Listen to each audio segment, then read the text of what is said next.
Have you ever had a dream so strange? A beast so enormous it blocked the sun and darkened the sky? Yet it seemed like a cheerful spirit. As if they were the same being, the beast was him and he was the beast. From that moment on, the world would honor him as if he were a true god, because between heaven and earth, he was the most revered. The news on TV said that you are watching the nightly news on June 2nd, 2224, the Ning City Zoo was attacked by a snake over 100 meters long, and specialists couldn't determine the species. Several citizens managed to record the appearance of a giant beast resembling a whale in the sky north of the city, which caused quite a commotion. Recently, internationally wanted criminals have been on the loose in the city, and in front of the TV, a young man was lying unconscious, with his arm completely wounded on the table. In his subconscious, he began wondering if that body wasn't actually his, realizing something felt different, and when he looked in the mirror, he was shocked, questioning what was happening. Surprised to notice the body was completely different, he wondered if he had just turned into a marine iguana. His name is Chen Chu, a second-year student at Ning University, and he decided to rent a place outside the school because he didn't like living in the dorms. Chen Chu likes cold-blooded animals and is fascinated by vibrant colors, and the pet shop had received a new batch of exotic species that day, which immediately drew him to that marine iguana, an amphibious creature. Marine iguanas are usually docile, but an accident happened the moment it was released. It broke the protective glass, jumped onto his arm, and bit him. It bit him while staring straight at him, and with his phone he hit the iguana's head, making it let go, but it counterattacked by hitting his face with its tail. Back in the present, he started waking up and noticed the iguana staring at him again. He moved and the iguana raised its arms as if imitating him. Still confused, he asked what was going on and whether he could really control the lizard's body, because the sensation was the same as moving one of his own arms. With a smile on his face, he wondered if this was the so-called gold finger and if his hero's journey had finally begun. Chen Chu kept watching the lizard lying belly up, wondering what that iguana could do. Maybe he could live stream showing how intelligent his lizard was, or even sell freshly collected abalones or sea cucumbers. He held the lizard a bit discouraged, saying that maybe he wasn't born to be the main character of a story because when other people get advantages, they become powerful villains chosen by fate, or turn into a tree that grows and becomes the god of the universe, while he is stuck with a small lizard. Suddenly, both their stomachs growled at the same time, showing they were both hungry. In the middle of the night, he looked out the window saying he was starving since he didn't realize he had been passed out the whole day. But he didn't really know what a marine iguana ate, and when he looked at it, he thought that since it was a lizard, it would probably be fine eating just meat. He grabbed his pack of delicious steak and prepared a quick meal, and while the iguana was eating, he felt relieved and thought that was obvious, since marine iguanas and lizards can normally eat meat. Suddenly, he heard a strange sound and a screen appeared in front of him saying that after eating, his clone had received 5 evolution points, and its constitution had increased by 0.5. Chen Chu was confused, asking what that was, but the screen changed, showing his information. Name Chen Chu, Level 0, Constitution 8.5, Spirit 12, Talent Mind Control, Traits Beginner External Aura, Experience 0 of 1000, Beginner IQ Perception, Experience 0 of 1000, Skills Beginner Limb Boxing, Experience 48 of 100, Cloud Jump Beginner, Experience 66 of 100, Leaping Leg Beginner, Experience 39 of 100, Marine Iguana Cloning, Evolution 0 times, Evolution Points 5 of 200. He was surprised to see all those stats, wondering if that was really his cheat ability. He put his hand in front of the system screen and stared at it, remembering his past when he practiced, and his coach said that repeating the form without understanding the foundation was the same as learning nothing, because the root of strength starts in the feet, passes through the thighs, controls the abdomen, and takes shape through the bones of the fingers. With his body trembling and sweat rolling down his face, he looked at his father saying he was very tired and asked if he could take a break after standing on the stakes. But his father, extremely strict, said that would not happen because giving up halfway was cowardice. The young protagonist looks at himself and says he doesn't want to be a coward. He keeps pushing himself as hard as he can, running around the training ground while his father yells for him to run even faster until he trips on a rock, falls to the ground, and stays there breathing heavily, completely exhausted. His father approaches telling him to get up because no one will help him when he grows up. And sometime later, already inside the house, he gives him a box saying that inside it are all the savings he managed to gather, explaining that he needs to go on a very long journey and that the boy will have to walk the rest of the path alone. Chen Chu gets emotional, but his father places a hand on his shoulder telling him to never neglect martial arts practice because when he becomes strong enough, he will be able to see the other side of the world. Still shaken by the farewell, the protagonist asks how he will find him again, and the father replies that it will only happen when he becomes a grandmaster but by then, he might not be around anymore. With those final words, he stands up, opens the door, and leaves, never to return. And looking at the photo of the two together from his childhood, the protagonist realizes an entire decade has passed. The marine iguana finishes its meal and starts wagging its tail excitedly, and he thinks that little creature eats really fast, but he notices something strange, and as he gets closer, he sees an unusual energy running through its body. He starts wondering if it's just his imagination, or if his new pet really grew a little. And the system screen appears again, showing that he now has 15 points after a single meal. He looks to the side and notices something different on his shirt, and when he lifts it, he's shocked to see defined abs, because his body had never been that strong before, and then he begins to understand that the points gained by the pet might directly affect his own body. That means the iguana can evolve for the first time if he gets more points, and maybe it could even become the behemoth of his dreams while he becomes a true grandmaster of martial arts. A little later at the market, the protagonist buys 4.5 kilos of boneless prime beef and 9 kilos of lean, boneless pork. The clerk says everything is packed and asks if he will pay with cash or QR code. He chooses QR code, and after paying, he goes to the car and stores all the groceries, saying that should be enough, then returns home preparing a beautiful meal. He takes a deep breath, thinking his pet needs to eat more, so it gets closer to becoming a true master of martial arts. And the iguana is fascinated staring at all that food. Sometime later, the iguana had already finished eating everything, and the protagonist thinks that for the lizard's taste, pork isn't as good as beef. He looks at the table, saying the beef could use a little more cumin, and that he'll make sure to add more next time. The iguana starts walking across the table and goes to the window to sunbathe. Meanwhile, Chenchu takes the opportunity to go to the training room to check his progress. He focuses as much as possible, and after throwing a punch that almost destroys the punching bag, the system screen appears saying that after hard training, his limb boxing experience increased by 5 points. He observes his stats, thinking his constitution has improved, even his training progress is faster than before, and 2 days later, the bag was already completely worn out, but the protagonist kept training, amazed by the feeling of getting stronger just through hard work. Excited, he kicks the punching bag, but his strength is already so great that he splits the bag in half and sends it flying, and when he looks at his stats, he sees that his constitution increased to 28 and his spirit to 16. Beginner external aura gained 10 experience points. IQ perception also increased by 10 points. Limb boxing is at 48 points, cloud jump at 66 points, and hopping kick at 39 points. He thinks that from the perspective of traditional martial arts, he is currently at the peak of the Ming realm. Chenchu remembers his father saying that the martial arts realms are divided into Ming, Dark, and Transformation. The peak of the Ming realm allows someone to become a high-level fighter capable of facing 10 opponents alone. The Dark realm makes someone a first-class expert able to fight 100 opponents at the same time, and usually these experts belong to legendary families, while the Transformation realm allows someone to face 1,000, with grandmasters recorded in history and extremely rare in modern times. The Transformation realm represents an unbreakable body described only in ancient texts. And excited about all of this, the protagonist asks his father which realm he is in. His father lowers his gaze, saying that once he briefly reached the Shadow realm, and after that, Chenchu interrupts, impressed, saying he's really incredible and asking if he's also part of one of those legendary families. But when he hears the word families, the father seems a bit shocked and, taking a deep breath, says he is Luotuan. At the end of the day, Chenchu returns to the apartment and is surprised by the size of the pet, since it's already much bigger than before.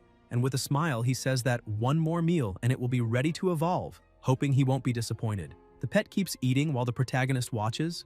The experience points keep rising, and when they reach 100 and 99 out of 200, Chenchu thinks it's almost ready for evolution, and he can't wait to see how that little guy will change. Finally, the 200 points are reached.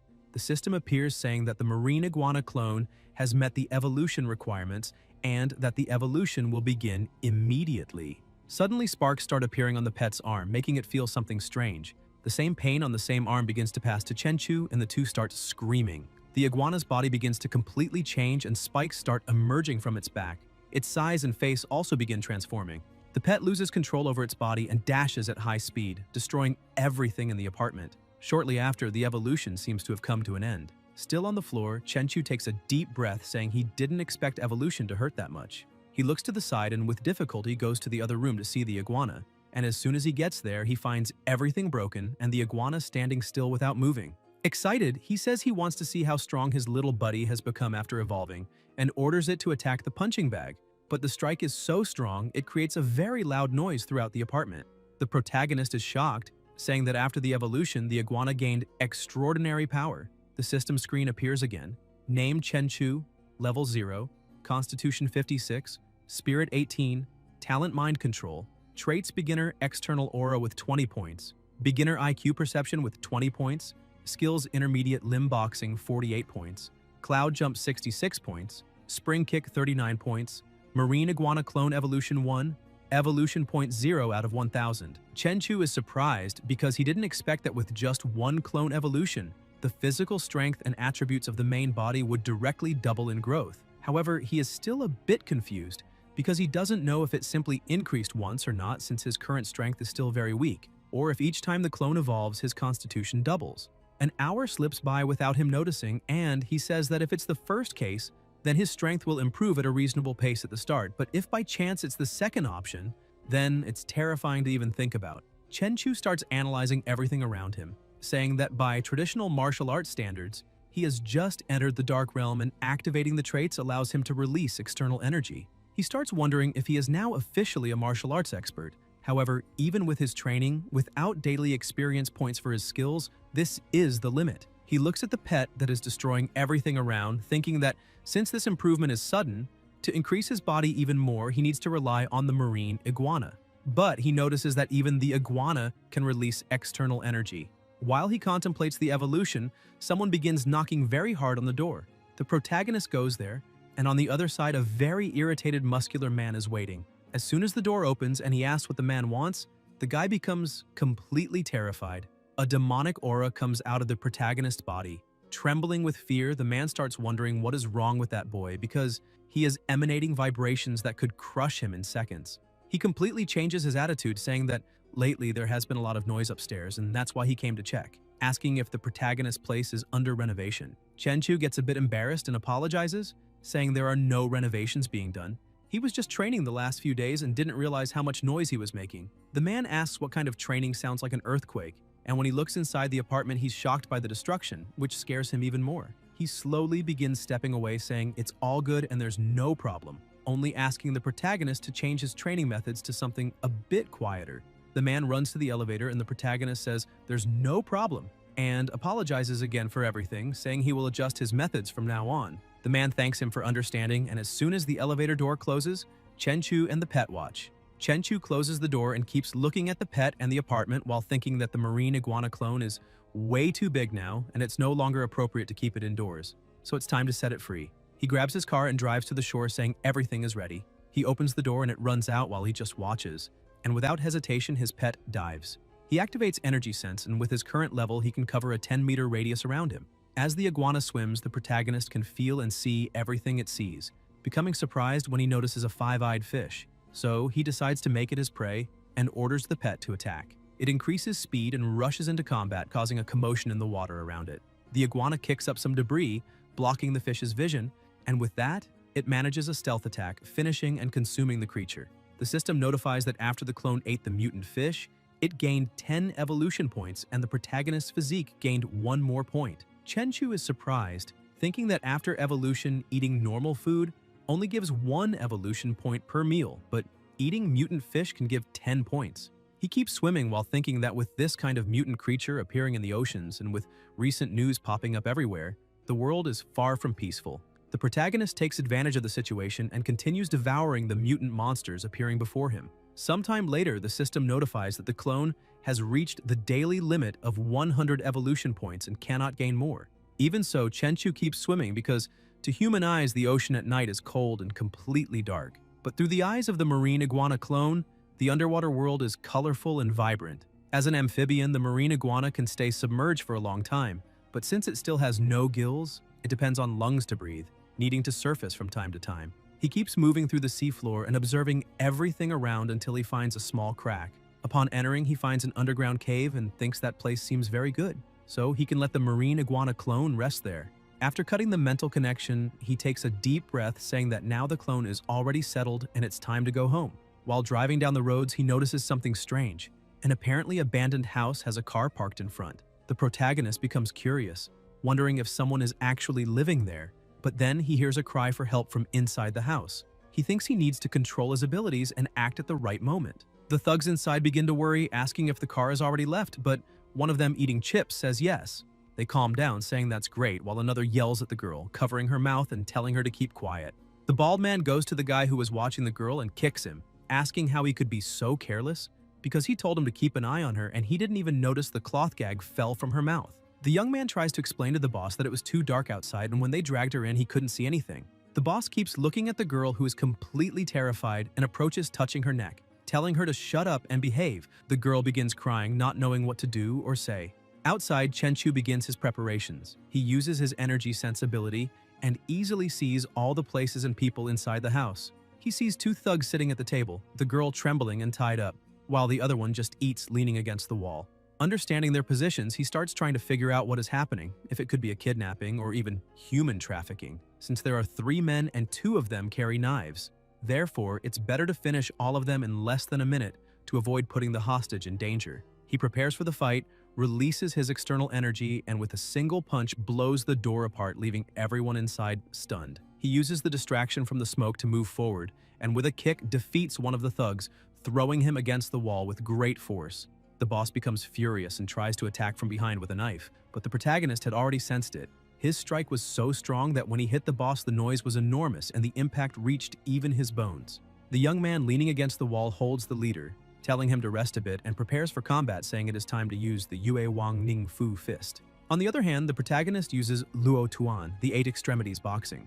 The two begin to fight. The boy tries to make the first strike, but the protagonist defends and tries to counterattack, being blocked and receiving a punch to the head. Immediately, he realizes that Guy is also an expert. Before completely losing his balance, he makes a distracting move and lands a direct hit, throwing the opponent far away. Lying on the ground, the boy smiles, finding everything more and more interesting, and begins to stand up, saying he really didn't expect to meet a true Luo Tuan 8 extremities disciple after coming down the mountain. The Iron Mountain Slam, the supreme move of the 8 extremities, truly deserves its reputation. Chenchu says it's all a shame, and the young man asks what he means by that. The protagonist gets closer, saying he didn't expect to see a bandit being a descendant of the Yue Wang fist, and that it's shameful for a martial arts disciple to follow a path like that. The boy smiles and asks why Chenchu is so arrogant, when he's nothing more than a simple student who knows nothing, because he only understood reality after leaving the mountain. Shouting that to survive in that world you must do whatever it takes, he charges forward.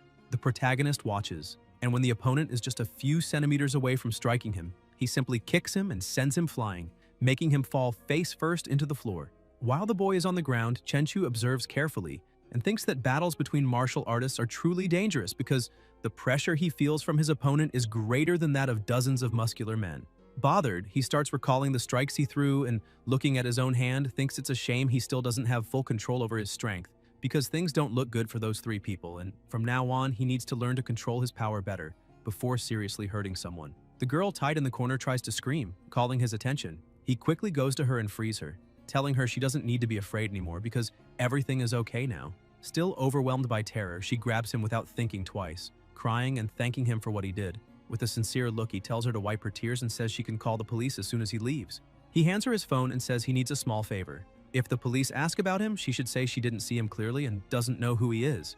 The girl agrees, promising she won't say anything. 10 minutes later, the police arrive. When they break into the house, they shout for the girl not to move and raise her hands. But once they light the place with their flashlights, they're surprised to see everyone lying on the ground and only she still standing. At the station, security agent Guan Qing enters the room, telling the deputy chief that all the requested information is there. She explains they found clear footprints on the broken door and, based on the depth and the way the hinge snapped, someone kicked it from the front. The door flew about 3 meters and the force applied was at least 1,000 kilos.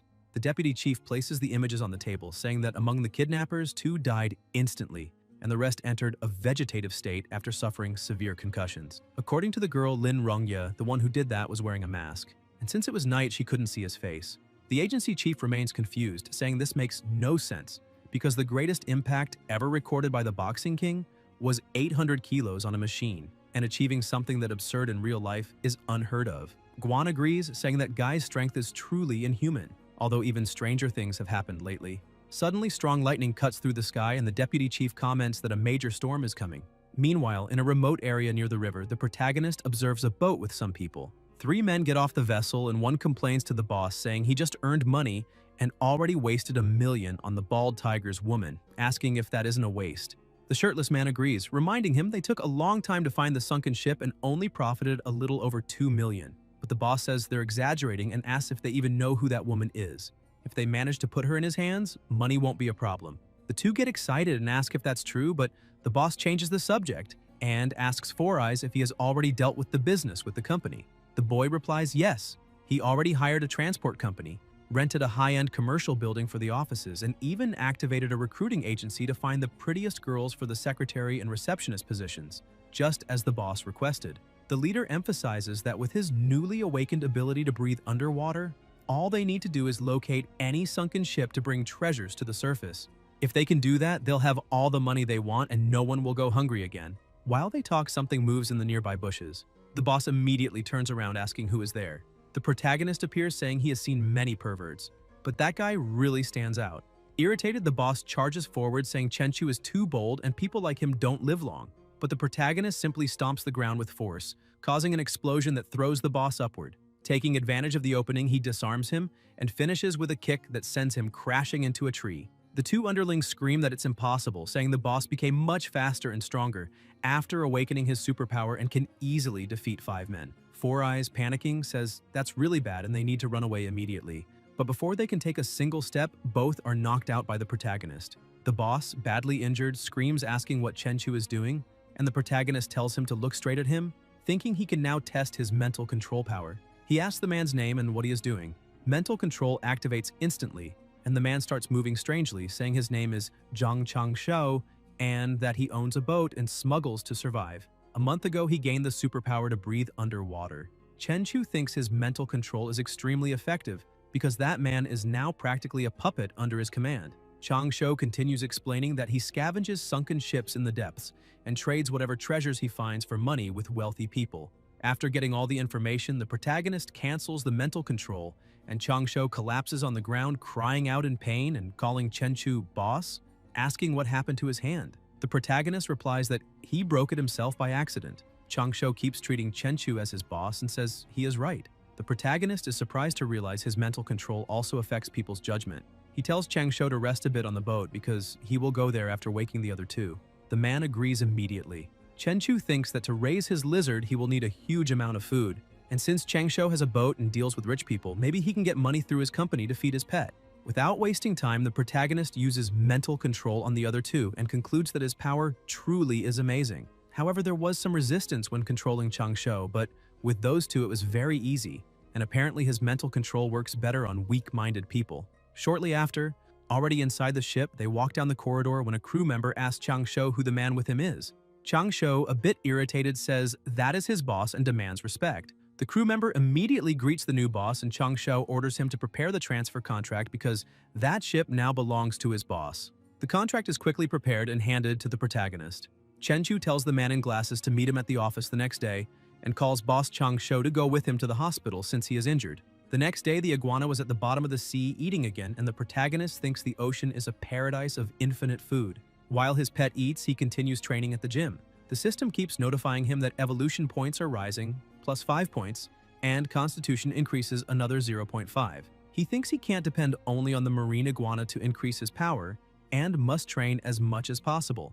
And after his 2 fights, he realizes his control over his own strength has improved a lot. In the mountain cave, the iguana is also excited, and the system says the energy absorbed was digested during training, giving it 6 more evolution points. In the city center, in front of a building, the protagonist watches his subordinate saying goodbye and asking him to take care. He thinks the transfer process is complete and that even without leaving home for an entire day, he gained over 90 evolution points and his body grew 20 centimeters. Tomorrow, he must make the lizard's journey into the depths of the sea because he's not the only person with superpowers in that world and therefore needs to become even stronger, especially because there are unknown creatures in the deep ocean. In the middle of the sea, the 2 subordinates were on board a ship. The shirtless man says there have been far fewer fish in recent days and they aren't catching anything. Four Eyes comments that maybe there is a school of big fish down there, maybe even sharks, because they move in groups and even orcas need to be careful with them. Indeed, some sharks were below the water hunting everything that came near. Suddenly, the protagonist lizard begins approaching one of them and lunges to bite. The iguana dodges the attack and starts eating the shark. The system notifies that it gained 10 evolution points, and the protagonist thinks that great white shark meat is quite tender. After the iguana finishes feeding on the shark, the system informs that the clone has met the evolution requirements and asks if they want to evolve. Chenchu is surprised to see he can choose even from a distance, and without hesitation confirms, triggering both evolutions immediately. After going through the pain of evolution, the status screen appears again saying, Name Chenchu, Level 1. Constitution, 130. Spirit, 38. Talent, Mental Control. Traits, External Aura, Beginner. Experience 280 of 1000. Chi Perception, Beginner. Experience 280 of 1000. Skills, 8 Extremities Boxing. Intermediate, experience 370 of 1000. Cloud Step Leap, Intermediate, experience 290 of 1000. Tan Leg Technique, Intermediate, experience 390 of 1000. Clone, Armored Scale Spiny Lizard, a newborn beast attempting to evolve into a fierce Lord-class beast. Evolution, twice. Evolution points, 0 of 5000. Skill, Water Affinity. Lying on the floor, he looks at his stats, saying he finally made a breakthrough, and that his constitution is 13 times that of a normal person. Also, he has reached a level equivalent to a grand achievement in the dark realm of ancient martial arts. He also notices that his constitution didn't double this time after evolving, which makes sense because last time it doubled only because his base attribute was extremely low. He keeps checking the new updates, and when looking more closely at his pet's attributes, he sees it has the Water Affinity skill and wonders what that means. When he connects to his clone, he's shocked to see that his pet became extremely large, its bone density several times higher than before, and its weight reaching 4 or 5 tons. On top of that, its power has doubled. Its claws look like steel and are far more explosive than before. The protagonist also notices it can now swim up to 70 kilometers per hour faster than a large ship, and it makes less noise and feels less resistance while swimming, probably thanks to the Water Affinity. Inside the apartment, Chenchu calls his team asking if anyone requested treasures recently, but his employees say no. The protagonist says that's not a problem because they'll find them themselves, and asks how the research is going. The man replies they were able to locate some points with sunken ships, but without Changsho, who can breathe underwater, they can't advance. Chenchu tells him not to worry because he'll handle it. After hanging up the phone, the protagonist thinks that the shallow water areas of the routes used by Country Z in the past and the major trade routes used by Country H and Country R have already been mostly explored. Even so, there are still many priceless ships in the deep sea area. He connects again with the pet, which is in the Yellow Sea area, southeast, around 25 kilometers from the coast, and thinks that now it can breathe deeply in the water after that evolution. Its perception also increased greatly, allowing it to sense an area of up to 20 kilometers around, and he will be ready to depart as soon as he organizes everything. He stretches on the couch saying that this is the point of having a clone, being able to enjoy life. And when he checks his phone, he sees it's almost 11 o'clock. So he decides to get something to eat and treat himself. Somewhere on the pedestrian street, a girl was unconscious leaning against a pole. Sometime later, the protagonist goes to the street and, seeing the food stands, is impressed because they look delicious. But one meal costs more than 3,000, and his savings are only 20,000 for now. Still, soon he will take over Changsho's company, so he will at least get to experience being rich. While walking, he comes across a somewhat infuriating scene. 2 young men approaching the unconscious girl leaning against the pole. He yells, asking what they are looking at, and tells them to leave immediately, thinking that with his growing strength, his passion for martial arts is awakening too. And as long as there is no real danger, he doesn't mind stepping in. The 2 get annoyed and ask what the protagonist just said. And with a knife in hand, one of them says that if Chenchu leaves right now, he will pretend he saw nothing. The protagonist begins releasing his aura, which takes the form of a beast, and the 2 become terrified. The boy in the hoodie asks why it feels like a beast is staring at him. The other, frightened, says they should leave. But the unconscious girl wakes up and starts laughing, asking what they are doing and if they aren't real men since they're so scared, continuing to mock them. Chenchu gets confused and wonders if that woman is crazy. The guy in the hoodie thinks a woman like that isn't something you find every day. The guy with the knife, with his masculinity wounded, says he can't let a woman think he's weak. The 2 start running, saying there's no reason to fear that guy because he's just an ordinary person. The one with the knife charges faster, saying that's right, that the young man is too confident and will be defeated right there and now. Chenchu simply watches them, and as soon as they get close enough, the protagonist attacks and defeats both with a single kick. He thinks he didn't even use 10% of his strength, because otherwise that kick could have reduced the 2 of them. And right after that, the guys start running away, saying the protagonist is terrifying, a demon straight from hell. Chenchu simply watches them leave, thinking that this time he'll let them run, because they messed up, but not enough to deserve death.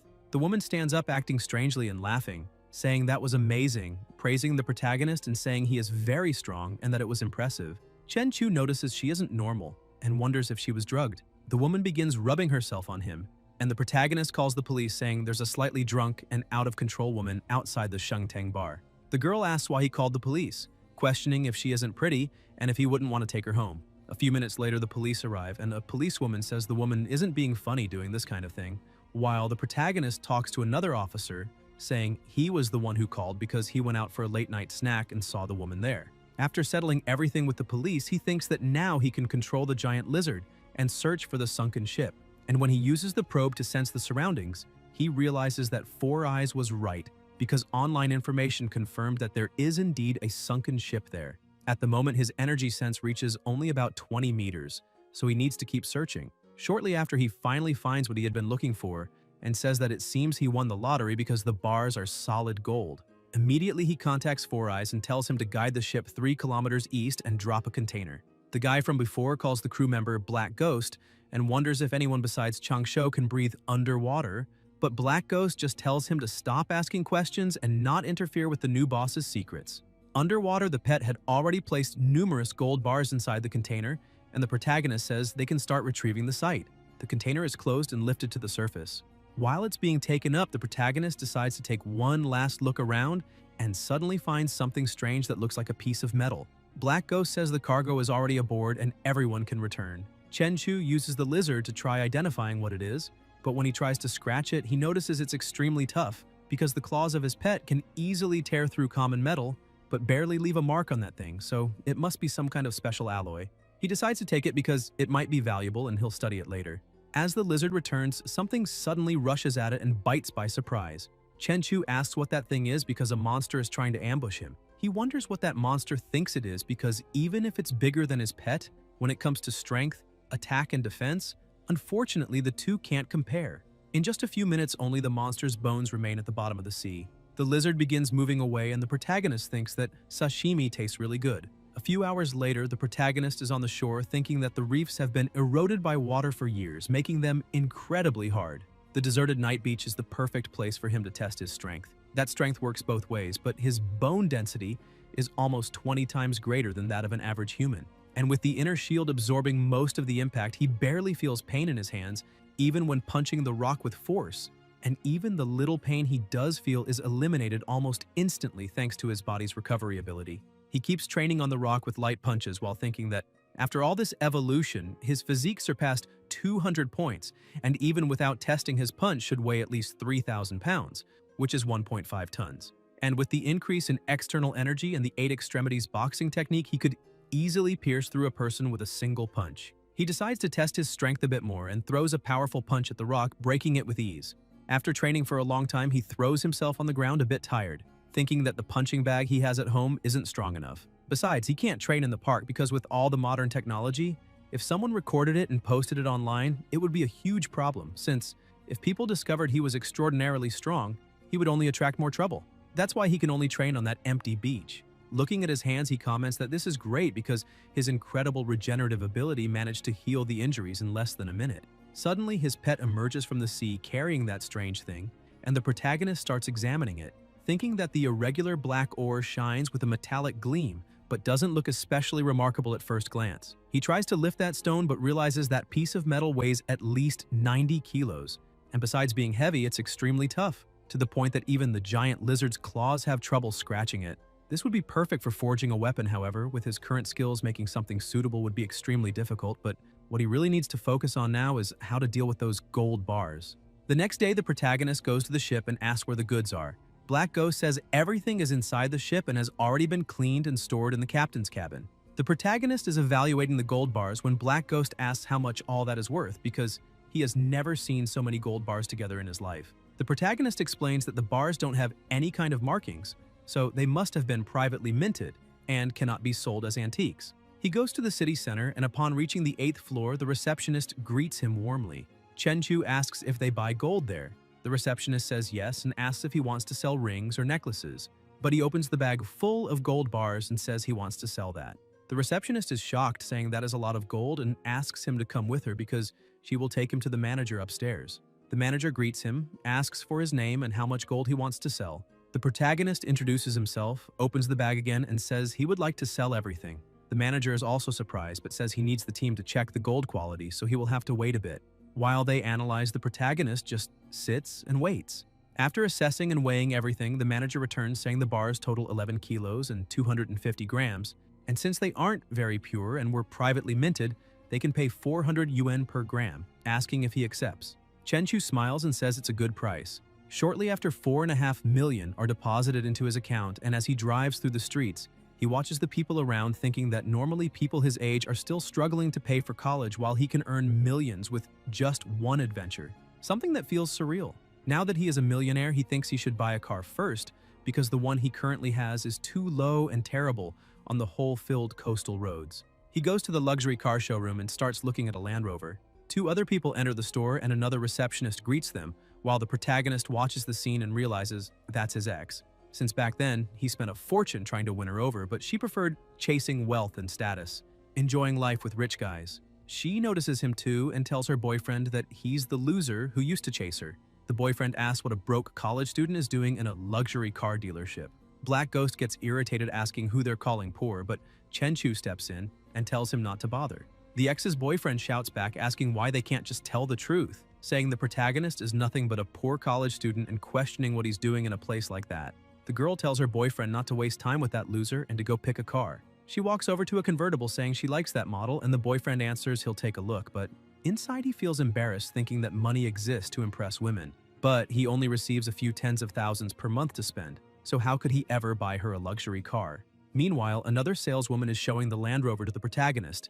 He thinks that the car is tall, comfortable, and can carry a lot, so it should meet all his needs. He tells the saleswoman that he likes the car and will pay with his card. She smiles and says he made an excellent choice, explaining that the car costs 2,380,000 and asking whether he wants to pay in full or in installments. He replies that he will pay in full, surprising the saleswoman. His ex-girlfriend hears that and is stunned, asking how he plans to pay for a car worth more than 2 million with a card. Her boyfriend walks over saying he's just pretending because there's no way he has more than 2 million in his account. She agrees and mocks him, saying that back when they were together, he didn't have money to buy anything besides instant noodles for weeks just to try to impress her. The two get closer and the man starts laughing at him, saying a broke student wants to buy a luxury car and telling him he doesn't need to put on a show because it would be embarrassing if the card gets declined. Black Ghost steps in saying it's none of their business, whether the protagonist can pay or not, and asks what the guy will do if he actually buys the car. The young man replies that if by any chance he really manages to pay, then he will call him dad right there on the spot.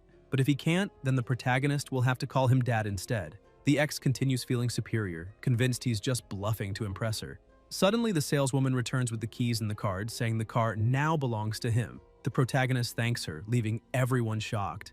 The man asks if he really bought a car worth more than 2 million in cash, and his ex is completely dumbfounded, demanding to know how he became so rich. Black Ghost grabs the man by the shirt, demanding that he keep his promise, and asking if he isn't going to call the boss Dad. Chenchu tells Four Eyes to stop wasting time with people like them. The saleswoman remains mesmerized, and Black Ghost says they're lucky the boss is so gentle because if it were up to him, neither of them would leave before doing what they said. Chenchu gets into his new car and his ex starts running after him, shouting and begging him to listen to what she has to say. The two saleswomen watch the pathetic scene, commenting that the girl thought she had found a rich man but ended up losing someone with real potential. The other agrees, saying people only realize the value of things after they've truly lost them. A short time later at Claude's Edge restaurant, the best place in the city for dinner with sophisticated service, the protagonist walks in together with his subordinate. A woman sits beside him asking what he would like to order, and Chenchu asks her for a Boston lobster costing 5,888 yuans and 2 king crabs costing 7,888 yuans. Shortly after, the food arrives and 2 girls start feeding him. All of that is very expensive, but it is definitely worth it because it tastes great. The girls keep smiling and asking where he wants his next bite from. Chenchu keeps enjoying that moment, thinking that he has cooked many meals for his lizard, and now it is time to enjoy a bit of a luxurious life. He looks at his tablet and sees that the advisor had sent a message in the group saying that classes would start in 1 week, so they need to remember to arrive at school on time. Some students say they understood, and the protagonist sends a message saying it is true because he had forgotten he was already in the 2nd year. He opens his status panel and keeps looking, while thinking that as soon as classes start, he will have less time, so he needs to make more money as quickly as possible to help his little lizard reach the Shadow Realm. The protagonist connects with his lizard, thinking that the swordfish in front of him is the fastest swimmer among the fish, and can reach speeds of up to 60 miles per hour, which is about 90 kilometers per hour. However, he is already faster than that. He manages to hunt a fish, and while eating, he thinks that sailfish is really delicious, and that as soon as he is satisfied, it will be time to resume treasure hunting. While he eats, his evolution points keep rising. As soon as he finishes eating, he starts searching because, by expanding his senses, he can detect things dozens of kilometers away, but unfortunately, even after combing the entire seabed, he couldn't find any shipwreck, and some days have already passed without any results. He keeps swimming searching for things, but the world is beginning to change in strange ways, making him question whether there is some type of secret supernatural organization commanded by the government, because either way now he has these abilities and needs to be even more cautious with his actions. He goes to the high-end commercial building in City N, thinking that after Changsho transferred the company to his name, he never returned there even once, because that is the busiest area of the city, and that alone shows that Changsho really did everything to leave the company with a good appearance. As soon as they enter Tianlan Marine Industries, the receptionist Ning is happy to see assistant Zhang Shu, and he asks her to call everyone to the boss's office right now. Shortly after, in the boss's office, the assistant introduces the protagonist, saying that he is the real head of the company, and his name is Chen Chu, Mr. Chen. Everyone there greets the boss, and the girls become completely enchanted, thinking if he is really the boss because he is very young, handsome, and rich. An assistant calls the protagonist, saying that girl is Ning Nixon, the receptionist. A bit happy, with a reddish face, she smiles, greeting the new boss. Another beautiful woman starts approaching, saying she brought us coffee, and the assistant introduces her, saying that woman is the boss's secretary and her name is Su Lengyu. While looking at some documents, the protagonist asks her to leave the coffee on the table.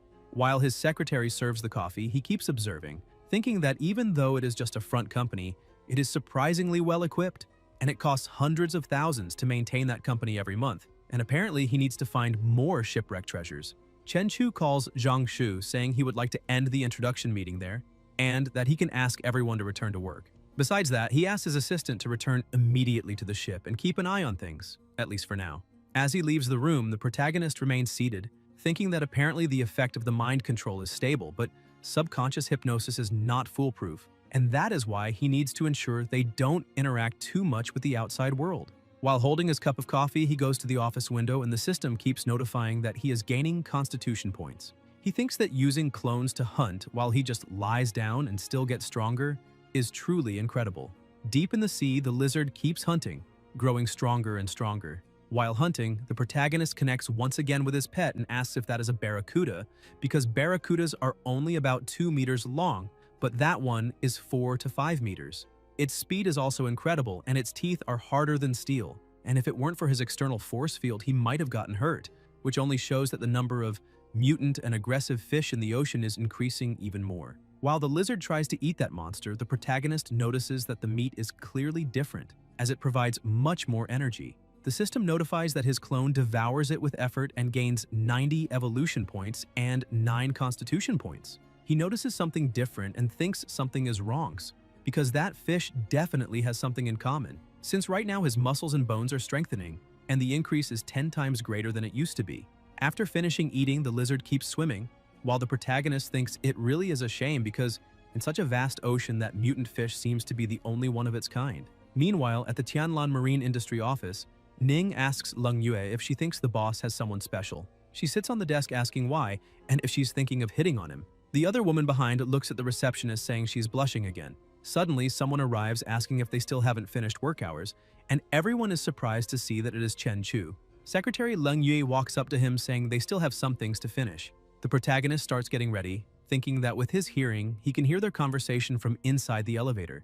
But to avoid embarrassment, he will pretend he didn't hear anything. He says that it seems they are all working very hard, and because of that, dinner will be on him. They all get excited and thank the boss for that. A short time later, they arrive at the Above the Clouds restaurant. A waitress approaches, asking if he would like to place the order immediately. The girls were watching all of that, and Ning thinks that her boss's car is a luxury vehicle worth more than 2 million, which is impressive. The other girl thinks that this restaurant is very extravagant. After making all the orders, the receptionist says the total was 48,888, and he just hands over the card, asking her to charge everything there. A few minutes later, the food is served at the table, and the three are completely impressed. Ning starts wondering from which rich family her boss came. Leng Yue, also impressed, thinks that the boss is simply throwing money everywhere. The other girl is also amazed, thinking that following a boss like that surely means there is a bright future ahead. Before they start eating, the protagonist says he still needs to take care of some things that night, and because of that, after dinner, he will take them all back. The three smile, excited, and thank him.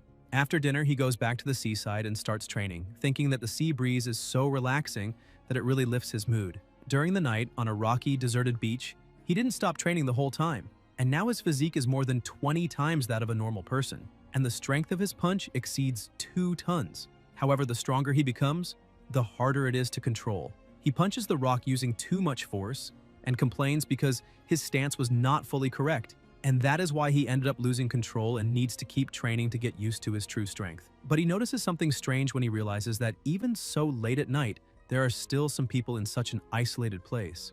A buyer shows up saying that they have done so many deals already and still they don't trust him. The seller says the pressure is too great right now and the rules are still the same. First the money, then the goods. Chenchu hides behind a rock thinking this is a D-level deal, but those guys are armed, and so he needs to be cautious. One of the subordinates goes to the boss saying the goods are top quality. The buyer says that is not bad at all and that it is a pleasure doing business with them. The seller also thanks him, saying the pleasure is all his. The man warns that things have been tight lately and so they need to be careful. But another guy tells his boss not to worry because they only work through exclusive channels. And even if something goes wrong with the goods, it won't be traceable. Suddenly, the protagonist jumps toward them and quickly takes down the two guys. The buyer gets scared and steps back, pulling out his gun. But the protagonist's speed is so great that before he could aim, Chenchu had already gotten close enough to end it. With the 3 people on the ground, he thinks those people have already lost all humanity, and eliminating them is practically a public service.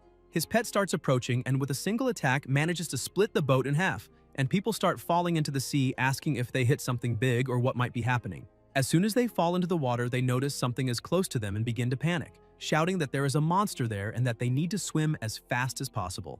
Some start calling the boss for help. One of the thugs pulls out his gun, saying it is impossible to escape through the sea, so they need to go all out because he wants to see that monster dodge a bullet. As soon as he fires and hits the monster, he cannot believe what he just saw.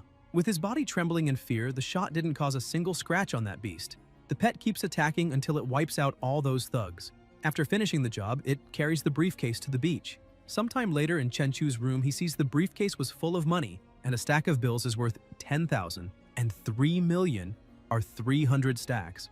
He thinks that money spread right in front of him feels much more real than just numbers on a bank card. The next morning, at a cafe, Lung Yue arrives with some documents in hand, heading toward the protagonist, and the men sitting at the table keep looking at her, saying she is a stunning woman because she gives off a cold, untouchable vibe. When she reaches the table, she asks her boss to sign them, and the 2 young men at the next table are impressed, wondering if that really is that woman's boss because he looks so young.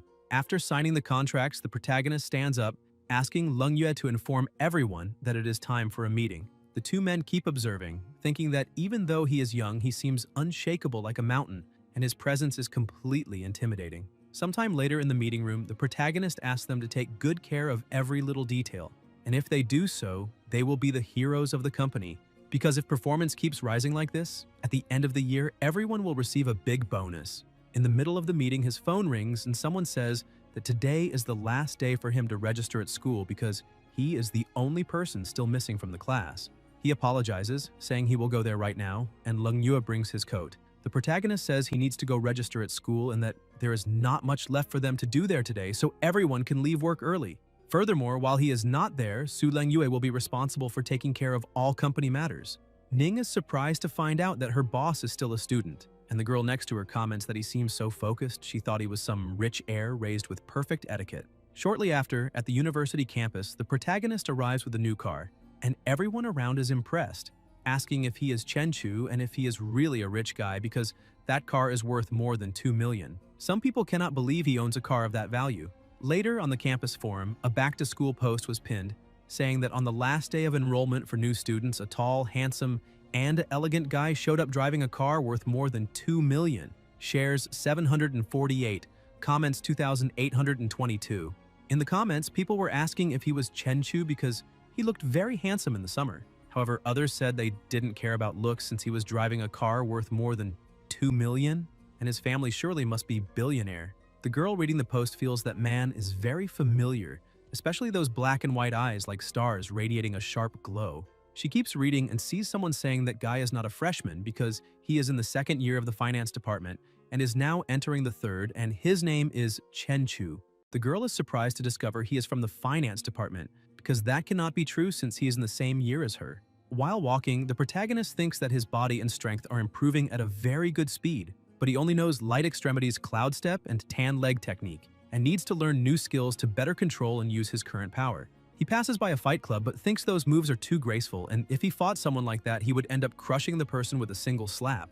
So if he really wants to learn how to control everything, he needs to keep training alone. He arrives at Longtang Steel and upon meeting the receptionist, says he would like to make a custom steel order around 100 tons or more. The woman agrees and takes him to the VIP room to call the sales manager. Once inside, the manager asks what type of steel he wants to order, and Chenchu explains that he wants a steel pillar with 2 meters in diameter and 5 meters in height, as well as some steel blocks weighing 1, 5, 10, and 20 tons each. After the simulation, the manager informs that the total weight is around 200 tons and the estimated cost is about 700,000, but the final price depends on the product finishing. The protagonist says it's all good and asks to sign the contract the next morning. At Changshou's improvised dock, assistant Zhang Shu informs the boss that the entire area is his warehouse.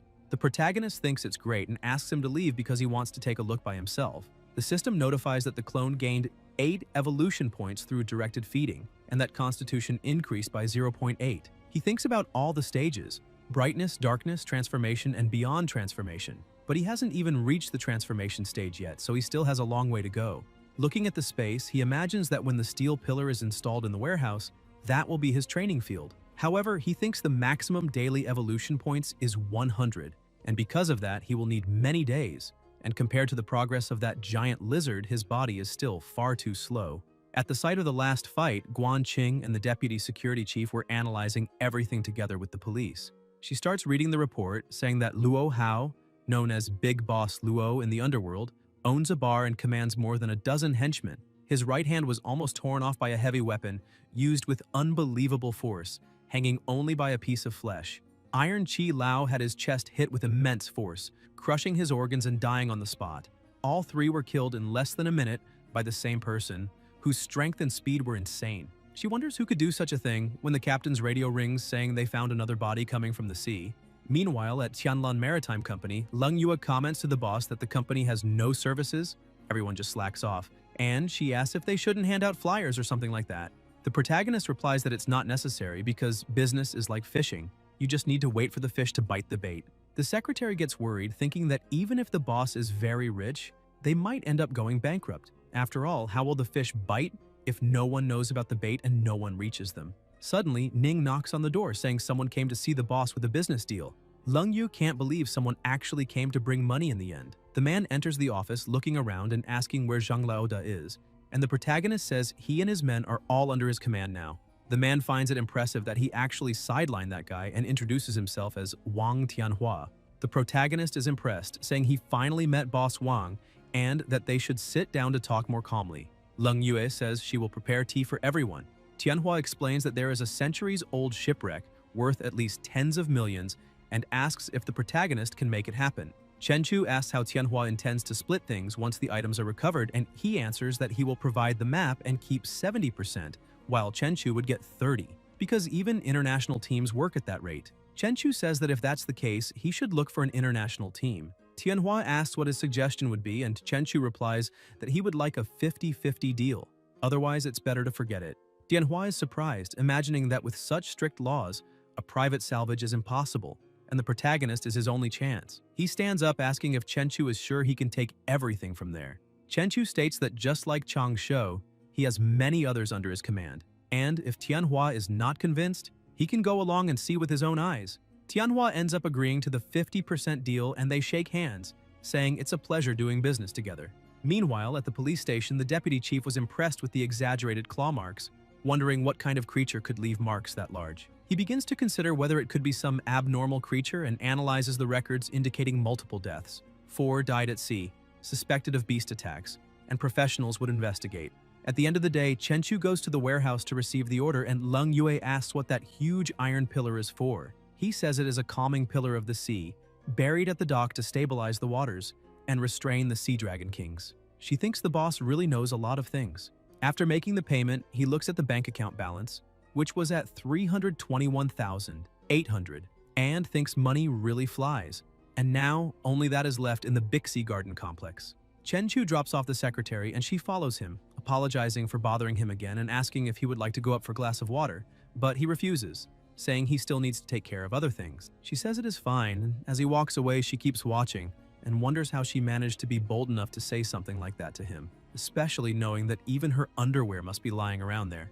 While driving, he thinks that during dinner earlier he accidentally broke the chopsticks, so he still needs to train his control over his own strength. That is the key point. During the night, he goes back to training on the rocks, thinking he needs to reach full mastery to completely use his powers. He focuses and notices that his aura shield now covers an area of up to 30 meters, allowing him to feel every movement of the wind and the grass around him. 3 days later, the pet was still fiercely feeding in the sea, and the system reports that evolution points are at 210 and constitution points at 21. He notices that the red-eyed fish are the same as the ones he saw that day and realizes that Tianhua's ship is slowing down, so they must already be close to the spot. He calls Tianhua, saying that the other team has already arrived and asks when they will start.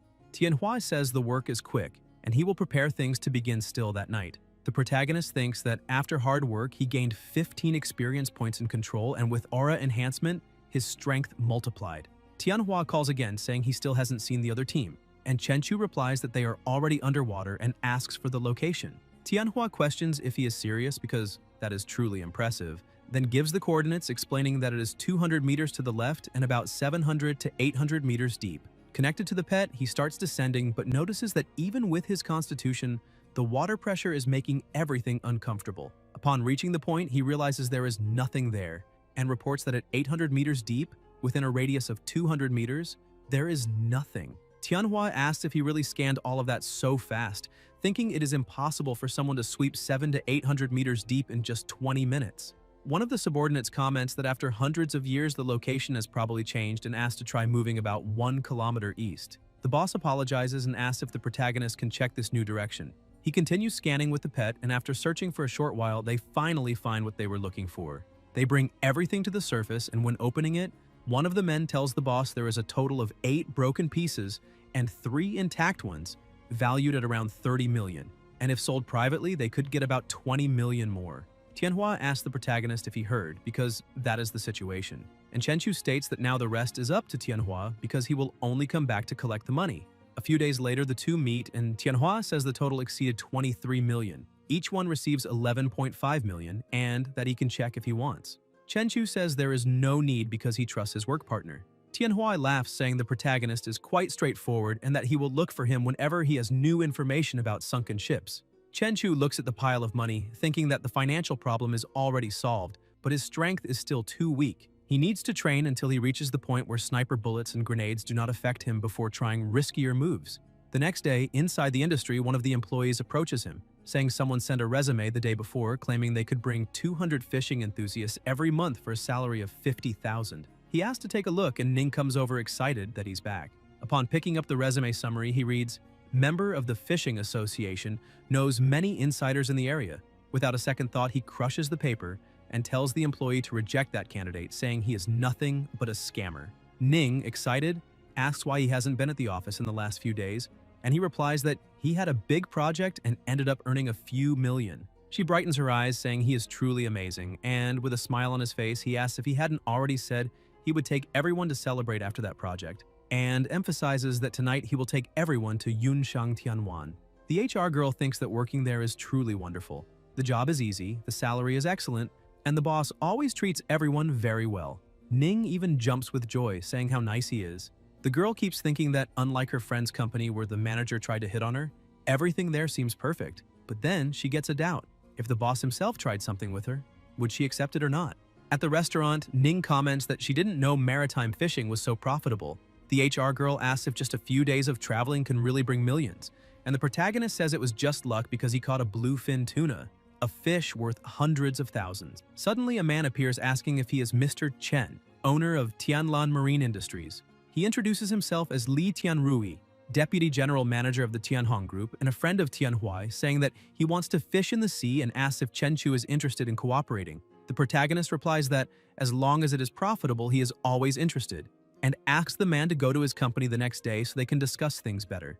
Leng Yue hands over the boss's business card and Li thanks them, saying they will see each other the next day. Xiao Hui observes, saying he didn't expect him to be so young. Ning asks if the Tianhong group is really big, and Xiao Hui explains that the chairman is worth tens of billions. He is richer than the richest man in the city, and even has the same surname as young Master Li, so maybe they are relatives.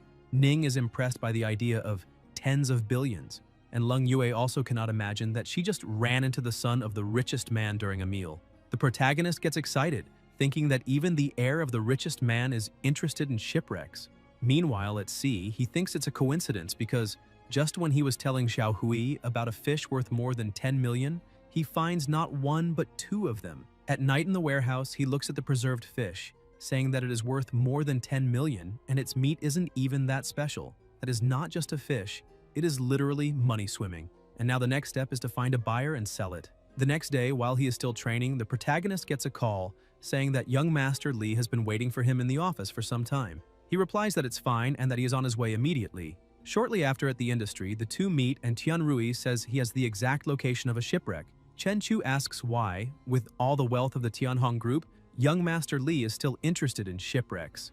Tianrui replies that no one thinks they have too much money. The protagonist agrees, saying they will split 50% each after the items arrive, and Tianrui says it's fine by him. Chen Chu keeps staring and thinks that from the young master's look, it's obvious he's not only after the treasure on board, which is interesting. He takes advantage of the meeting and asks Tianrui if he knows anyone who runs high-end seafood restaurants, because he has a 4-meter bluefin tuna. Tianrui says that is very impressive because even a bluefin tuna is within his reach, and adds that he knows someone who owns a seafood restaurant and invites the protagonist to have lunch together so he can introduce them. Sometime later in the warehouse, the protagonist takes manager Lin to see the fish. The manager runs off, and Chen Chu asks him not to run so much because the fish is right there and it won't escape.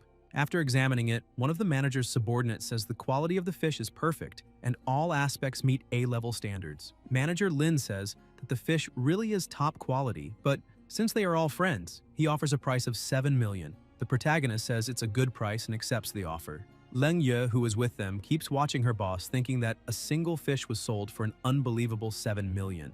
Downtown, Chen Chu tells his secretary that they had a great harvest that day, and now it is time to spend a little. She is impressed when she sees that the place is Marriott International, a meeting point for the world's biggest luxury brands. Chen Chu starts buying a lot of things, and Leng Yue is amazed, thinking that this is the peak of luxury and that her boss's money comes way too easily. The saleswoman is impressed, believing a big spender has just arrived. At the dock warehouse, the two are together, and Leng Yue is shocked when she sees that just her boss's watch is already worth 2 million. And he also bought so many luxury items for her, which probably also cost more than 2 million. Chen Chu tells her that he wants to buy a mansion, so she needs to keep an eye out for him. The mansion has to be big and spacious. It can be in a quieter place because he prefers peace and silence, and the price has to be around 30 million. She says she understood all the requirements. Meanwhile, at the bottom of the sea, the protagonist is connected with his pet and sees 2 submarines passing by. He thinks it is truly a shame that he is not strong enough, otherwise he would tear those 2 submarines in half. He keeps swimming and feels something strange. Apparently there is something dangerous down below and he needs to leave immediately because there is no need to take unnecessary risks. But a giant crab appears behind him, trying to attack. He manages to dodge, questioning whether the crab really thinks it would be easy to mess with him, but when trying to strike, he realizes that the crab is much stronger than that mutant ribbonfish. The monster keeps trying to attack, but he dodges every blow, and after gaining some distance, he thinks that the strength shown by that creature exceeds 10 tons, which is interesting. However, he can defeat it easily, but realizes that this big guy cannot be consumed all at once, so he will have to absorb it little by little. Inside his house, he grabs his laptop and checks the reports on unusual marine phenomena in recent years. Giant ribbonfish, giant pigfish, and now a giant spider. He begins to wonder if the world may indeed be changing. He keeps reading the news. SSN 689, a nuclear submarine from country M, disappeared at 600 meters deep in the Pacific. The latest report states it was attacked by a giant unknown sea creature. Another nuclear submarine in the Arctic collided with a submerged iceberg, killing all 127 crew members. The protagonist says all of this happened within the last 2 years and that apparently, the deeper one goes, the stronger these unknown creatures become. Meanwhile, inside a submerged cave, the pet was feeding on the monster, and the system kept notifying evolution points that wouldn't stop increasing. the protagonist thinks that its body size has now reached 18 meters. On the surface, he continues training, thinking that his physical attributes have increased by more than 100 points. His bone structure, muscle strength, everything has reached a completely new level. Not even punching a metal pole hurts anymore. And now a handgun would at most leave a scratch on his skin. With his natural armor and reaction speed, common bullets won't even leave marks on his body. At Xinhua bookstore, the protagonist is reading a book and thinks that the world is not as simple as he once believed, and that learning and reading are always the right choices. The women in the bookstore start commenting that the guy is very handsome. One of them tells her friend to go ask for his contact, but she gets embarrassed and refuses. After picking up some books, he states that only through continuous learning can a person keep improving. He returns to his training room in the warehouse, saying that Bajikwan and Xingyikwan may seem simple, but mastering them is not an easy task. He then gets a call from Tianrui saying that they have already arrived. The protagonist asks for the location because his team will be underwater at noon. Sometime later, the protagonist says they managed to find gold and some porcelain fragments, and Boss Lee asks if he managed to find any special box because as long as he finds that box, everything else in the wreck will be his. He thinks that just the gold is worth more than 20 million, and that in that special box there is only a bunch of black mud. He has no idea what that guy wants with it. Once everything is recovered, the special box is handed over to Boss Lee, but as soon as he opens it, he almost has a heart attack, saying this cannot have happened to his elixirs. Meanwhile, the deputy chief is investigating another case. His subordinate says that just like the people who died before, all of their blood vanished and their muscles dried up like jerky. However, the time of death is only 10 hours ago. The deputy chief says it is better to wait for the superiors to arrive to investigate. He thinks that all the victims were thugs without family ties, but physically strong, and asks his subordinate Xiao Zhang to write a report later and shut down all entertainment venues in the city. Later that night, another person is attacked. The information reaches the deputy chief, and completely irritated, he asks how this is happening, because everything was shut down. So how did 4 more people just die? While all of this is happening, the protagonist keeps training and after a few days manages to make great progress in both Bajikwan and Xingyikwan. The system appears, notifying that he has understood a new martial arts technique and asks him to give it a name. Chen Chu thinks about it and decides to call it Explosive Fist, because it combines the posture of the 8 extremes of Bajikwan and the half-step Bengquan of Xingyikwan. 1 step, 1 explosion. Punches like cannonballs. In the middle of the sea, a fisherman is excited, saying he finally managed to catch the fish after chasing the shoal for so long. However, he must remain cautious because this time, the investment was huge.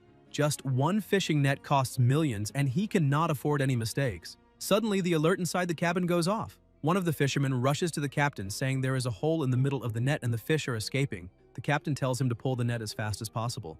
Tom Chan-yun says the detector shows nothing. However, the net does not move. Underwater, the protagonist's pet had already reached an enormous size, and he thinks that with a single bite it takes dozens at once, so that free banquet was very satisfying. With its affinity with water, sonar detectors cannot detect it at all, and now it is time to go home because it is already satisfied. When they finally manage to pull the net up, the boat captain starts to panic, questioning why all his fishing nets are torn and why the fish have disappeared. He wonders what kind of monster or divine being could be behind that.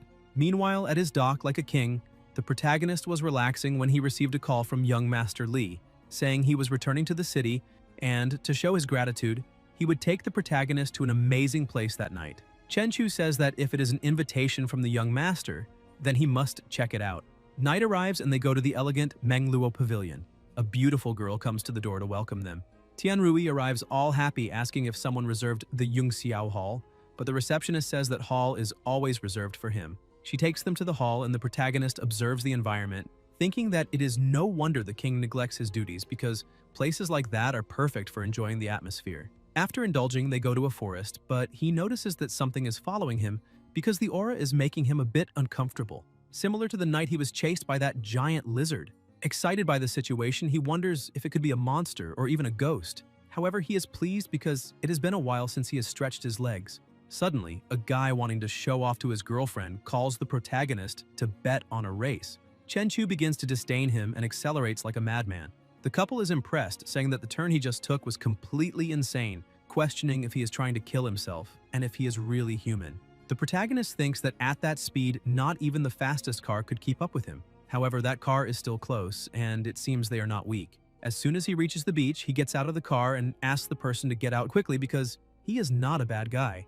A naked woman hiding behind a palm tree says that is a funny way to speak, pointing out that she was bathing at the beach and someone took her clothes, asking if he could give her something to wear. Chenchu starts running toward her, asking if she really wanted clothes, because if that is the case, then he can get some for her. As he approaches, he throws a punch toward her, causing a huge impact, but is surprised as a mist covers the place.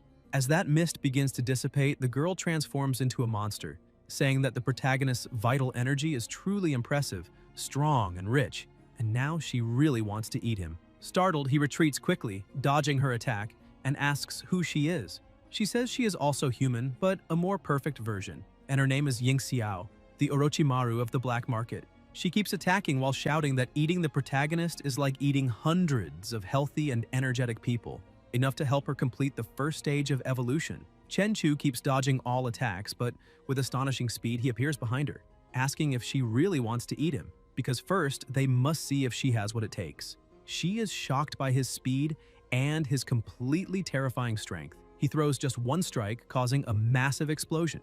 Ying Xiao, already defeated, asks how this is possible because the protagonist clearly does not have the aura of an awakened one. She tries to escape, hiding behind the palm trees. However, the protagonist is like a predator, attacking her at all costs and destroying everything in front of him. He realizes that this being can merge with trunks and stones, but every time he attacks the attached object, her aura weakens. After destroying everything around them, Ying Xiao has nowhere left to run, and the protagonist stares at her on the ground, saying that merging with trunks and trees really is a good survival ability. However, it is a pity that she met him. He emphasizes that if she answers a few questions, she will receive a quick and painless death. Ying Xiao asks if she looks like someone who fears death and begins to laugh, saying that this place is very beautiful, but it is a pity she will not see it again. Still, it is fine because she has already taken her revenge. She says that if she had just one more month, she could have completed her shadow transformation, and by then not even a god of war would be able to scare her. But instead, she met a true monster in an ordinary city. Her body begins to dissolve until it completely disappears. The system notifies that he managed to eliminate a corruptor and gained 10 attribute points. He becomes a bit confused and asks what a corruptor is and what those attribute points are. The system explains that they can enhance abilities, strengthen weapons, and improve the body itself, in addition to unlocking special abilities such as lightning, ice, fire, and others. He looks at the system, thinking that he already has extraordinary powers and that soon the giant lizard will have them too. He starts smiling, imagining that with those powers he could create a real-life Godzilla. He goes to the warehouse and begins searching about corruptors and awakeners, but his search on the internet finds no relevant information, and he concludes that apparently the authorities have blocked those details. Still, he thinks it is fine because he is still too weak, and when he becomes stronger, he will explore this world again, maybe after his physique surpasses 10,000 points. Suddenly, the system appears asking him to choose an element to enhance: wind, fire, water, earth, lightning, light, or darkness. His current physique is insufficient, allowing him to strengthen only one basic element, so he quickly chooses lightning. The system notifies that attribute points were used to enhance his extraordinary abilities, granting lightning mastery and +1 to his mental attribute. He begins to control lightning with his fingers and asks if that is just a cheap version of lightning powers, but accepts it because even lightning mastery has experience points and seems it can be improved with training, which is not bad at all. Currently, his status is Level 1, Physique 465, Mental 57, Mental Control External QI Techniques, Beginner Experience 571 thousandths, QI Sense Beginner Experience 481 thousandths.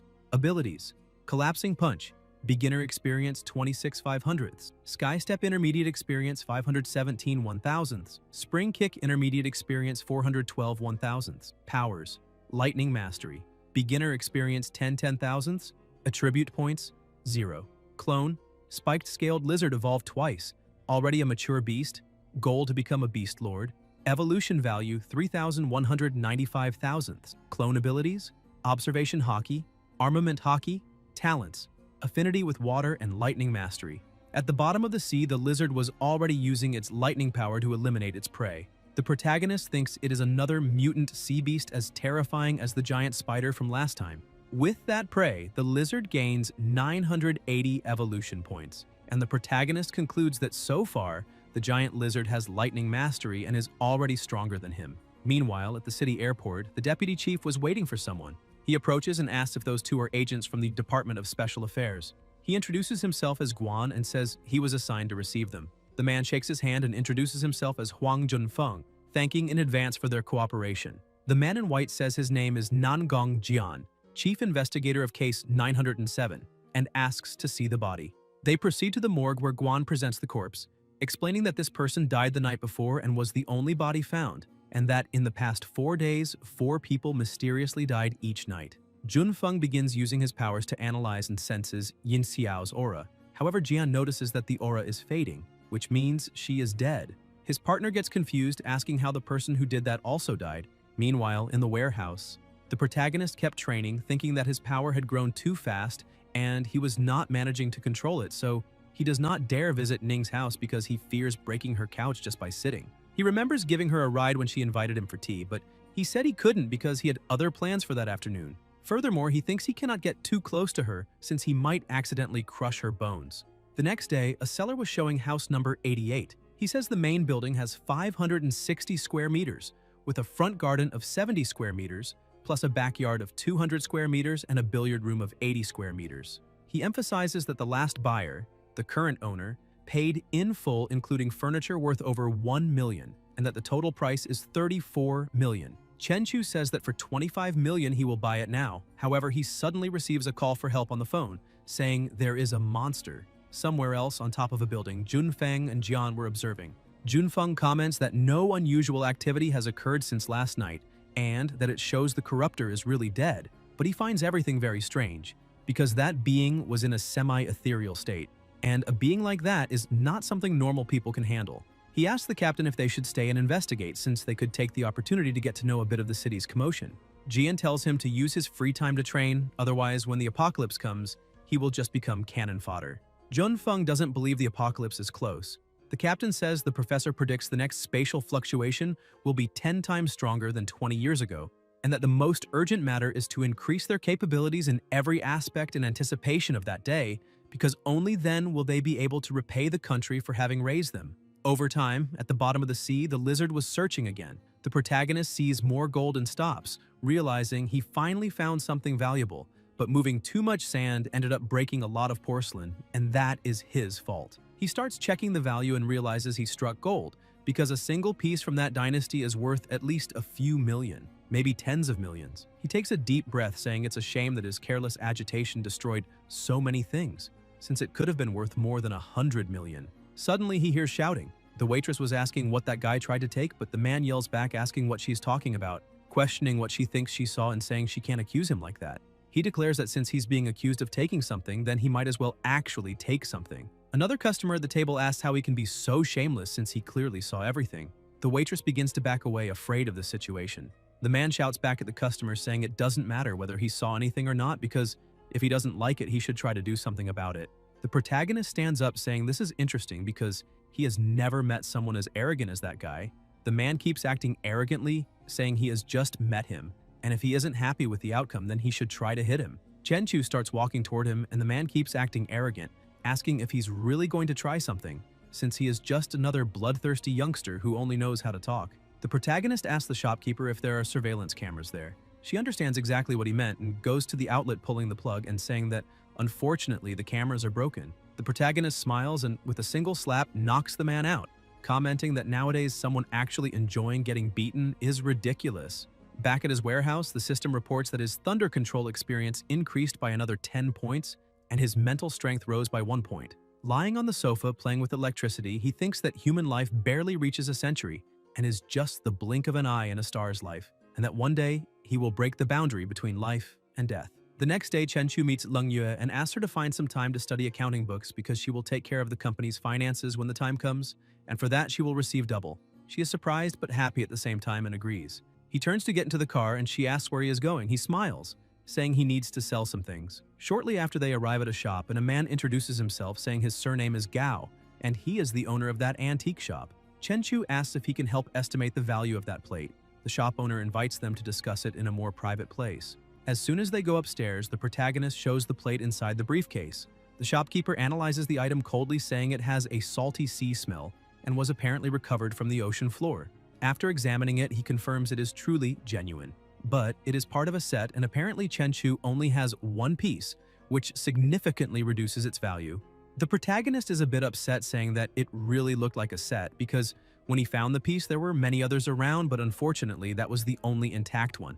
Gao comments that this is indeed a pity, and if it's only that piece, he can offer 4.5 million. Chenchu says it's a good price, but he'll think about it.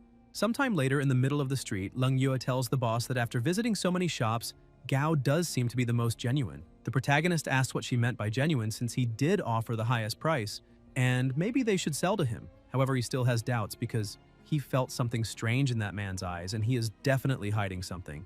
In the luxurious villa's living room, a man was asking Gao if he was really saying that he had managed to find a clue about that sunken ship.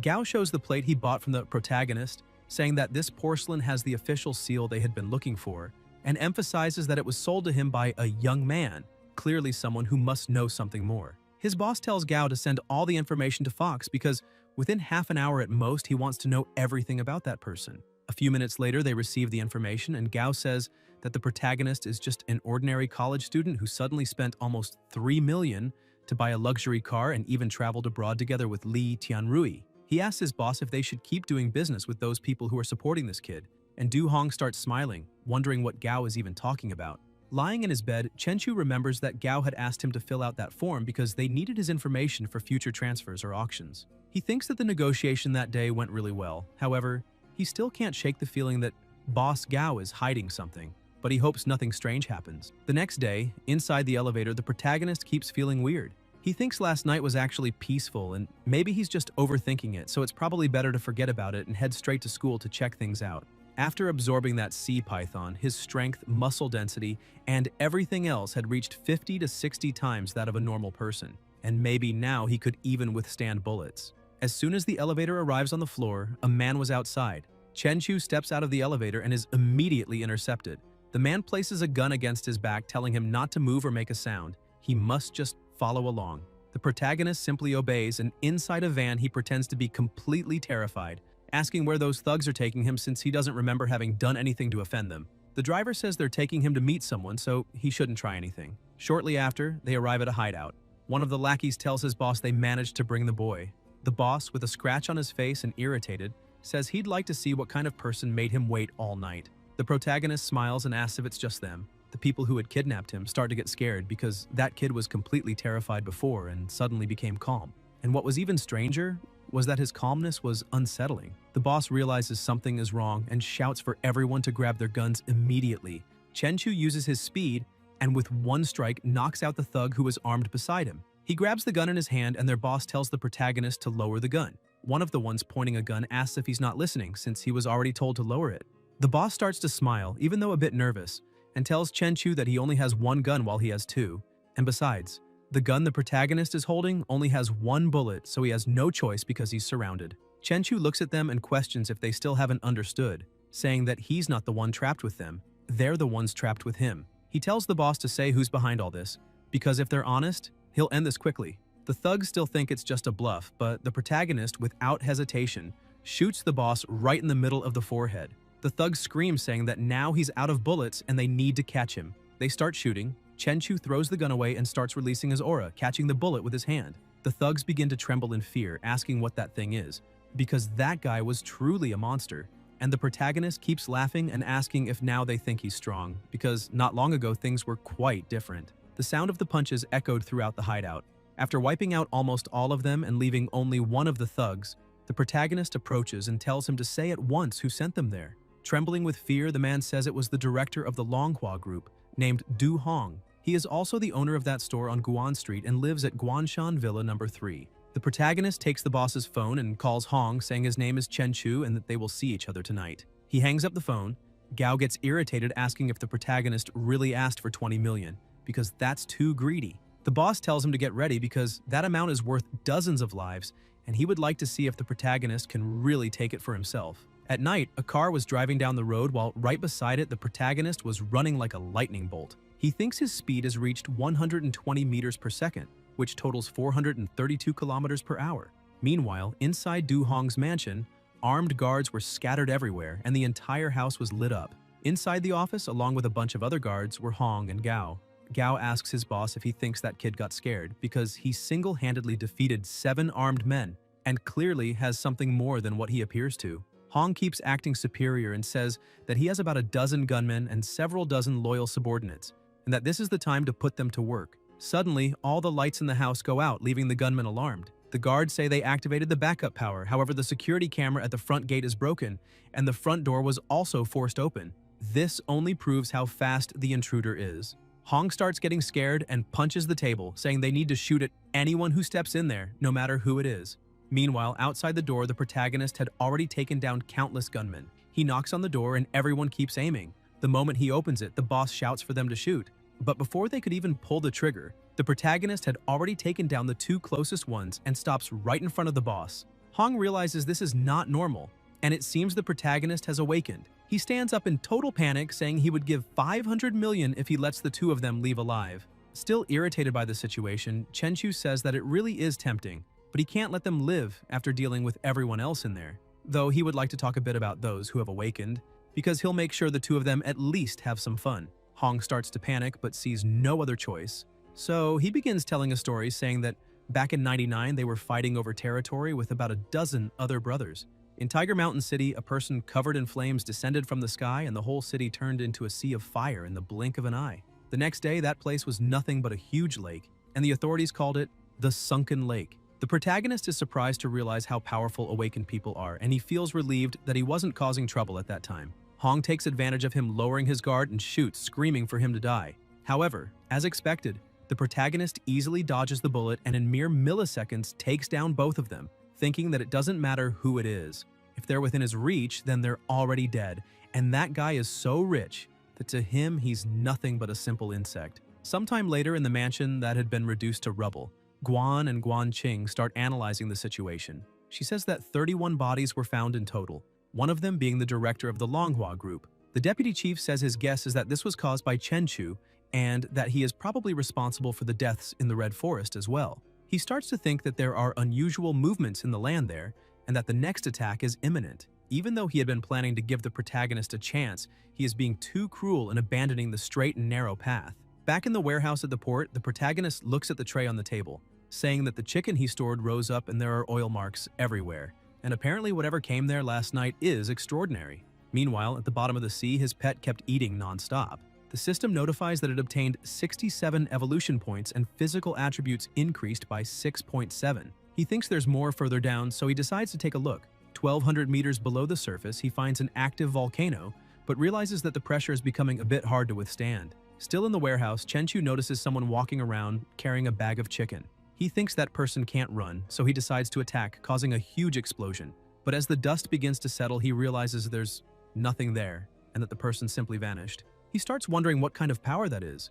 Could it be a dimensional rift, a pathway to another world, or something of that sort? Suddenly, something strange starts happening, and the system warns him that his body is being corrupted by polluted energy. A few seconds later, another warning appears saying that his body is strong enough to be immune, but that this resistance will be surpassed after 5 hours. That strange energy begins to spread through the place, and the protagonist asks if that is another world. Suddenly, at the door, a strange being appears, and as it starts to approach, the protagonist realizes it is a monster. Even without knowing exactly what it was, he didn't hesitate to attack, and with a single punch, blew the monster's head apart. The system notified that he had eliminated a defective demonic corpse and earned attribute points. The door through which that monster came was still glowing with the name, Tiger Mountain City welcomes you. Chenchu walks through the door and appears somewhere else, saying that Tiger Mountain City is the same city Hong mentioned, the one that was turned into a lake overnight. He takes a quick look around and understands that the city wasn't destroyed, but rather pulled into another world, though he thinks it's better to go back because it's dangerous there. While he was returning, a girl up in a tree holding what looked like a human organ keeps staring and then starts eating it. He tells the system that he wants to use those points to quickly strengthen his electric powers. The system notifies that the attribute points were used to enhance his electrical control abilities, experience plus 20, spirit plus 2. He starts researching this incident, discovering that Tiger Mountain City sank, 600 people are missing, and 30,000 were displaced. Chenchu is shocked to see that more than 30,000 people disappeared along with the city. And if all of them turned into monsters, then there's an absurd amount of status points in that place. He calls Tian Rui, asking if he could help verify where the displaced people from Tiger Mountain City are. Tian Rui says he'll look into it tomorrow. The next day, the protagonist goes to the iron shop to talk to the owner. He says he wants him to make a small steel house and a big knife as decoration. The knife must be 2 meters long and thick, durable and sharp. The shop owner becomes a bit concerned and tells the protagonist that this might be difficult to make because there are regulations regarding the production of knives. Chen-Chu asks if he really thinks someone would carry a 60-kilo knife around the city causing chaos. With nothing else to say, the owner just starts laughing. Chen-Chu begins to think that demonic corpses are strange beings, and he might end up infected by them. Besides a knife and a metal house, he could also use some armor. At the Hysian Hotel, the information received says that there are many conflicting reports about the survivors of Tiger Mountain City. The authorities claim the matter is resolved, and even after investigating, they couldn't find anything. Inside his car, the protagonist says this was already expected. More than 30,000 people were also buried at the bottom of the sea. He sees that it wasn't a bad day of work, since he managed to collect more than 40 of them that day, and he only needs 300 more evolution points to evolve for the third time. Later that day, in another house, the agent introduces a woman saying that she is the owner of the house, Miss Lin Chinj. She says that apparently Chen-Chu has a great eye. The protagonist says that all the money is right there, and they can start after she checks if everything is in order. Chinj is impressed when she sees that he brought 20 million in cash. Deep under the sea, the pet kept eating non-stop. The system notifies that it gained 29 evolution points and reached the maximum score possible for this phase, asking if it wants to evolve. The lizard was 1,400 meters below the surface, and he says yes. Both begin evolving at the same time, and he thinks he can hear ants moving food 100 meters away. 300 meters away, a security guard on patrol complaining about life. His strength and speed doubled, and he remains just as agile as ever. Now he has reached Earth level, his constitution has hit 1,000, and his spirit 200. The system notifies that he has gained water affinity talent and electric fire spit, along with electrical control. He thinks he gained the electric fire spit ability because he ate all those mutant tiger-headed fish. He thinks that now his pet is a total of 40 meters long, and at this point, it's not just a giant lizard, but Godzilla itself. It fires its electric fire, and he thinks that even though it's reasonably strong, it is still weak internally, and its electric fire has only average power. For now, nothing changes, until he notices another huge monster a bit deeper. The monster tries to attack, but he manages to defend himself, thinking it's quite strong and that when he eats that monster, he'll probably be able to bite a warship in half. Using only the strength of his limbs, he rips open the opponent's mouth, thinking it's just too strong. After eating the entire monster, he thinks that tiger-headed fish gave him over 2,000 evolution points and a lot of burning energy. He keeps swimming around the place because that cave must have been the territory of that enormous tiger-headed fish. While looking around the place, he sees something terrifying. An iron bar was lodged into a monster's skull, and he thinks it's horrifying, giving off a feeling of fear he can't even describe. And it also seems like there's something inside the head because the energy in his body is boiling. The system warns that he has discovered an ancestral factor and asks if he wants to absorb it immediately. The protagonist says yes, and the pet's body becomes surrounded by dense energy. The system says he has absorbed an ancestral factor and is now undergoing an extraordinary evolution, having obtained the power of an ancestral beast, Kiksh's Crimson Flame, currently absorbing Crimson Flame energy. Crimson Flame plus 10 points. He decides to test his new ability, and upon using it causes a massive explosion meters away.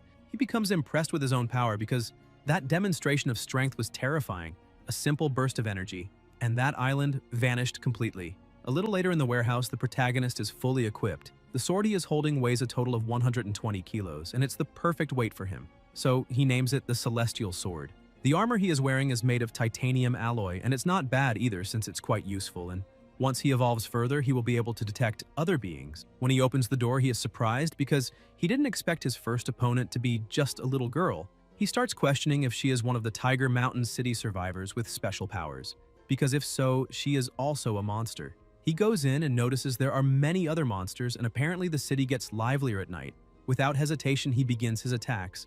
The system says he eliminated a demon corpse and gained 5 attribute points, and he asked to strengthen his weapon, the Celestial Sword. The system asks which aspect he would like to enhance: durability, sharpness, armor-piercing capability, damage against monsters, elemental enhancement wind, fire, lightning, electricity, or light. And Chen-Chu asked to put 3 points into durability and 2 into sharpness. He keeps attacking the monsters, destroying all those coming his way, and begins releasing energy saying that they're fast but not fast enough. The system notifies again saying that he defeated a second-level demon and earned 10 attribute points. His armor was enhanced by 15 points, and he acquired a first-level shock deflection ability. He tells it to put 5 points to increase the armor's resistance and 5 points to improve the sword's cutting power. He notices something moving near him, and when he looks to the side, he sees a strange slime moving quickly. He attacks and destroys everything with ease. The system keeps notifying him that he killed a violent second-level demon and gained 12 attribute points, eliminated a 4-armed second-level demon and gained 10 attribute points, and killed a snake-like second-level demon and gained 10 attribute points. Suddenly, an even bigger and stronger monster appears beside him preparing an attack. He thinks this is important. There's no way he earned all those points for nothing. The monster attacks, causing a huge impact in the area, and the protagonist dodges at the very last second. He thinks that monster is basically as strong as he is, but it's far too slow and that fight won't even be fun. He begins attacking and with just a few blows manages to eliminate the monster. The system says he killed a 5th-level armored demon and gained 100 attribute points and also discovered the demonic armor element. Now he can use 10 attribute points to absorb it. Chenchu thinks it makes sense that the monster was truly strong since it was 5th level, and now he understands why he needed to hit it more than 10 times to take it down. But this also shows he still lacks a fatal strike strong enough to eliminate monsters with a single move. Suddenly, he hears a voice telling him to run, and as he approaches, he realizes it's the girl who stole his chicken, the same girl who told him to run before, and she doesn't seem to intend to attack him. He gets closer and gently touches her head, asking if she is Shiki, and introduces himself saying his name is Chenchu, and emphasizes that from now on she'll be his little sister and he'll take care of her. The protagonist calls her over saying he'll take her back to the city and buy her new, beautiful clothes. Sometime later in the city, the two are inside the car and Chenchu asks if she knows what that dark lake is in the flooded area. She says it's the black tide, but she doesn't know what's in there, only that it's dangerous.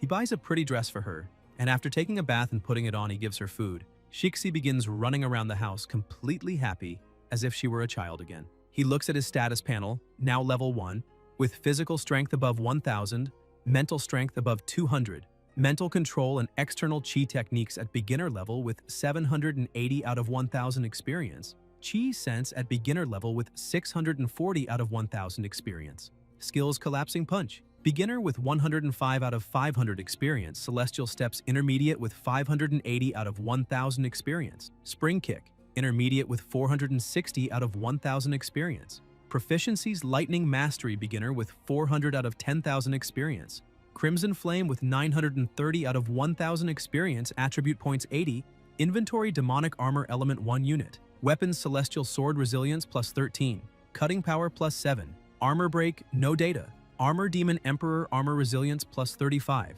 shock deflection specialty at first level, lizard clone with scaled spines evolved 3 times, a beastly home with ancient origins, evolution value 2,420 out of 10,000. Chenchu thinks that when he was fighting, he was fully covered, which suppressed his crimson flame and allowed him to unleash an explosive force capable of guaranteeing certain death.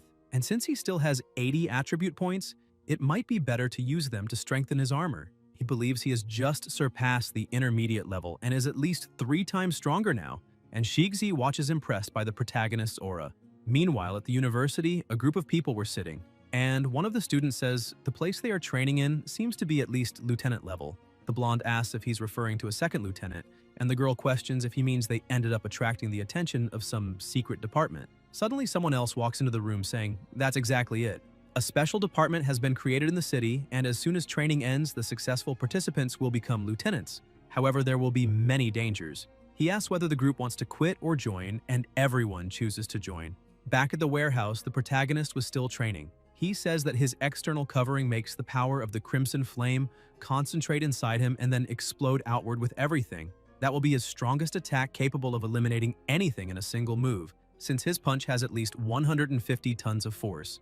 So he will call this technique Exterminating Flame. After training, he sits on the floor exhausted, thinking that 100 punches should be enough, and that now, if he finds that demonic corpse again, 3 punches should solve the problem. On the university campus, the protagonist walks past the students, and one of the girls says that he truly is very handsome. The blonde guy beside her says that car is very expensive, and that guy must have been born with a silver spoon in his mouth. Another girl scolds him, telling him to be nicer. The guy with glasses asks why she cares so much about that guy. The driver says it's because he saved Lin Rongya from 4 kidnappers a month ago. The blonde keeps acting superior, asking if that kid really saved someone from 4 kidnappers. But the guy with glasses tries to downplay it, saying they weren't kidnappers, just some desperate men. The girl in the orange overalls asks if the protagonist is really that strong. Meanwhile, sitting in a plaza, he remains still while the pet does the work. He spots a submarine thinking it must be a vessel full of thugs from the land of the kangaroos, and that's why it's so small, and apparently it's a good place for him to test his new strength. Inside the submarine, the alarms begin to blare. The crew screams that sonar detected a large life form 100 meters below, approaching fast. Another says it's indeed heading straight toward them at an impressive speed. Just brushing its claws along the side of the submarine was enough to tear a huge gash. The crew screams that the 2 rear cabins have been damaged and are leaking, and the sonar has also been damaged. The captain shouts to close the valves immediately to stop water from entering, and they need to activate multi-beam bathymetry, define a destination, and get an image of the surroundings. One of the crew members manages to get the image and tells the captain it's a massive creature about 40 meters long, even larger than a blue whale. The captain cannot believe it, asking how something can be that big when blue whales normally reach only 30 meters, and he orders the rear hatches closed and to return to the surface immediately, but the crewman says the water intake is severe and still causing damage. With no other options, the captain orders them to fire the torpedoes, push the turbines to maximum power, and head to the surface as fast as possible. The pet looks at the torpedoes coming toward him and starts smiling, because now he has reached a speed of 200 kilometers per hour and those torpedoes will never catch him. The show has only just begun. The submarine tries to escape, but the pet quickly catches up. The torpedoes that were following him head straight for the vessel and cause a massive explosion. The protagonist analyzes the situation, thinking that even so, the submarine's explosions are not very strong, and if he's hit directly, he would definitely get hurt, which means he needs to get even stronger. During the night, Chenchu and Shiki were watching a performance, and a man beside him says that the new girl is one of the 4 most beautiful of all the new students, because she dances with the agility of a bird. The protagonist becomes a bit surprised, asking if she is that girl, while his new little sister is stunned by her beauty. That woman performing is the same one who had been altered and leaning against a pole earlier, and as soon as she finishes performing, another person arrives, a man holding a bouquet of roses, and confesses that he fell in love with her at first sight, asking Chinkin to be his girlfriend. The crowd watching the show starts shouting, asking what that guy is talking about, saying that the woman is free and needs to leave the stage, that doing that is outdated and he should stop embarrassing himself. Chin Chin apologizes to the president, but says that the audience will not allow her to say yes, and besides, she doesn't like him anyway. After the event, she goes to the protagonist and asks if he still remembers her. People start looking around, wondering why the school beauty is waiting for that guy. The protagonist is a bit confused, and she says that about a month ago, he had called the police and saved a girl who had been drugged. Chenchu says he remembers that and asks if there is any problem. Embarrassed, she keeps staring at him, trying to speak, but her shyness won't let her.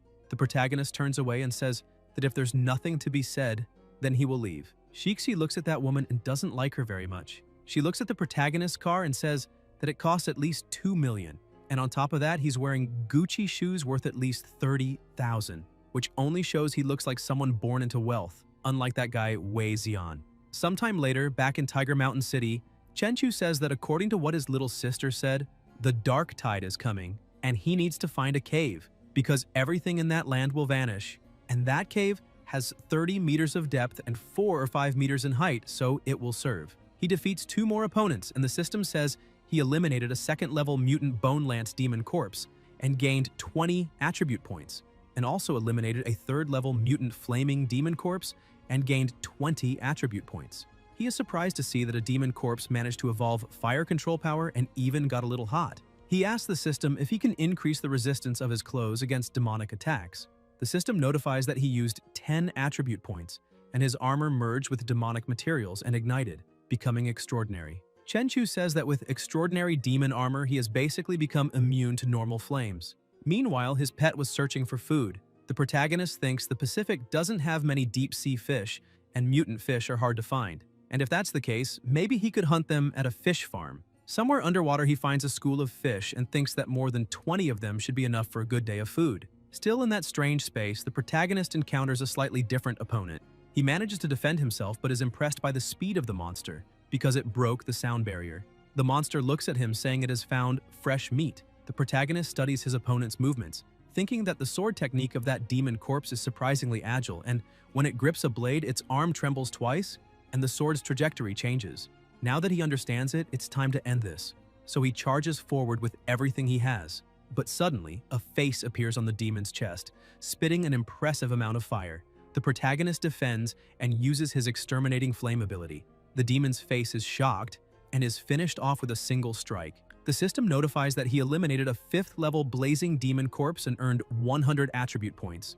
Fusion core element discovered. And now, he can spend 10 attribute points to extract it. Even without knowing exactly what the fusion core element is, he decides to extract it anyway. Suddenly, a heart appears on his sword, and the system says that his weapon, the Celestial Sword, has been fused with demonic materials and ignited, becoming extraordinary. He tests the weapon and is surprised to see that now it can launch attacks, as he can combine the power of flames and lightning to create an energy explosion with the sword. On the other side of the city, Chenchu finds a completely different demon corpse and is shocked to see that it underwent so many mutations that it turned into something similar to a spider. He looks around and realizes the forest is so quiet it's getting eerie, so he will head back. Back at the warehouse, Shiki runs to the door after the protagonist leaves, saying she will close it for him. Chenchu is surprised and wonders if she can really close a shapeless door, which means she has spatial power and is more mysterious than he thought. But closing the door works very well anyway. At least this way, the remaining demons won't leave while he's not there. The system says it has detected that the protagonist can increase his storage space and that with 10 attribute points, he gains 1 square meter. The system asks if he wants to do it, and he says yes. He says that's exactly what he needed, because he was about to start complaining that carrying that sword was getting inconvenient, and having a storage space is everything he wanted. In the deep sea, the pet had already appeared about 5 to 6 meters in just 3 hours and gained 500 evolution points, and farm-raised fish taste very good as expected. On the surface, aboard a boat, a man calls his companion Shan Tianjun and uses a torch to shine a light on the water, asking what happened to that tuna. Tianjun says it's very strange because there is enough oxygen in the water. Suddenly, they notice a bit of blood in the water and start shouting that something is happening to the tuna. But a second later, the boat is completely destroyed with just 1 strike from the pet, throwing both men far away. Inside his house, Chenchu says he still has more than 100 attribute points left, so he should level everything up. The system says it used 40 attribute points and strengthened his chi sense, experience plus 400, reaching intermediate level, and then used 60 attribute points and strengthened the spring kick, experience plus 600, reaching moonstep. He jumps, testing his 2 abilities, and realizes his chi perception increased from 100 meters to 500 meters, and that moonstep allows him to stay in the air for a moment. Sometime later, while brushing his sister's hair, he is watching the news. The reporter says that a surprising black mist appeared in the city, covering 100 kilometers of area and causing more than 500 people to disappear. Chenchu is surprised because it seems similar to the Black Tide and only proves that world peace won't last long. In the deep sea off Aoding Island, a submarine was navigating the area, and a beast man approaches researcher Shan Benjun asking how Professor Kant's research is going. Benjun says he recovered a special substance from the body of the giant beast and even discovered the method by which the beast heals. The beast man asks if it is an extraordinary substance because if that is true, then they can now create extraordinary humans. The researcher says that besides that, they will also be able to control even the greatest beasts. The submarine finally reaches its destination, they disembark, and 2 people carry a box saying they have brought the mini nuclear power plant to that place. He says that is very good because it is almost reaching its target. In the middle of the ice, a gigantic dragon with a blade stuck in its chest was trapped. A man says the facility is complete and the nuclear power source has been connected. An old man says that the nuclear energy managed to enter the beast's body and it recovered. And also, it is intelligent enough to know that the metal collar will kill it, and now it must follow instructions. Benjamin tells Professor Kant that he is even smarter than Einstein. The beast begins to move and the professor shouts that it finally worked and that the monster will awaken soon. The protagonist's pet was watching all of this and thinks those people are trying to resurrect a giant beast and therefore must die. So he stomps the ground hard, causing a collapse. Everyone panics, saying another giant monster is there and they must block it immediately or they will all die. The professor gives the order to fire and calls Benjamin to run to the submarine. The guards start using everything they have, shooting and even throwing grenades. While the professor ran as fast as he could, none of it had any effect. The monster kept moving to attack them. The guards say it can't be real because even armor-piercing 24mm rounds and an explosive bullet didn't work. Another guard says those weapons are used in civil wars. The pet wonders if this is really all humans are capable of, then uses its ultrasonic roar ability, unleashing its crimson flame and wiping out all the soldiers around. The professor and Benjamin try to escape in the submarine, but the pet spots them and launches another attack, destroying the submarine. Suddenly, the giant beast that was imprisoned awakens. The pet observes this and thinks that they really did manage to resurrect that creature, and its aura is terrifying. The protagonist thinks his pet only needs to keep its distance and kill it using electrical attacks. He strikes the giant beast, which begins screaming that it has just woken up and isn't strong enough yet, begging him to stop. As soon as he finishes eliminating that giant beast, the system notifies that he just discovered a damaged ancient reason and asks if he wants to absorb it. He says yes. The system continues notifying, telling the protagonist that his clone rested and gained evolution points +5 and physical strength +0.5. He is surprised to see that he can get stronger just by resting. After absorbing the damaged reason, Shiki is eating cake eagerly, saying it's delicious. His phone rings and shows a message. Situ Chankian asks if he's free tomorrow because she would like to have lunch together. He says yes and tells her he'll pick her up at 11. Inside the teleportation gate, the protagonist is fighting another monster, and while dodging its attacks, he thinks it's incredible. Those blows could probably destroy a tank. Yet again, he wins with just one strike. The system says he eliminated a 4th-level demonic creature and gained 50 attribute points. He's a bit disappointed because he thought it would at least be a 5th-level one. He continues advancing quickly through the area using his probe, finds another nearby monster, and goes straight to attack. When the battle starts, the monster identifies his extraordinary level armor, and he immediately spends the 50 attribute points to strengthen himself. He launches forward and leaps, breaking the ground on his way to the opponent, but when he tries to strike, he cannot reach it, because a protective barrier rises between them. He realizes that energy wall is protecting the enemy, and that he needs a bit more force to break it. Using his Exterminating Flames ability, he manages to pierce the barrier and eliminate the monster. The system says he eliminated a 6th-level demonic creature and earned 200 attribute points. He allocates 100 points to strengthen his external chi and 100 points to enhance Crimson Flame. As he does so, the flames imbued in his sword become even stronger. He says the temperature of his flames rose from 3,000 to 10,000 degrees, and the range of his attacks increased to 30 meters. He strikes a monster that was flying and notices he managed to bring down a dragonfly with a single blow. Now his status has reached Earth level, and his power has surpassed that of extremely strong individuals. Physical above 1,652, mental above 254, external chi techniques intermediate with 6,200 out of 10,000 experience. Chi sense intermediate with 50 out of 10,000 experience. Spring kick advanced with 60 out of 10,000 experience. Proficiencies and powers lightning mastery 400 out of 10,000. Crimson flame 1,930 out of 10,000. Attribute points 280. Inventory 2 cubic meters. Weapons: celestial sword resilience 13, cutting 7, armor break 10, special ability core conversion, armor demon emperor, armor resilience 45, energy 50, specialty shock deflection ability 1st level, clone lizard of scaled spines evolved 3 times, a beast lord with ancient origins. Evolution value 7,620 out of 10,000.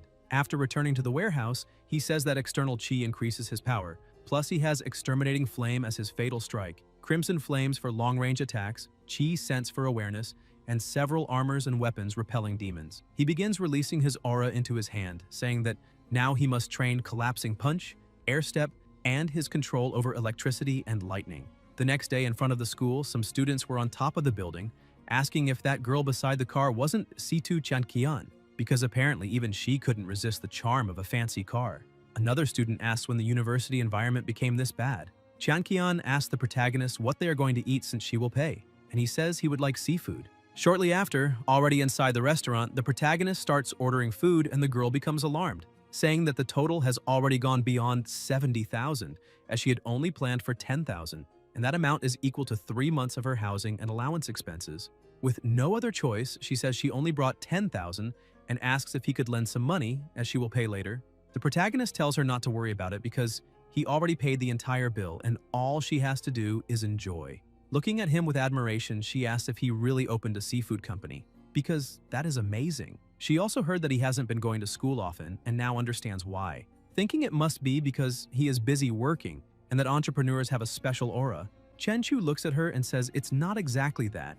The truth is that he hasn't been going to school because he has been busy killing monsters and leveling up, so he hasn't even had time to manage his company. She starts shifting around a bit, confused, asking what killing monsters and leveling up means, and if it's some kind of game. But the food arrives at the table, and she becomes distracted by the size of the crab, losing track of the conversation for a moment. Chenchu stares at the crab while thinking that if the apocalypse really happens, he doesn't know if he will still be able to enjoy such luxury.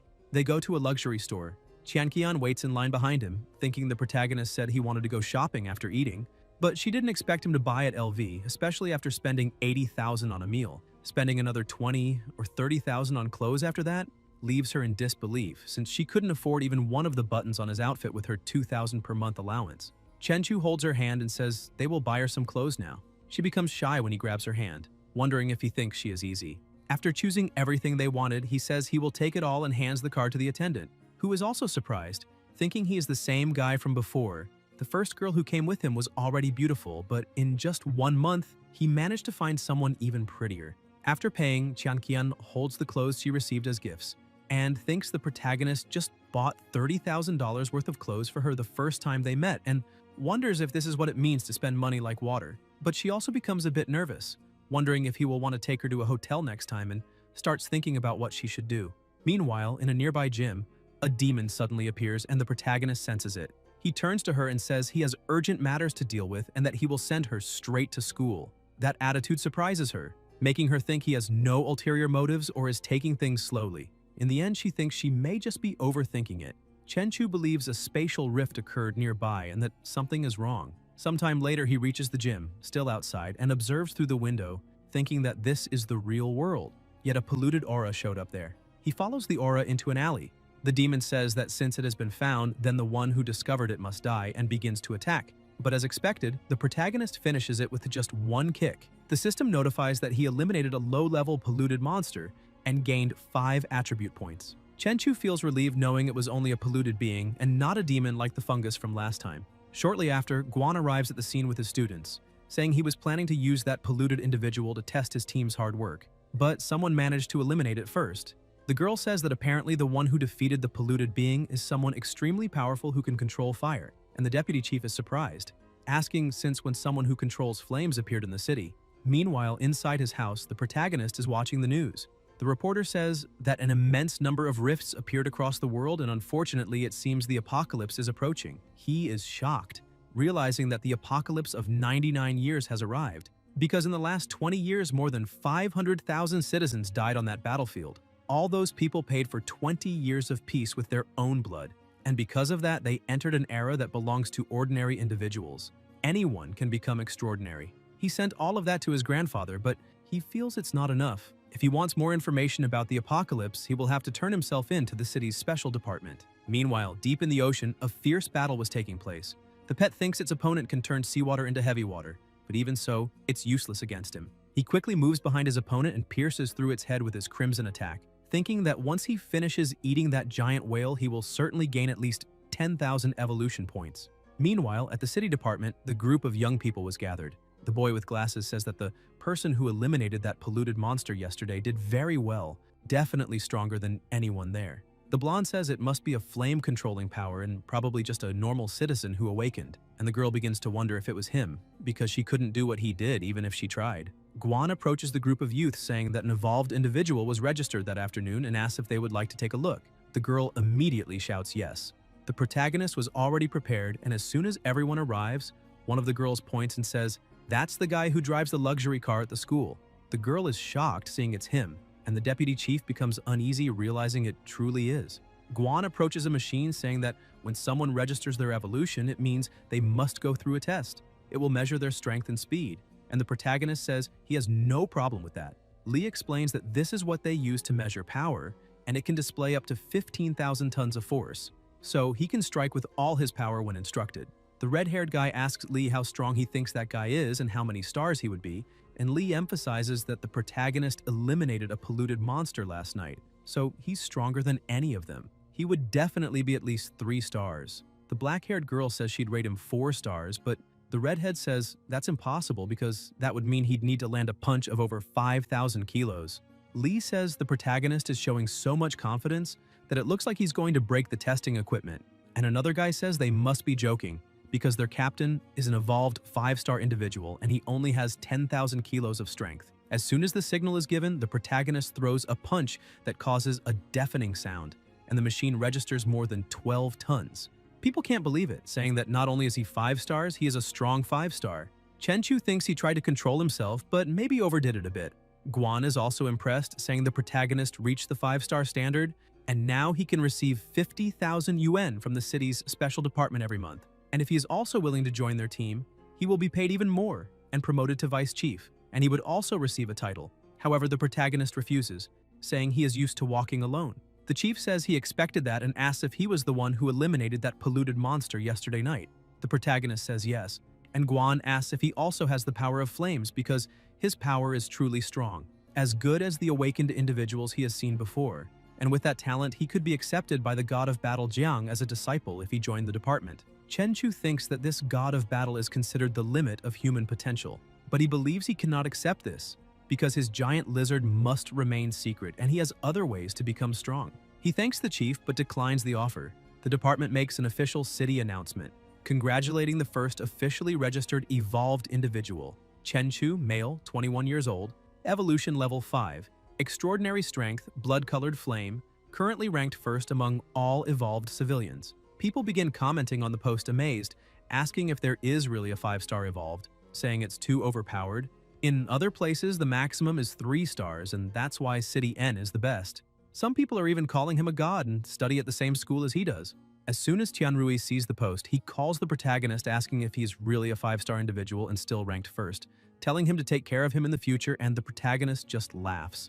After hanging up, he throws the phone on the table, saying that even classmates he hadn't spoken to in years called to congratulate him, and that he received calls from even more people. He starts laughing, thinking this must be what it feels like to be a god living among humans. Meanwhile, after finishing eating that giant whale, his pet has reached 90 meters in length, and his physical strength increased by 1,800 points, and his power rose from 29 tons to 70 tons. He keeps smiling because with his external covering, he could even withstand a piercing bullet.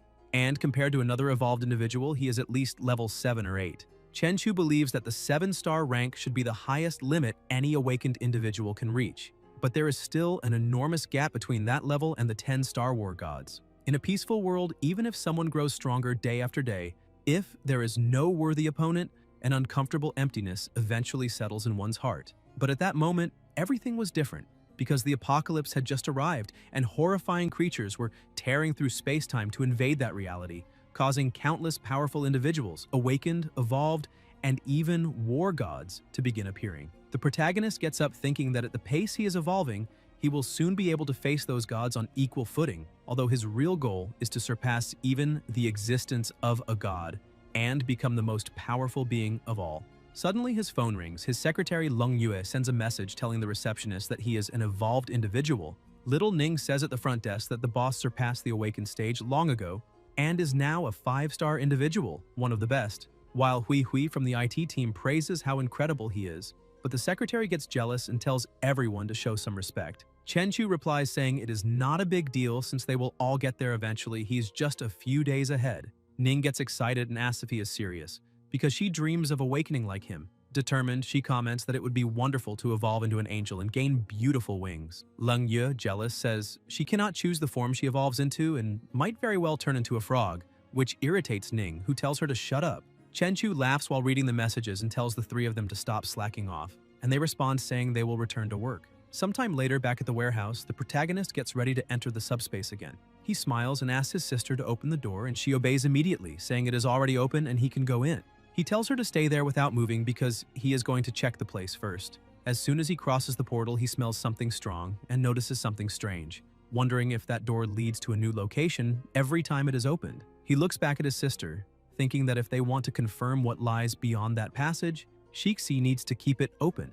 But that worries him because if they keep repeating this process, an even more terrifying monster might eventually discover the portal's existence. He remembers the blue-eyed monster that chased him and thinks the creature may have deduced the location of the door where he vanished and might even have sent another monster to follow him. Besides that, every time the portal closes, a new destination appears when it reopens, which means he will have to explore everything from scratch each time. He smiles at the thought that it could be a world completely generated at random, and if that is the case, it is actually not bad.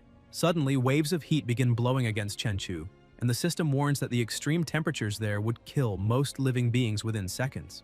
But it also informs him that his crimson flames can neutralize the burning effect. The protagonist smiles, saying he got lucky because the hot wind even feels refreshing to him. Moments later, the system warns again that his body is being affected by pollutant substances in that environment, but his immunity can temporarily block these effects for a total of 15 hours.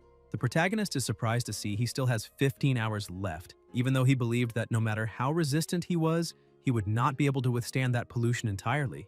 On the other hand, he imagines that awakened individuals and war gods would be completely immune to all of it since they are unimaginably powerful. He then starts walking, thinking that none of this matters now because there is no time to waste. He needs to discover everything that world might offer. Chenchu begins using his detection abilities, but does not find any trace of life, whether monsters or humans, since that place is utterly deserted. He keeps analyzing the surroundings and comments that it is no surprise, because such an infernal environment would not support life under any circumstances, which is why he needs his sister to open the door again. Suddenly, he notices something rising behind him and, thanks to his reflexes, he quickly turns and attacks the monster. His strike slices it in half, but the creature simply regenerates. The system informs him that it is a poisonous smoke monster of difficulty 3, making Chenchu smile since he had not even noticed its presence, which proves that this world truly has something different. The creature lunges forward trying to injure him, but it is blocked by the protagonist's protective barrier. He then understands that his senses did not fail because that monster is not alive, and being a filthy entity, it needs to be dispersed with thunder that repels evil spirits. Chenchu gathers energy in his hand and prepares to strike just as the monster stops right in front of him, creating the perfect opening. Lightning hits it directly, making the creature scream in pain. The skull falls to the ground and the system reports that he has eliminated a strange third-level monster and received 20 attribute points. The protagonist, however, wonders if that was truly a third-level monster, since it seems much stronger and has the special ability to make physical attacks useless. Besides that, his blows caused no damage at all, perhaps because the creature was born in lava, which also nullified fire attacks. He feels relieved for having been lucky enough to possess talents capable of countering all those abilities. Otherwise, that fight would have been extremely difficult. Suddenly, he hears footsteps behind him, and when he looks, he notices that it is his sister. He points out that he had asked her to wait outside the door because it was dangerous in there.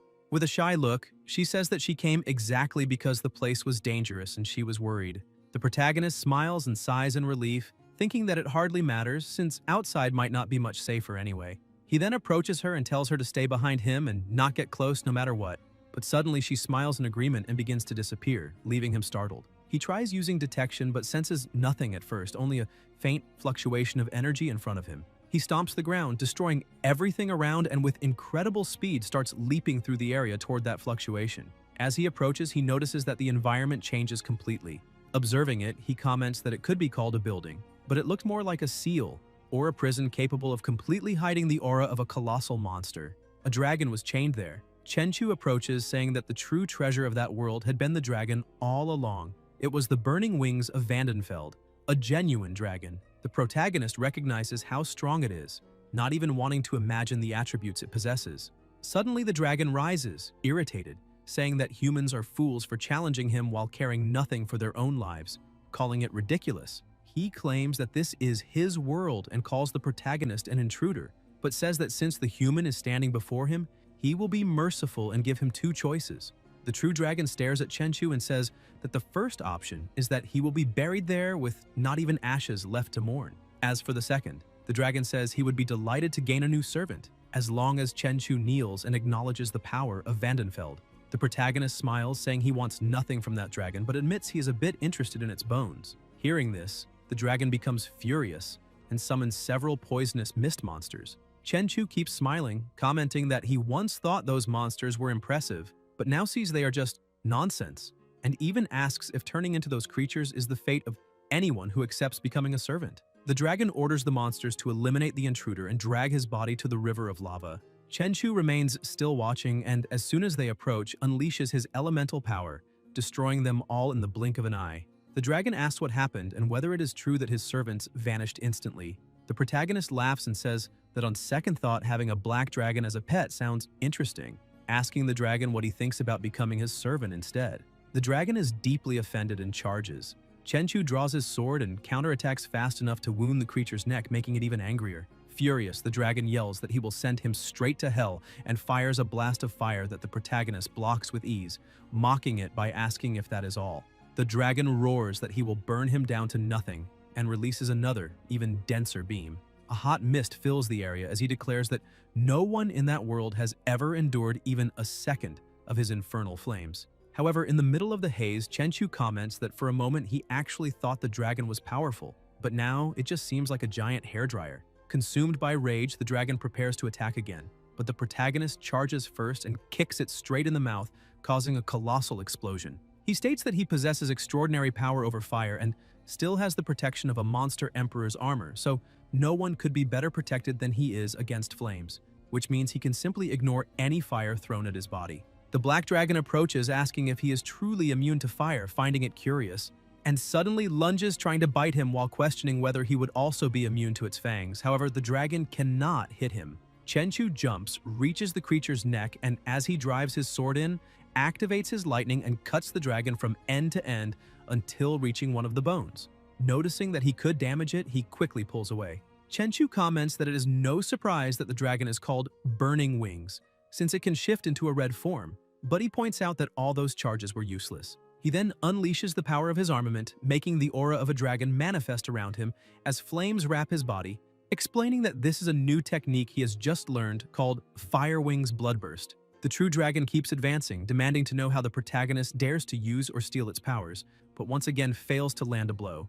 Chenchu takes advantage of the opening and tears the creature's head off. The system reports that he has eliminated a 5th-level dragon-type demon and received 1,000 attribute points. With flames still burning around his body, he declares that this trash has reached the end of the game. Shiki reappears and, upon seeing the dragon's head, says that her brother is truly powerful because the dragon is dead. Chenchu returns to normal form, saying that this is the effect of the 4,000 attribute points he placed into his physical body. It is absurdly strong, and he used only 10% of his chi, and his natural recovery should cancel the consumption. He then decides to name that form Bloodburst Type 1. He approaches the dragon, saying that now he has scales, fangs, and even the meat, in addition to blood that resembles lava, which is also an extraordinary material. Just that head alone would be worth at least 100 million to the government.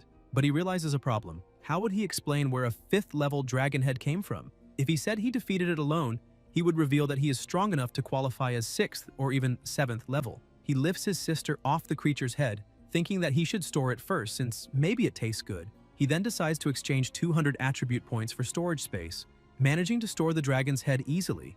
After that, he uses 400 points to strengthen his intuition, because he wants to perceive even what lies between the lines. The system confirms that intuition has been enhanced and that he has obtained high-level intuition capable of detecting even the aura of monsters and inanimate objects. Then he uses another 400 points to amplify the intimidation of his armor. The system reports that the enhancement succeeded, and suddenly, a power begins radiating from his body, changing the pressure around him and cracking the ground beneath his feet. Now he has awakened the king's intimidation, able to make a person tremble in fear since even the slightest eye contact can leave someone powerless before him. He takes a deep breath, saying that this should be useful for clearing out the fish in an offshore fishing boat.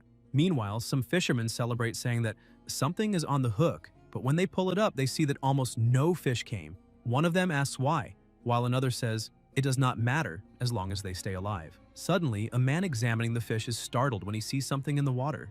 The ocean begins behaving strangely, and right after, an explosion of lightning occurs, throwing several fish upward. The fish crash onto the fishing boat as the man shouts that there are already more than 50 and he has never seen anything like it. And deep in the sea, the protagonist's pet swims toward a fisher while Chenchu simply watches because it was just a test. And he concludes that the king's intimidation made the lizard's oppression even stronger, to the point that nothing could move inside the area of effect. He then combines flames and electricity at the same time and realizes that he can fly, since humans have always dreamed of reaching the skies. So he climbs higher and faster, thinking that as long as he maintains these two powers together, he can completely ignore gravity. During the test of his new ability, he notices something on the horizon, guided by intuition, insisting that there are still countless unexplored places in that world. And as he approaches, he thinks that there might be a being there, so unknown that even the ruling dragon of that world did not know of it. After all, the black dragon was just a magical creature imprisoned, and clearly some superior power had to be behind it. Determined, he continues heading there, and soon he is walking through the ruins of the giant kingdom, observing drawings on the ancient walls and understanding that a civilization of giant dragons once existed there, although he still cannot identify whether they worshipped a dragon god or even a true god. Suddenly, a colossal stone door produces a strange sound, and even sensing immense danger behind it, Chenchu remembers that there is no catching a tiger without entering its lair. So he advances without hesitation and finds a path lined with enormous statues of giant dragons, until finally concluding that the black dragon had been like the little brother of those creatures.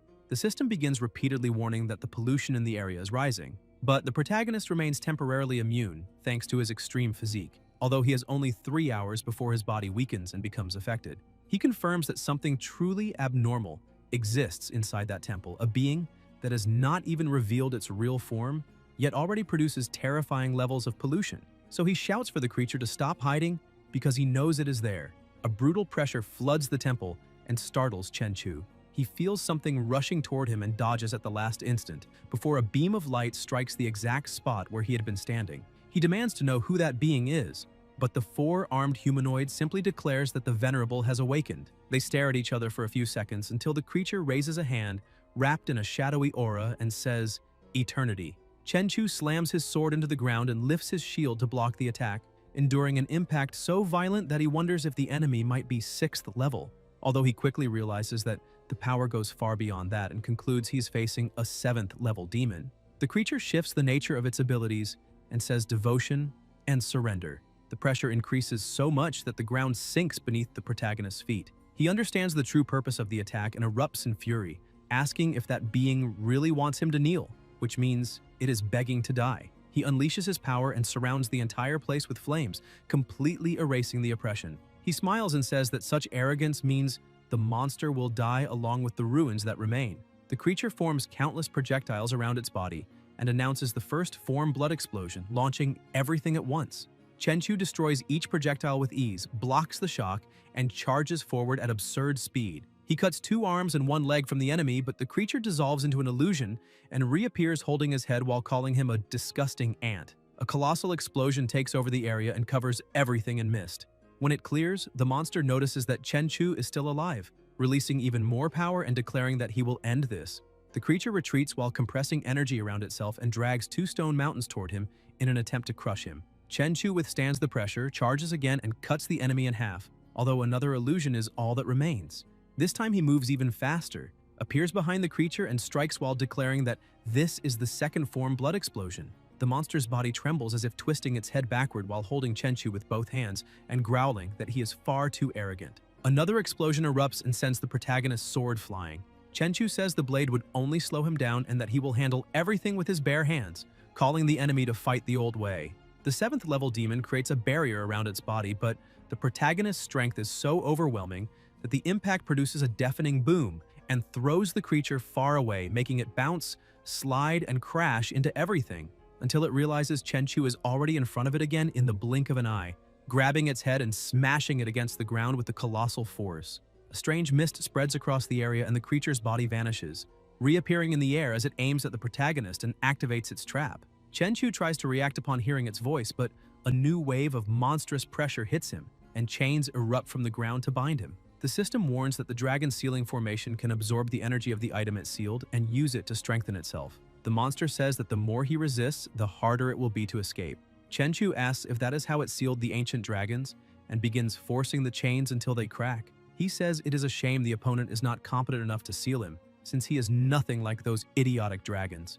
Using brute strength alone, he breaks every link and frees himself with ease, ordering the creature to listen carefully to his name, Chenchu.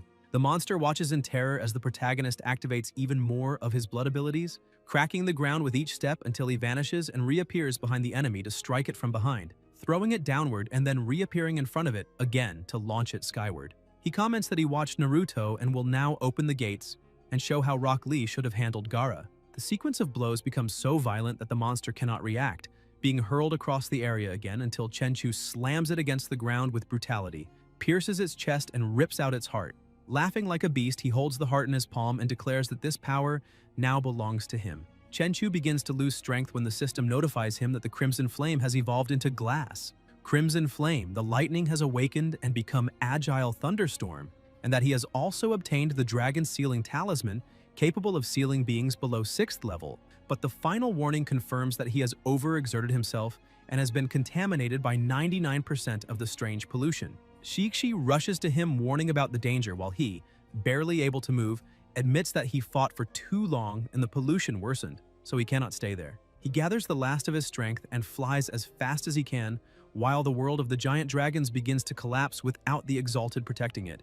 But as soon as he crosses the exit, he falls to the ground. His sister quickly shuts the door and calls him in desperation, but the protagonist can only say that, once closed, the door loses its connection to the other world and no one knows where it will appear again. Shiki runs to him and Chenchu says he is fine because all power comes with a price. He thinks that blood explosion seems to be nothing but condensed raw power, and that only someone with insane physical strength could withstand it, since an ordinary person would have their blood vaporized using even type 1 and end up as nothing but a dried corpse. He tries to stand despite the pain and concludes that to reach type 3 he will need to strengthen his body even more. He holds his sister's hand and says that the teleportation door is closed and they need to find a place to rest. Meanwhile, among the ruins of the palace in the land of giants, the fallen monster begins to move its hand, awakening as it sees blood dripping from its chest and releasing a furious roar.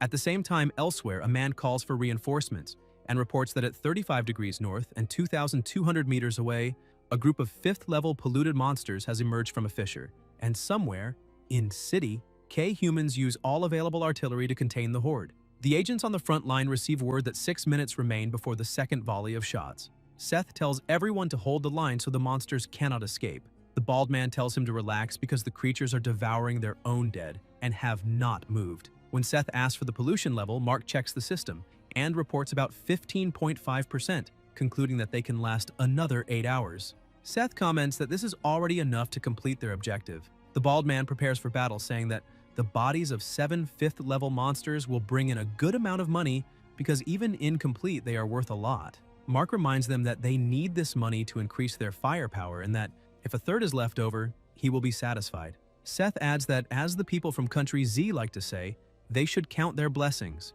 because without support from the base, any of those monsters at full health would mean certain death. Another barrage begins and destroys several enemies. Seth says it is time to work because he really wants those monsters and tells his 2 partners to clear the bodies, since that should yield 5 bottles of purifying energy, and they plan on keeping 3 and selling the rest. A mist suddenly fills the area and a gigantic monster appears, making Seth tremble as he asks what that thing is, while his own body begins reacting in a strange way. The Colossus advances, sending Mark into despair as he realizes the pollution level is rising absurdly and has already surpassed 531. But before he can react, his head is destroyed in a single blow. The leader orders everyone to flee immediately, but Tyler is also killed, and the monster watches Seth try to run, even though the pollution is so intense that his body collapses and explodes. Somewhere inside the apocalyptic base of Country M, a maximum alert is triggered as an apocalyptic event is detected, causing the highest level defenses to activate in order to eliminate any threat for the sake of humanity. A nuclear missile is launched, travels around the globe, and hits the giant and the smaller monsters around it. All of this unfolds while the protagonist sleeps peacefully at home. Sometime later, he wakes up, goes to his sister's room, and tells her that it is time for breakfast. She gets up sleepily calling for him, and he hugs her tightly while asking what she wants to do, making Shiki feel so safe and comfortable that she falls asleep on his shoulder. Chenchu carries her in his arms and walks until he hears a noise outside, where a woman in a delivery uniform printed with fast takeout food stands at the door bringing their meal. She calls Chenchu, saying the food has arrived, and he introduces herself as Huangfu Ziyan. The protagonist opens the door quickly and she greets him while handing over the order, making Chenchu notice, surprised, that it is the first time he has seen a woman delivering food at dawn while riding a $100,000 motorcycle. Ziyan looks at him and at Shiki and comments that she has also never seen someone live in such an expensive mansion and still order takeout every day, especially with a daughter, which makes the protagonist smile and say that she knows him far too well. Suddenly, a crushing pressure leaks from his body, leaving Ziyan so terrified that she drops the food on the ground, trembling from head to toe and stuttering,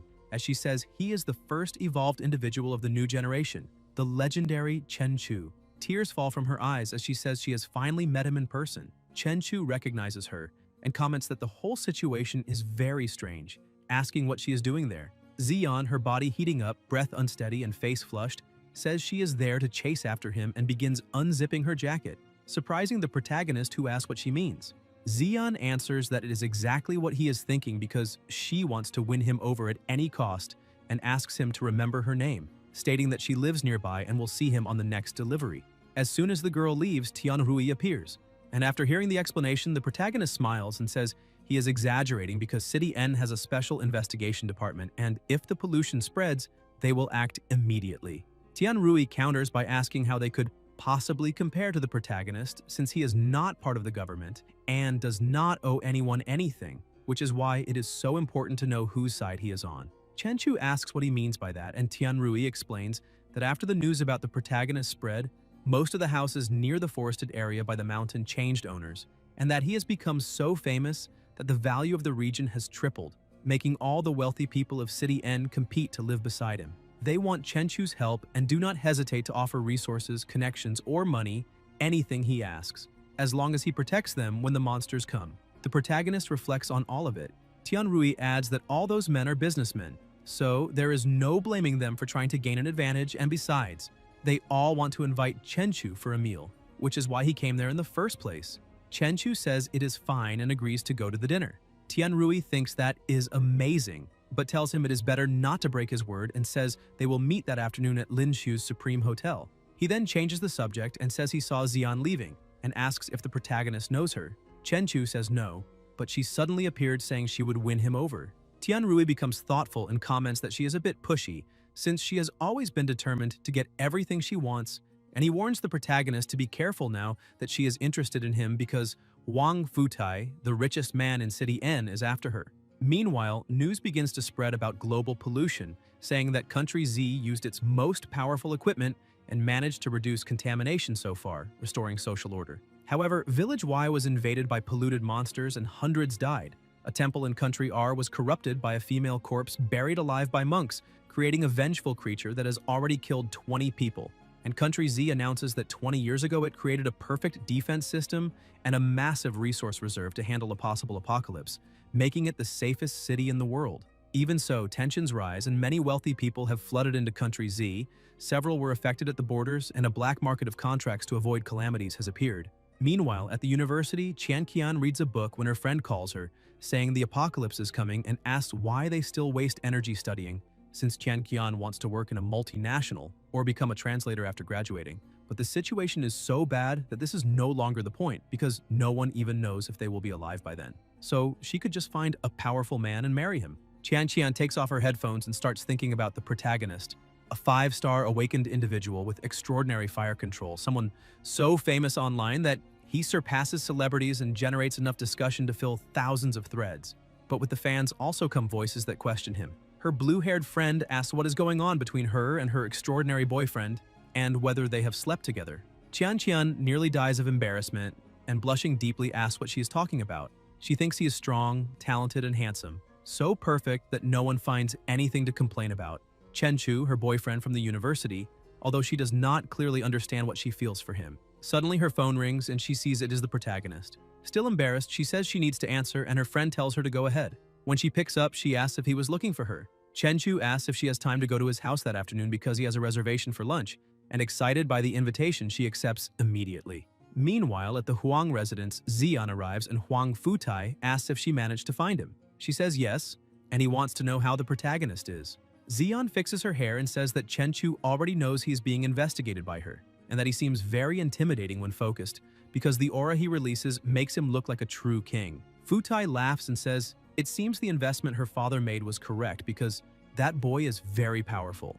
Xian points out that even if her father tries to buy him with millions, or even tens of millions, it will not work. Futai says that no matter how much she tries to defend Chenchu, he is still just a pampered boy in his early 20s, and asks if she really thinks an experienced veteran like him would be surpassed by someone who barely left his diapers. Xian replies that the world has changed and his money cannot solve everything, while power can. Futai begins to suspect something and asks if, after a single visit, she is really beginning to like the protagonist and what exactly she told him. Xian says she is chasing after him not out of interest or because of his family, but because she truly has feelings for him. Futai becomes uncomfortable and asks if she is serious. She blushes and confirms, saying he is the first man in many years to make her feel something different. That irritates Futai to the point that he slams the table and says that all the powerful families of City N and even cities H and S have their eyes on her, and he knows exactly how they manipulate others using money, women, and power. As long as the protagonist has human desires and emotions, they can use them to bring him down, make him kneel, and force him to join them. He says his daughter is being naive, wanting to fight all those families. Zeon answers firmly, saying that her aunt taught her that the path to a man's heart begins through his stomach. The father agrees but is shocked when he asks if she really plans to learn how to cook, thinking his daughter has lost her mind, and that now, touched by a man, she has even decided to change because of him.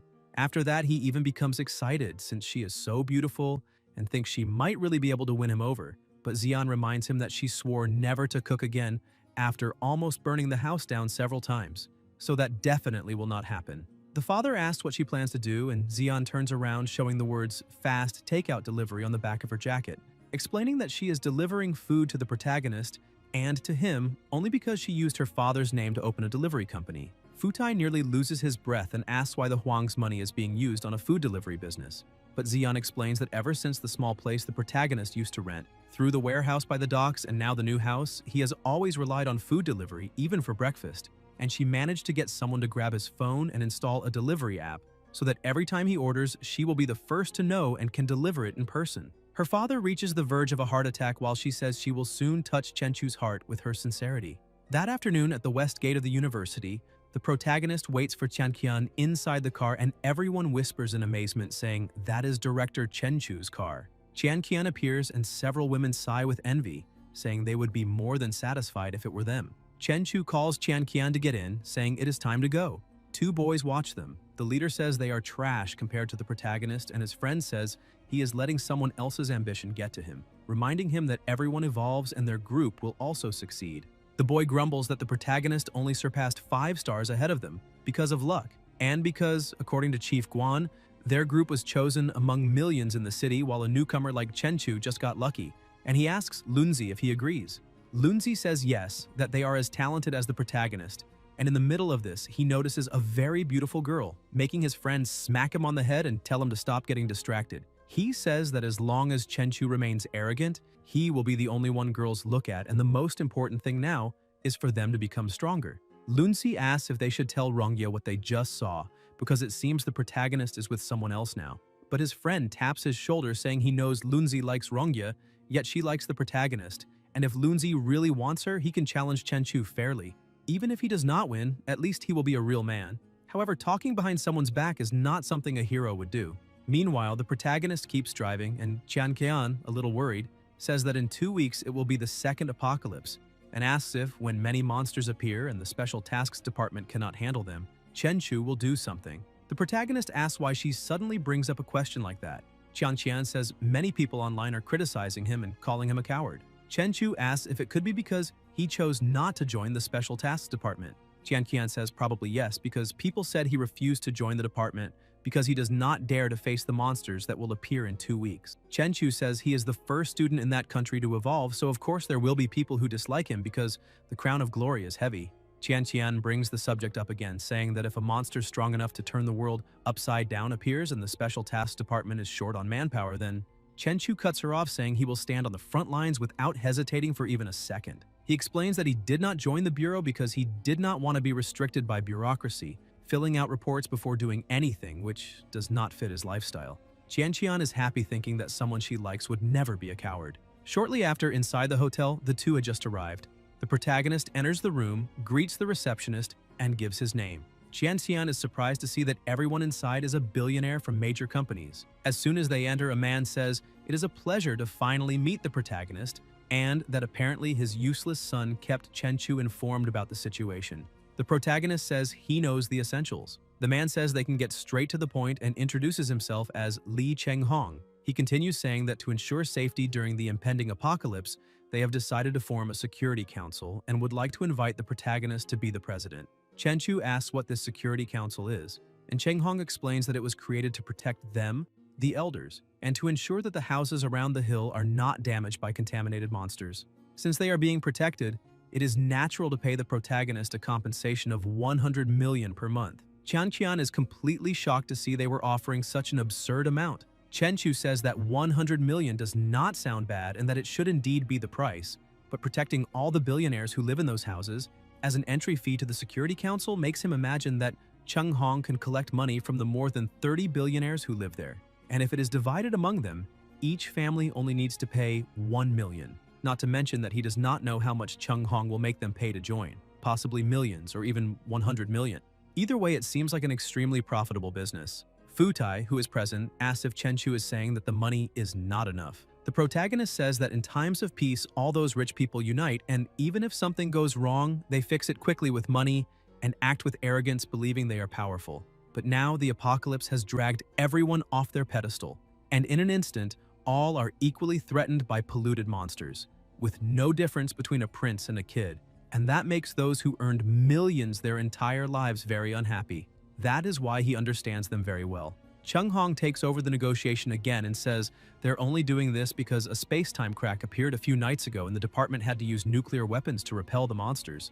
He asks what the protagonist thinks would be fair and offers 200 million per month, saying all they want is to sleep one night in peace and asking if Futai agrees. Futai tells Cheng Hong that his son, Li Zongwen, is in the Special Tasks Department, and therefore Cheng Hong knows better than anyone how efficient those lazy people are, because if they were reliable, they would not need to be there. He raises his hand and says he will give 300 million per month to the future department president, and hopes Chen Chu accepts because he is taking 100 million out of his own pocket.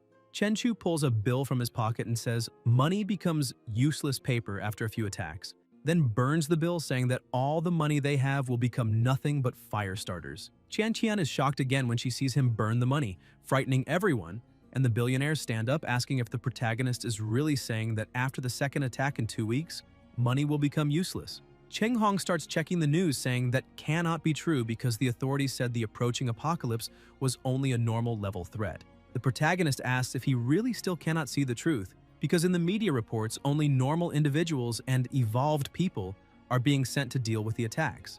Cheng Hong begins thinking about it and becomes even more confused. Chen Chu asks him to try guessing why even the Special Tasks Department cannot locate a 4-star awakened individual, since they are busy trying to maintain the 5 apocalypse gates, and reminds him that those gates are not the true battlefield because the officials cannot even take care of themselves, so how do they think they can help anyone? Futai slams the table asking what the protagonist wants them to offer. Chen Chu says he does not want money. He wants a special type of soil produced in Julong, specialized medicine from Baitai, and a special export of Lantian gold. He also wants to see the mountain fortress blueprints in 3 days, and the defenses must be completed in 1 month. Cheng Hong asks what mountain fortress plan he's talking about and when the houses became part of a defensive structure, but suddenly he realizes the truth. The houses around the mountain will be the central point and will use the mountain's natural geography to be in an easily defendable area, and even if the entire world faces an apocalyptic event, people there will be able to live for years with air circulation,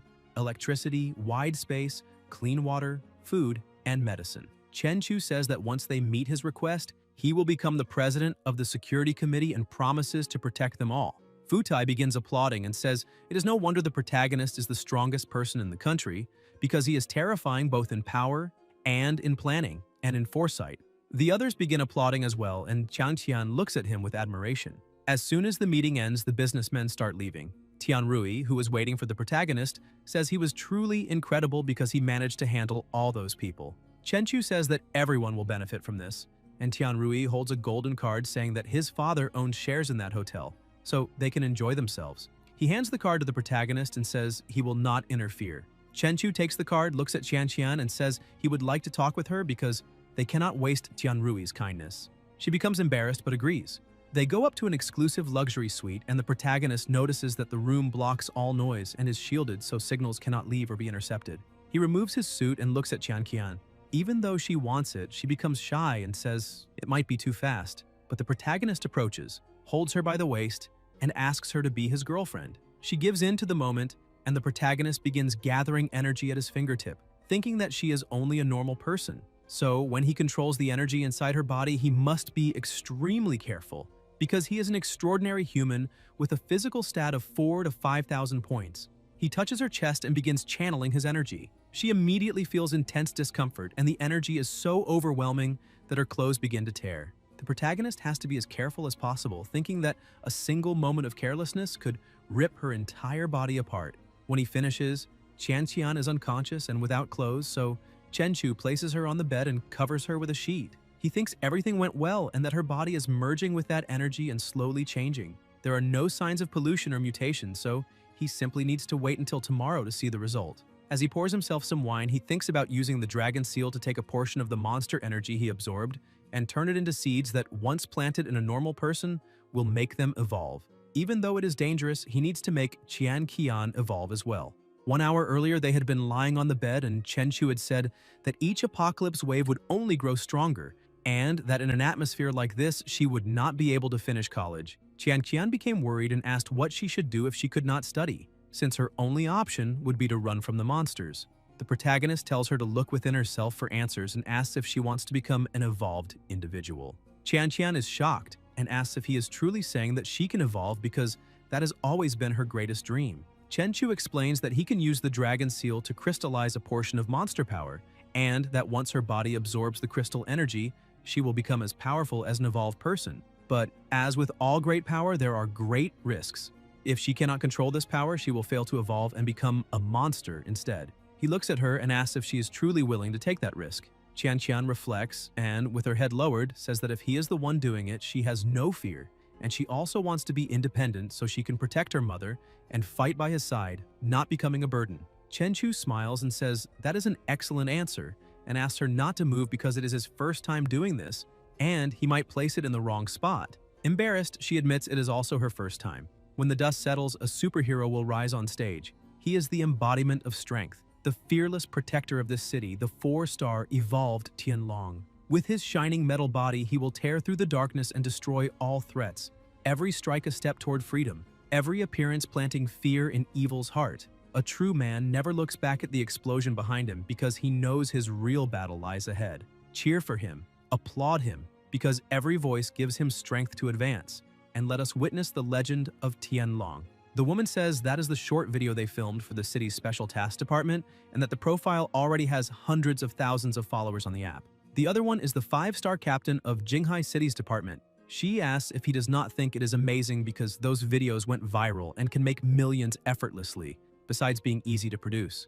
The protagonist asks if those videos were made with special effects. The woman says not entirely, but emphasizes that the app can activate filters with a single tap, making the movements automatically look even more powerful because all those apps need to help evolved individuals promote themselves so they can gain public trust, which is why they recently signed contracts with many special task offices and evolved individuals.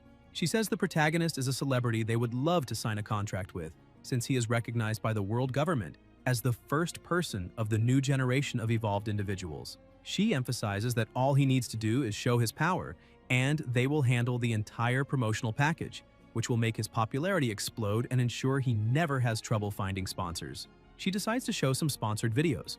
A nearly naked man sitting inside a cup of instant noodles, claiming that eating that brand would turn someone into a superhero ready to fight the apocalypse. Another video shows a boy running in special sneakers saying that with those shoes they could jump higher than rent prices after the apocalypse. There are even ads promoting supplements for male enhancement. After demonstrating the ads, she says that if the protagonist is willing to start live streaming on that app and become a famous streamer with thousands of fans, they are ready to fulfill any desire he has.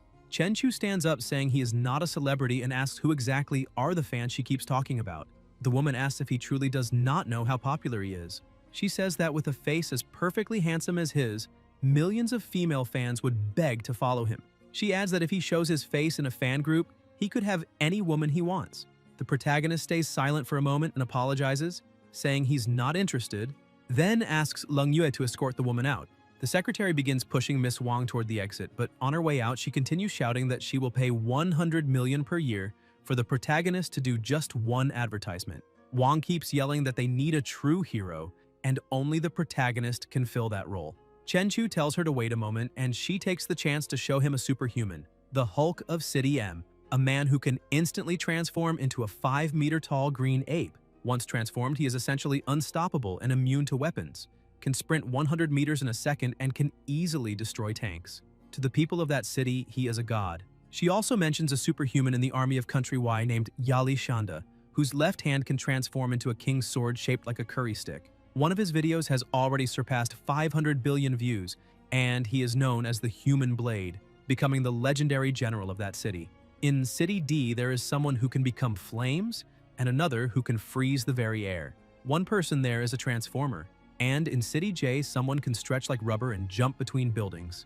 They also have people who can become invisible. Wang says it is natural for ordinary people to feel fear and uncertainty in the face of the apocalypse, and these people need a true hero who can make them feel safe and give them hope. She emphasizes that those other superhumans have become symbols of their countries, and they need a symbol like that as well. The protagonist thinks that expanding his sphere of influence might not be a bad idea, especially now that people are criticizing him online. Chenchu tells Wang that he definitely will not do live streams, but he might reconsider recording videos. The woman becomes ecstatic and asks if he is serious. After he agrees, they begin recording that night. In the darkness, he becomes the light in despair, the hope. His blade strikes with precision and grace. He moves through the air in a deadly dance. A true hero who fights not for glory, but for every life on Earth. Chenchu, the first evolved individual of the new generation, a fearless, legendary, and benevolent protector. In the Special Tasks Department of City N, the entire group watches the video.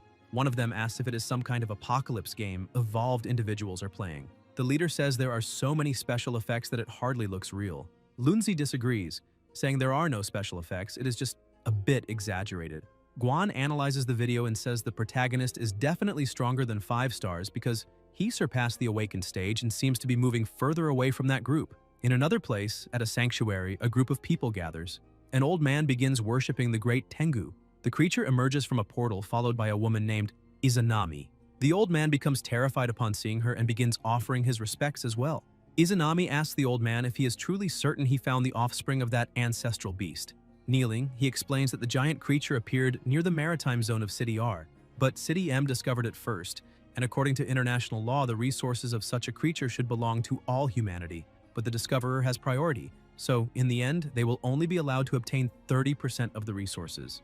Izanami says that international law means nothing if they eliminate the creature first and take control of all its resources, because naturally they will have full authority over distribution. Deep in the ocean, several submarines were navigating while searching for something, and a team of divers from Country M was scanning the area. They find some footprints and realize they are enormous. Then they become shocked when they see that the monster whale's skull is 20 meters long. The radiation system begins showing that the radiation down there is 46 sieverts, and everything indicates that this is the fissure from which the radiation is leaking. Suddenly, one of the divers sees a shadow and asks his teammate if he also saw it, but the other says no. Then the radiation device starts blaring nonstop, and the diver tells everyone to wait because something must be wrong. The radiation reading has already passed 459 and keeps rising. The number reaches 1,000, and they all start backing away, shouting that such a level is impossible unless they are near nuclear waste. The number jumps to 1,500, and the diver panics as he asks what that thing in front of him is. The protagonist's little pet had been discovered. Somewhere else inside the haunted house of Seafun City, Guan was interrogating someone, saying that a person had disappeared there the previous night, but no one filed a report immediately. The manager apologizes, saying he thought a tourist had simply gotten lost, and since 24 hours had not passed yet, he sent some people to look around the area, but he did not expect the person to actually disappear. The department chief closes the records and says it seems the manager was afraid it would affect his business and profits, asking if he is wrong. The man becomes frightened and does not know how to answer. Guan says that a total of 5 people have disappeared, and that the haunted house swallowed them. And this may be a sign of the approaching apocalypse, so the Special Task Department will take care of it. The group prepares for combat and pushes the manager away. The blue-haired boy looks at the sensor and says something is strange because it detected pollution, but as soon as they entered, it vanished. The team leader says that is probably because they are dealing with a strange monster capable of absorbing the polluted energy inside its domain. As they walk, the boy notices something odd and asks if that themed room was on the map the director gave them. Suddenly, the papers begin peeling off the walls and a haunted puppet appears in front of him. He panics and immediately attacks, shredding the puppet. One of the girls asks if all that theatrics was really necessary, but the boy says that for a moment he thought he was actually going to die. Captain Lee checks his device and says that the source of the pollution is approaching. Suddenly, an explosion occurs near them. Lunzi shouts for everyone to be careful and steps in front of the attack with his shield. He manages to block it and knock the monster backward. The captain activates the Sharingan and is able to read the monster's statistics. He says that it is a strange 3-star monster whose attack and defense have been enhanced, that it also possesses extreme regeneration abilities, and that its weakness is... Before he can finish, one of his companions interrupts him and begins attacking, shouting that it really does not matter if it has eaten 5 people and become even tougher, because that monster will not be able to defeat his extraordinary weapon. The captain is surprised and says that the weakness is the head. The captain's friend looks a bit awkward and asks what he just said. The captain shouts that the weak point is the monster's head and asks whether his companion even hit it, calling him an idiot. Suddenly, the gunwoman fires a shot that hits the monster's head. She says that it is truly disappointing for a 3-star monster to be defeated with just one shot. The Lancer says that this only happened because his spear restricted the monster's movements. Otherwise, how would she have been able to land that shot? Captain Lee says that everyone there is a team, so they work together to defeat the monster and asks everyone to check the perimeter, because if there is no other source of pollution, they should inform the chief captain. As soon as they make contact, Chief Captain Guan watches them and says that there is a fatal flaw in the way they work together. He questions Pan Hao about why he acted without waiting for his leader's instructions and asks whether he really thinks he is smarter than Captain Lee Zongwen. Slightly embarrassed, Pan Hao lowers his gaze and says, "No." Guan says that Zongwen is capable of handling planning and reconnaissance, yet he just sits and watches when danger arrives. The chief captain emphasizes that before being a leader, he is also a member of the team, and if he only watches from the sidelines, he will be sacrificing the lives of his teammates. Zongwen also realizes his mistake and apologizes, saying that he really should have acted actively in the fight. Guan looks at Lunzi and asks whom his shield is supposed to protect during battle. Surprised, Lunzi answers that it is his teammates. Guan asks whether the only teammate he has is Rongya. The chief emphasizes that in a fight, no one cares about personal opinions, and that he must protect all of his teammates, not just the one he judges to be more important. He then looks at the 2 girls and says that they are also not cooperating because one of them is so careless that she has no sense of danger, while the other fires without thinking when her teammate is engaged in close combat with a monster. He asks where all that courage came from and stresses that this is not a game because a small mistake can lead to death, and everyone there must take responsibility for their teammates so that everyone makes it out alive. He asks if everyone understands, and the group shouts back that they do. Guan says that he has finished his reprimand, however, for their second mission, they could be in even worse condition, and with the group's current strength, they are capable of dealing with ordinary 4-star monsters. He stresses that what he's about to say next is a military secret, so no one is allowed to leak it. He states that he truly believes each of them has enough power to face a 4-star monster, and that is why he will provide an ultra-secret piece of military information, but once again asks everyone to pay close attention, because they cannot share it with absolutely anyone. After he explains a bit, the group becomes frightened. Zongwen asks what an apocalyptic level is. Pan Hao adds that he has never heard of anything like that. The chief captain says that City M lost more than 17,000 evolved individuals in a single night, that the authorities had to use nuclear weapons and even so, barely managed to drive the monster away, and that as far as he knows, no corpse of the monster was found in the ruins. The official report merely stated that it seemed to have retreated. Zongwen cannot believe that nuclear bombs were used and still failed to kill the monsters. Guan emphasizes that 17 gates of the apocalypse were affected to varying degrees, along with changes in space-time waves, and that the apocalypse in 10 days or more will be far worse than they expected, which is why it will be difficult for them to face the strengthened monsters. Rongya begins to grow worried and asks her captain how they are supposed to become stronger and whether there will be any special training. Guan opens a box on the ground and takes out a crystal, saying that time is extremely short and that the Department of Special Tasks has already disseminated spiritual creatures, so they should already know what that means. Pan Hao gets excited and shouts that those crystals can awaken a person's latent potential, allowing their abilities to grow much faster. The captain says that they were selected to use those crystals to become stronger, and that everyone on that team must ascend beyond 4 stars within the next 10 days, and that this is for the future of humanity. The entire team becomes excited, saying that they will not disappoint or let anyone down, because this is for the future of humanity. Meanwhile, by the seaside, the protagonist is looking at his pet statistics, thinking that at the pace the lizard is hunting for food in the fish farms of the North Sea, it will be able to evolve for a 4th time in a few days, and after that, he will only need to worry about Qianqian's evolution progress. In Qianqian's dreamlike landscape, she has tears in her eyes, frightened, looking around and asking where she is. That dark energy begins to take the shape of a monster and prepares to attack her. Terrified by the monster's approach, she starts screaming for it to stay away and suddenly wakes up completely drenched in sweat in the protagonist's bed, not fully understanding what is happening and breathing heavily as she remains still for a moment. Chenchu asks how she's feeling. Qianqian questions what he means by that. The protagonist forcefully throws a bowl at her, but thanks to her reflexes, she manages to block it and shatter the bowl. He asks what it feels like to be an evolved individual. Qianqian is still somewhat confused and asks what just happened. Chenchu says that 1-star evolved individuals can strike with 500 kilograms of force and move at 15 meters per second. and he congratulates her, saying that the evolution worked. Surprised by all this information, she starts to feel a bit excited, looking at her hand and saying that she really does feel stronger, asking whether she successfully evolved. Becoming an evolved individual has become the dream of countless people around the world. On the black market, a low-quality evolution inducer has become a coveted item, with its price skyrocketing to more than $50 million. However, using such a low-quality inducer carries enormous risk, as the slightest mistake can turn the user into a terrifying mutant creature. Many ordinary people desperate to evolve are forced to be chained under extreme conditions, with family members standing by with weapons during artificial evolution procedures. Once the body destabilizes, the resulting death is horrific and indescribable. Even so, countless people willingly take the risk of suffering and follow the path of evolution without hesitation. As the end of the world draws closer, the era of universal evolution advances at a rapid pace. Meanwhile, in the open sea near Aocho Island, Izanami and her small army order Ebisu to open the path quickly. He creates a sphere of energy around himself and approaches the seawater, managing to open a passage for them.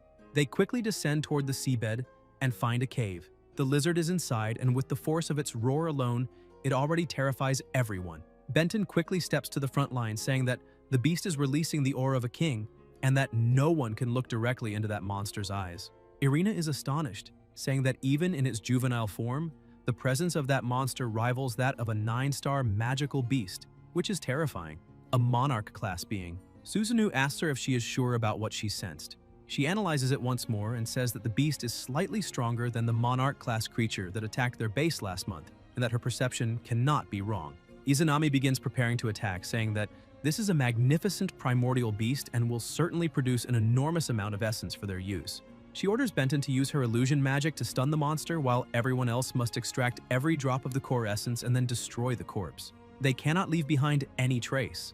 The monster tries to contend with Benton's power, while their leader remains captivated by the beauty of that beast's power, emphasizing that they must devour and absorb it to become the beast themselves. Because darkness will devour everything, chaos will reign over all, and therefore, they must worship darkness and chaos, the infinite void, the intertwining of light and darkness, the cycle of life and death.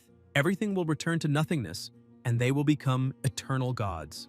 Their pursuit of transcendent power has never stopped. When the flames of destruction tore through the heavens, a mushroom-shaped cloud blossomed, a symbol of the end shrouded in death, and the furious shockwaves swept across the land like divine snow. Civilization and order were shattered, and the world returned to the primordial chaos of creation. 30 days and nights passed before the dust finally settled. Mountains that were once towering were flattened and turned into deserts, and mighty rivers were reduced to dead pools.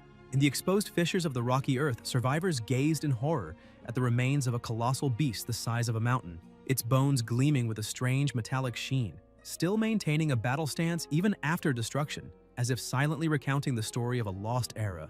Within its crystallized marrow, they discovered a mysterious substance that shone like the stars when light struck it, pulsing like a living being and refracting colors beyond the visible spectrum. After 700 days and nights of research, they finally uncovered its secret. It could reconstruct the molecular structure of living beings, allowing carbon-based life to break free from the marks of evolution. A researcher said that this was the flame of Prometheus, the forbidden future of wisdom. The Prime Minister raised a culture dish containing the brilliant blue material during a press conference and declared that today they would crown themselves as gods, naming this substance of divine origin. But fate soon revealed its truly terrifying face. The first group of volunteers turned into crystal statues under the sacred blue light, their final expressions forever frozen in a mixture of agony and ecstasy, their mortal flesh like tissue paper trying to contain intense fire. Only then did they understand that it was not that the origin lacked power, but that the human body, made of mere clay, was unworthy and completely incompatible with the divine gift of the gods. Yet fate always has a plan. After the apocalypse, monsters began to roam the earth, and they were surprised to discover that survivors who had come into contact with the original substance, along with some humans, found that they could evolve by absorbing the corruption of monsters. Only then did they realize that mythology had not abandoned them. It was accelerating toward them. In that era, they were the heirs of myth, continuing to evolve and grow ever stronger until one day they might reach the realm of the gods. Izanami continues greedily, saying that they will finally become gods, when suddenly she hears a different voice saying, "Praise be to the god." Startled, the leader asks who is there. The protagonist appears atop his beast's head and says that they should offer praise, and that his name is Chenchu. The leader orders Irina to analyze the protagonist's information immediately. She puts on her mask and uses her Koju ability, splitting her vision, but the protagonist leaps in front of her and says that this is a sensory ability, similar to observation haki and not much inferior in power. When she tries to analyze the protagonist's statistics, the mask begins to crack and she is thrown backwards, shocking everyone. Izanami asks where the information is, and Irina says that the enemy has a mystical technique based on insight and that her divine vision was reflected back. The leader cannot believe what she hears. Susanoo says that it does not matter what kind of sorcery it is, because he can crush that guy with a single punch, and he charges forward at full force, telling the protagonist to die. However, Chenchu dodges with extreme ease and asks how he dares to make the first move, landing a direct blow and smashing him hard into the ground, though his companion manages to cushion the fall. The protagonist remarks that this guy can manipulate gravity, which is actually interesting. Feeling belittled, Susanoo tells Daiko-kunten to stay out of the fight. He agrees and stops using his abilities, letting his companion fall to the ground, then prepares for battle, telling the protagonist that it is his turn to feel what it is like to be attacked. Several rocks begin to float, and the gravity pressing down on the protagonist increases drastically, followed by an explosion. Daiko-kunten is shocked to see that not even gravity could suppress the protagonist's strength as he rises with his aura. Irina starts to panic, saying that Chenchu is completely neutralizing the force. Daiko-kunten cannot believe what he is seeing and uses even more power, saying that the protagonist is surpassing divine power. Susanoo grows increasingly furious, asking how that guy dares to insult him and saying that now he will have to pay in blood. He activates his abilities and charges again. Chenchu merely smiles, thinking that it is a technique that enhances the body and blocks it with just one hand as if it were absolutely nothing, while everything around him and behind him is destroyed by the pressure of the blow. Susanoo realizes that the protagonist is a true monster, and with a simple twist of his hand, shatters the bones in his opponent's arm and slams him to the ground, then, without wasting time, advances for another strike. Susanoo begins to panic, thinking that he is going to die because he cannot block that attack. Daiko-kunten quickly tries to help his companion by using gravity on him to push him away, pulling him out of the attack's trajectory. The protagonist uses his first transformation, red flames, blood explosion, and the pressure around them begins to change. The leader orders the gods of Takamagahara to unite their powers to defeat the enemy. Ebisu starts controlling the ground, creating several hands, and laughs, thinking that he has finally managed to imprison his opponent. The protagonist merely watches as all those hands merge into a sphere, trapping Chenchu. Ebisu emphasizes that rocks reinforced by divine power are even tougher than iron, and that even if the protagonist has extraordinary abilities, he will suffocate to death inside the stone prison once the air runs out. Irina cannot believe it and shouts that the protagonist is melting the rocks with the intense heat pouring out of his body. Suddenly, the stone begins to change color and the protagonist manages to push his hand through it, opening a hole. Susanoo scoffs, saying that the stone shell is as soft as natto strings, and questioning whether Ebisu is really any good at this. Ebisu becomes irritated, saying that one layer is not enough, so he will add another, and using his abilities he creates stone pillars, imprisoning the protagonist again, but then shouts that even 2 layers are not sufficient, so he will add a third.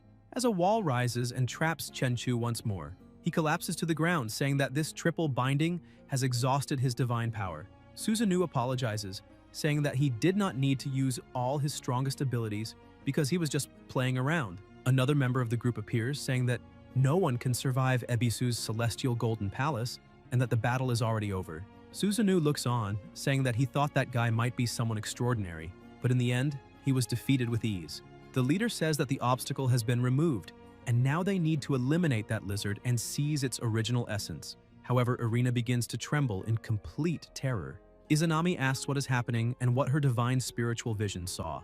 With a shaking voice, Irina states that the seal will not be able to hold him because the protagonist can counterattack metallic constructions, making the triple seal ineffective against him. Suddenly, a massive amount of energy begins to erupt from inside the seal. The ground starts to shake and the protagonist shouts that if they want to hunt his pet's offspring, then first they will have to step over his corpse.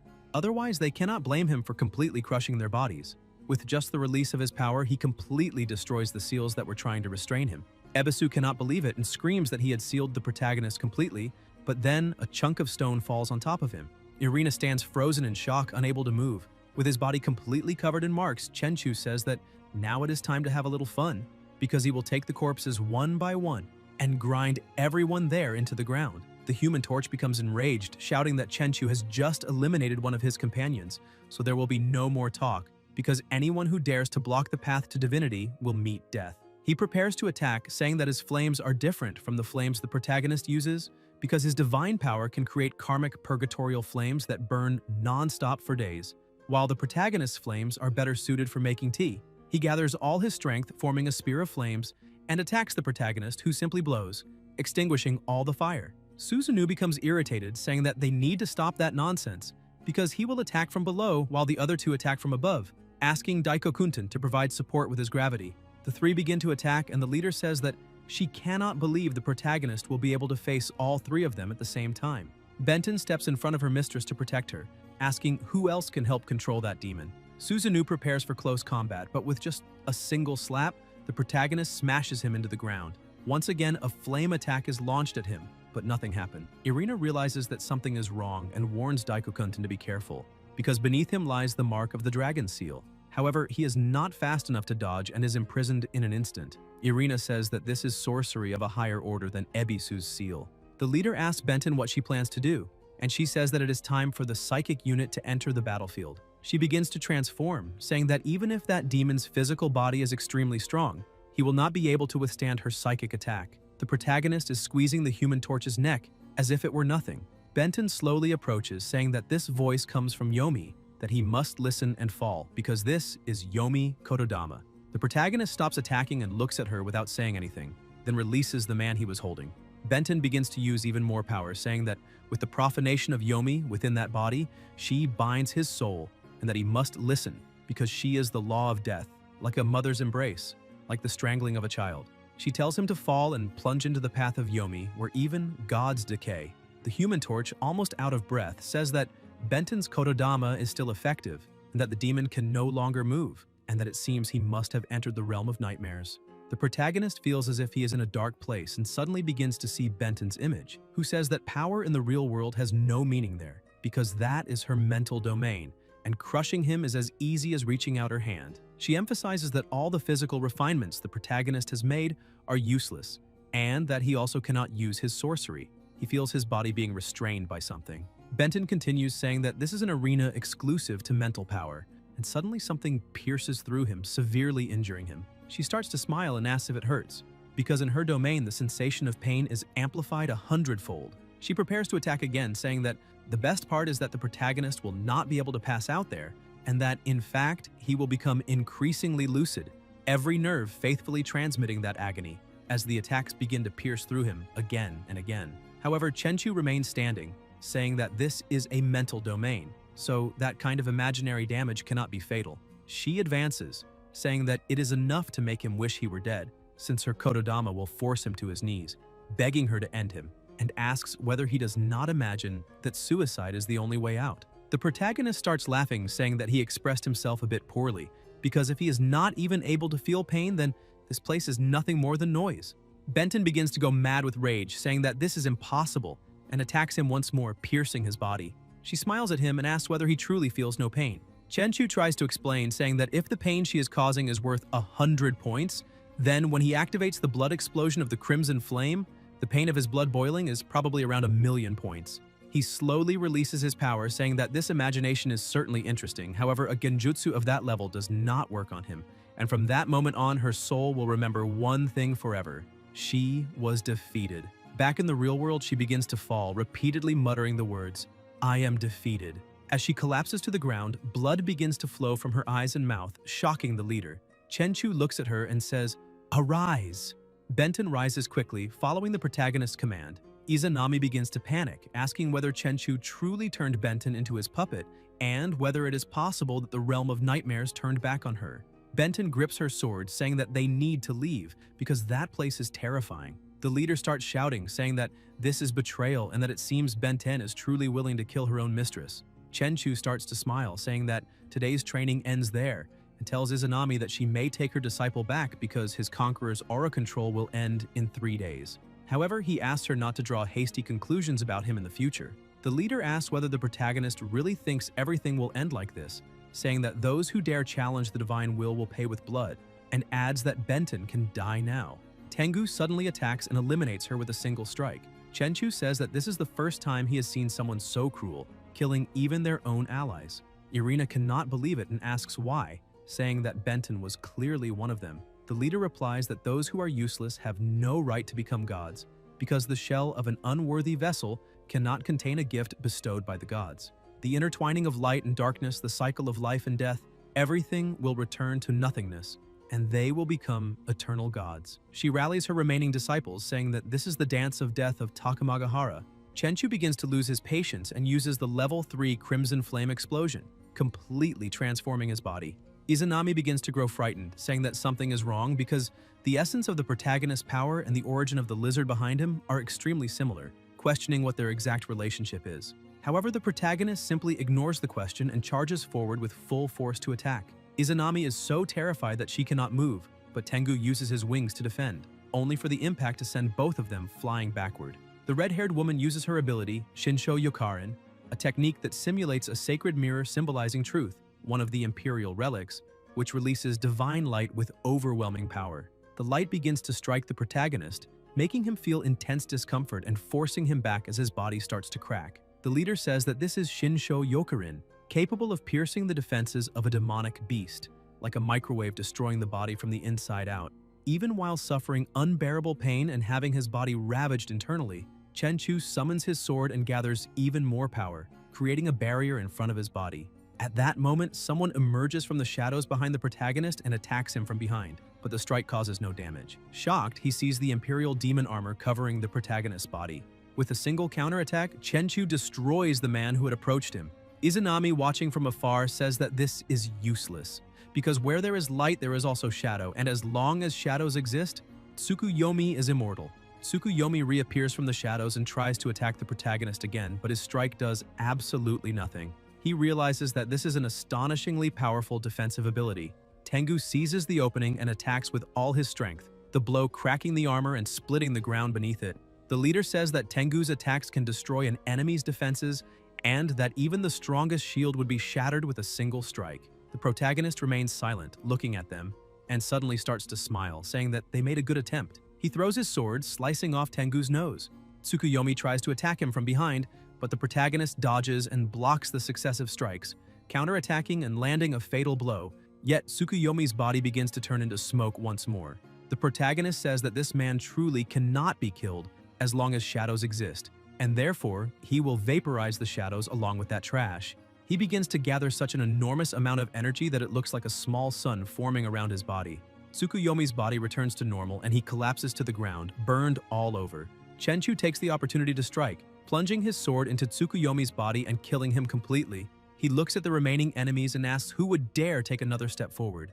The red-haired girl falls into despair, screaming for her little brother, but Tengu stops her from approaching. He watches, seeing that she is truly suffering. Izanami looks at the rest of her team and furious shouts at them, asking what they are standing around for and ordering them to attack together to defeat that monster. However, the two are too afraid to approach. The girl continues trembling with rage as she looks at her brother's corpse on the ground and starts screaming, asking why such a great sacrifice is necessary just to obtain the essence of origin, saying that all her brothers are being killed there. The leader approaches and says that all of them are candidates to become gods, and that if they can eliminate that demon, they will obtain enough origin essence to become even stronger. The girl keeps crying, saying that she does not want to become stronger. She only wants to be a normal person, a good older sister. Izanami grabs her by the neck, calling her a coward and saying that she betrayed the oath of the Yaki Congress, declaring that this is a capital crime. She emphasizes that they are the heirs of myth, that they have continuously evolved, growing stronger and stronger,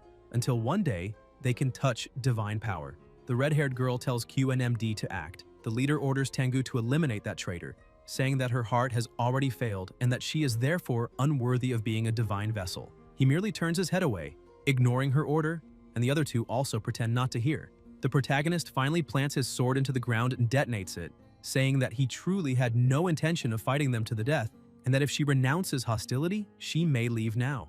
Suddenly, the leader begins to act strangely, asking whether the protagonist truly wants her to surrender, because that is absolutely impossible. Her body starts to transform and her hair turns into serpents. She kills the red-haired girl and one of the snakes begins to devour her body. She says that every drop of origin essence will be her nourishment, and that all power will belong to her.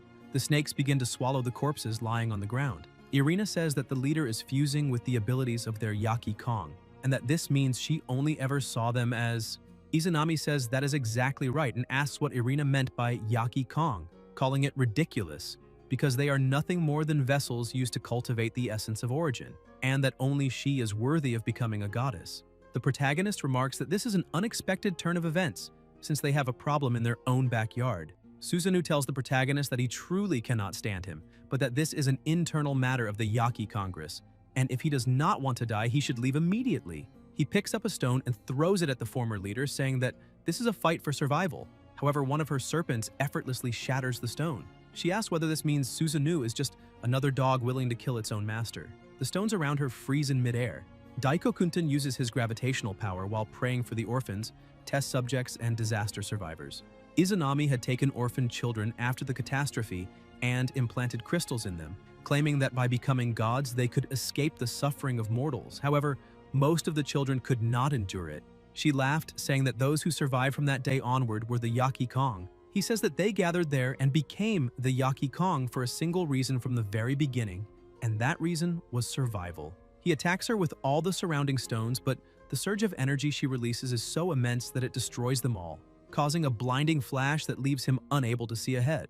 With astonishing speed, she appears behind him, saying that she has already obtained the powers of light and darkness, so he is no longer qualified to challenge her. Using the power of darkness, she creates serpents that bind his body, and even on the brink of death, he shouts that he will never submit. However, his former leader simply crushes his body and starts laughing. As the protagonist watches, she uses gravitational power to lift all the stones and the remaining disciples, pulling them directly toward herself because they must surrender their power. Chenchu grabs Irina by the leg and she asks what he is doing. The Human Torch charges forward, releasing his flames and declaring that he will fight her to the death. Susanoo agrees, saying that even if it means they die, they will not let her win. Izanami laughs and casually counterattacks with her serpents, slicing Susanoo in half with ease. The last survivor releases all of his power, declaring that even if he cannot fight back, he will take her down with him. A serpent simply opens its mouth and swallows his body. An explosion occurs, but she remains completely unharmed. She remarks that apparently that piece of trash preferred to self-destruct rather than let her devour him. Even so, one of her serpents moves to the body and retrieves the crystal lying on the ground. She points out that this changes nothing, because he was merely a vessel for the essence of origin, and even if he destroys himself, the essence living within him will not dissipate. She consumes the essence of fire and begins to control all the powers of her former followers. With a smile, she says that she has already devoured 7. Looking at Irina, she grows terrified and says that if killing is useless, then there is no escape. Tengu, who has been watching everything, realizes there is no way out. The former leader says that now only 2 remain. He prepares himself and then vanishes. She asks whether that man really fled, saying that it was a smart choice. Cowardly but realistic. Irina does not know what to do and, overwhelmed by fear, looks at the protagonist, begging him to help her. She says that with the power he has, he can definitely destroy the crystal of origin essence inside her. She approaches him, saying that he can kill her and then destroy the crystal, because she truly does not want to become part of Izanami's power, and that only he can do this. Chenchu remains silent, merely observing, but Izanami begins to approach, saying that Irina wants to use the power of a demon to destroy the original essence and that she, too, is a traitor to the will of the gods of Takamagahara. Driven by despair, Irina starts screaming for the protagonist to act as quickly as possible and kill her along with the crystal, because if he delays, it will be too late. She hands her weapon to him. Izanami begins to laugh, asking whether she really wants to die because she will devour the original essence of Irina, the demon, and the lizard all at once, and thus become a divinity. Chenchu takes the short sword from Irina's hands and says that she does not need to die. Izanami attacks, shouting that the 2 of them must become sacrifices for the new god. The protagonist ducks swiftly and drives the short sword into Izanami's forehead, beginning his assault as he says that he had decided not to get involved in all that chaos. But since she tried to drag his pet into it, he has decided to change his mind. Izanami pulls the short sword out of her forehead, saying that that level of power is not enough to kill her. However, the protagonist appears beside her and lands a punch so powerful that it slams her into the ground, causing a small explosion, saying that she will die anyway. The impact of the clash is so intense that Irina is thrown backward and she begins to cry, trembling in fear. Chenchu asks how it felt to take his punch, and Izanami starts cracking her body, saying that it did not even count as a tickle. Chenchu starts laughing and releases even more of his power, thunder tempering his body and fire forging his bones. He activates the level 4 Crimson Flame Blood Explosion. Izanami begins to panic as the protagonist's speed and strength become so overwhelming that she can no longer defend herself. At the last second, she manages to switch bodies, abandoning the old one behind. Chenchu smiles and says that he truly did not expect her to escape. He grabs the old body in his hands and turns it to ashes. He tells her to use every trick she has because he would like to see them. Izanami begins to use shadow abilities, but with a snap of his fingers, all the dark serpents are completely annihilated. Izanami grows terrified, realizing that Yaki is simply useless. The protagonist begins to approach slowly with a completely terrifying aura around him. With each step, lightning bursts from his body, destroying everything nearby. Izanami thinks that the way that demon walks carries a pressure more frightening than that of a god. She uses serpents to corrode the protagonist's body, silver to seal his soul, gold to corrupt his existence. And with the combination of these powers, she creates a new serpent that appears beside him. But once again, he destroys her attack with a simple wave of his hand. Another water serpent appears and he grabs it, but another rises from the ground and swallows his body. After the serpent manages to engulf him, it tries to extinguish his body to erase him completely. However, inside it, he thinks that this is utterly ridiculous. He simply slices the serpent in half, leaving Izanami stunned. He appears behind her and says that even after devouring all her teammates, this is all she has, a weak power. With a swift slash, he strikes her neck. Izanami feels the blood begin to flow and refuses to believe it, saying that she became a goddess and should not die, that she should have become a god above all others.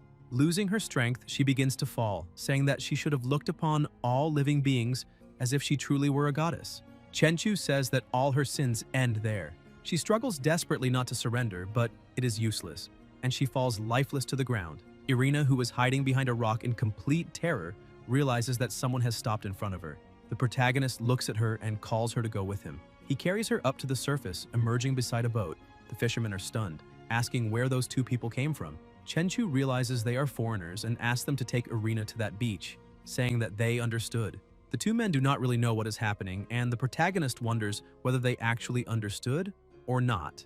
Sometime later, already inside his apartment, he lays Irina on the bed thinking that humans are a species that goes too far in internal fights and selfishness. Throughout history, the number of their own kind who died at the hands of humans is tens of thousands of times greater than those who died in disasters or at the hands of monsters. After gaining power, most people do not think about protecting the weak and upholding justice, but instead draw their blades against those even weaker. He does not deny that there will always be good people in this world who will stand up. However, this is the perverse nature of humanity. For that reason, he does not hesitate to assume the worst of anyone who might threaten his survival, because he is not good and does not carry weeping souls. But he is also not evil, for he does not revel in bitter hatred. He is not chaos and does not raise the dust of mortals. Nor is he order, for he does not bind the roots of the world. He is not light, for he does not illuminate the city of the lost. But neither is he darkness, for he does not shelter the curious lamp. He is not substance, for he does not forge an eternal form. And he is not the void either, since he leaves no vanishing shadow. In truth, he is the blade suspended between good and evil, and only he will cut through the twilight and the dawn of chaos. Inside the Department of Special Affairs, Guan and his group are about to watch a video. He says that the footage is from the protagonist's battle and that, according to the latest data, Chenchu's power has been confirmed to have surpassed the 5-star level. The entire group is shocked, unable to believe that he managed to break through the 5-star threshold. Guan begins playing the video, explaining that what they are seeing is a high-quality concrete pillar with a diameter of 100 centimeters destroyed with a single blow, and that calculations estimate the impact force of that punch at around 1,500 tons. Manhwa almost faints when he sees it and asks whether the protagonist is really human. Lunsi also becomes completely agitated, saying that the maximum force of his own punch is 1.5 tons, and that this proves the protagonist's strength is 1,000 times greater than his. Zongwen adds that according to global evolver classifications, the base impact force for 5 stars is 100 tons, and that 1,500 tons should correspond to a 6 to 7 star classification. He tries to continue explaining, but Guan interrupts him, saying that once an individual surpasses the 5-star limit, power metrics are no longer the standard used to measure strength, and are instead replaced by something called transcendent power. Manhwa asks what transcendent power is and whether he also possesses it. Guan explains that, from what he has heard, evolvers in every nation have their own evolutionary systems, and the ultimate goal of evolution is to awaken this transcendent power. Things like controlling gravity, releasing hellfire from one's body, mental control, that kind of ability. People will do anything to evolve beyond 5 stars as early as possible. As far as he knows, the neighboring R country even tried to use technology to accelerate the evolution of awakeners. He takes a deep breath and says that everyone present is just a bunch of rookies who have not even reached 4 stars yet, so they need to stop daydreaming. Everyone agrees, even if they feel a bit disappointed. Inside his home, lying on the couch, the protagonist looks at the crystal. They call it Origin Essence, but in reality it is just a high-tier psychic energy crystal, and Izanami would never have imagined that it would end up benefiting him. He crushes the crystal in his hand. The system announces that his constitution has increased, but he is surprised to see that it has stopped at 9,999. He realizes that his constitution points have reached the maximum, which means the 4th evolution is about to begin. His sister appears, sitting on the couch and asking if he is okay. He smiles and says that he is fine, but she complains that she is very hungry. The protagonist opens his hand, showing that he has several energy crystals, and asks whether she wants some. She smiles and says yes, takes a bit of the crystal from her brother's finger, and eats it without hesitation. Chenchu tells her to eat as much as she wants because once she restores the portal, they will fight monsters together. Shiki keeps eating happily, enjoying the sensation. Elsewhere, inside a base, alarms begin to blare, warning that abnormal levels of global pollution have been detected, and that all nearby bases must immediately initiate Level 1 defense protocols. The system continues issuing alerts, stating that pollution energy has exceeded the critical threshold by 20 times. Energy fluctuations are continuing to accelerate. All personnel must remain on maximum alert with immediate effect, and all evolvers below 4 stars are forbidden from leaving the purification field, as exposure to the pollution zone will result in irreversible mutation. A small army is quickly assembled and commands are issued stating that all combat personnel must take their positions because the first wave of the pollution tide is expected to hit the defensive line in no more than 72 hours. Back at Chenchu's house, he suddenly feels something and wakes up in shock, clutching his head in pain. He thinks that this sensation means a large-scale disaster is about to occur.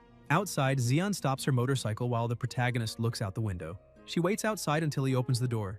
He tells her not to wake him so early and even gets her name wrong. Xian becomes slightly irritated and introduces herself again, saying that his takeout food has just arrived. The protagonist grows suspicious and says that he has not ordered anything in the past few days. So where did that takeout come from? Xian starts picking up the food, saying that since he had not ordered anything for 2 consecutive days, she got worried that he might starve to death alone in his room. Holding up the 2 bags, she explains that all the food is there, with stewed chicken on the left, which he orders 3 times a week, and malatang on the right, which he likes to order late at night, extra numbing and extra spicy.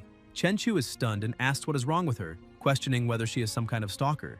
Xian stares at him and says that she already warned him she is going to win him over, so she will keep an eye on his every move. Chenchu takes the food without saying anything. She starts to leave, telling him to hurry up and eat while it is still hot because she has to go, then winks at him. He remains silent, watching her leave, thinking that whether he eats or not is none of her business, but his stomach starts growling with hunger. He thinks that that girl definitely planned all of this. Shiki comes out of the house calling for her brother. He notices that she looks a bit anxious and asks what that means. Shiki says that she managed to sense a new gate. The protagonist says that this is great and adds that they will set out as soon as they finish breakfast.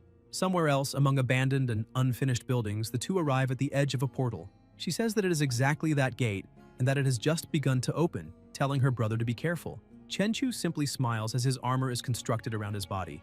The system notifies that the Imperial Demon armor has increased resistance to polluted energy. He says that it is time to begin, and his sister starts using her abilities on the portal. However, as soon as he approaches, he realizes that the pollution level is insane, and even with the increased resistance of the Imperial Demon armor, it is not enough to block it completely. Suddenly, he is transported to a completely dark place and realizes that he cannot see anything. He uses the aura of radiant absorption and senses a rock falling rapidly toward him, managing to cut it in half. He climbs onto the rubble and asks why they are starting a fight just 1 second after meeting, but for him that is fine.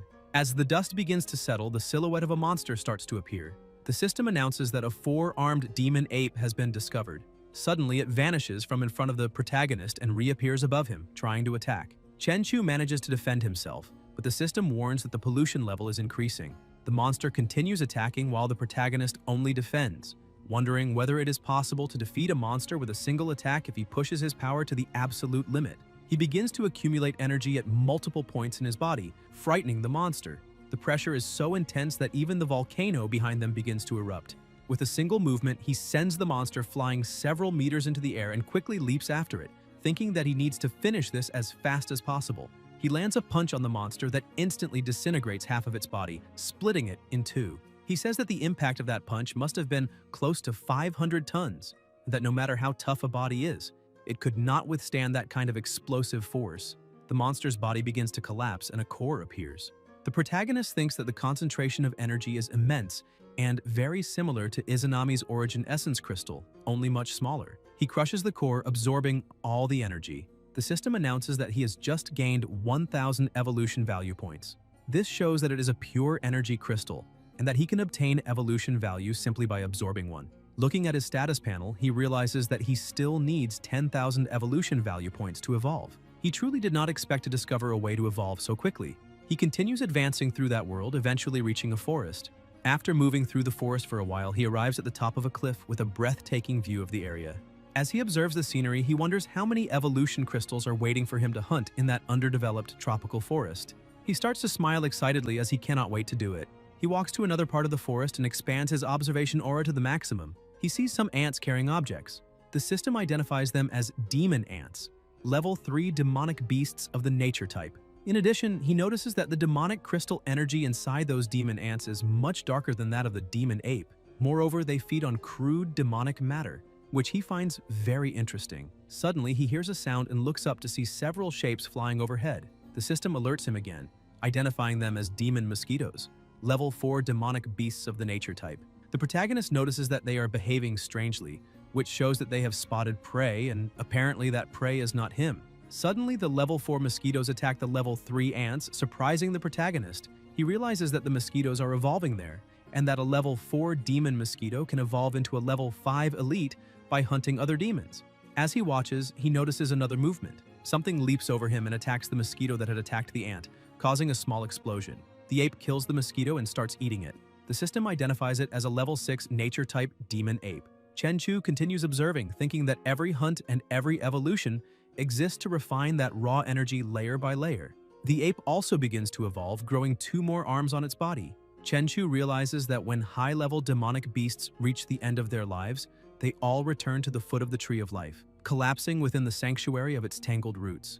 Their shells slowly decompose, and the essence of the demonic crystal they refined over a lifetime returns to the great tree's root system, becoming nutrients that sustain its eternal life. The tree of life remains silent, merely caressing the remnants of those minerals with its roots. He approaches the ape, thinking that the new demon ant eggs are already incubating inside the anthill, and that the next generation of demonic crystal minerals will soon hatch to continue this endless energy cycle, born as slaves, becoming food in death, a cycle that never ends. He begins to release his power, declaring that this perfect energy cycle ends at this moment, because the essence those monsters spent their lives refining will now be claimed by him. The atmosphere changes, and the protagonist rampages through the surroundings, annihilating all nearby monsters as if it were nothing at all.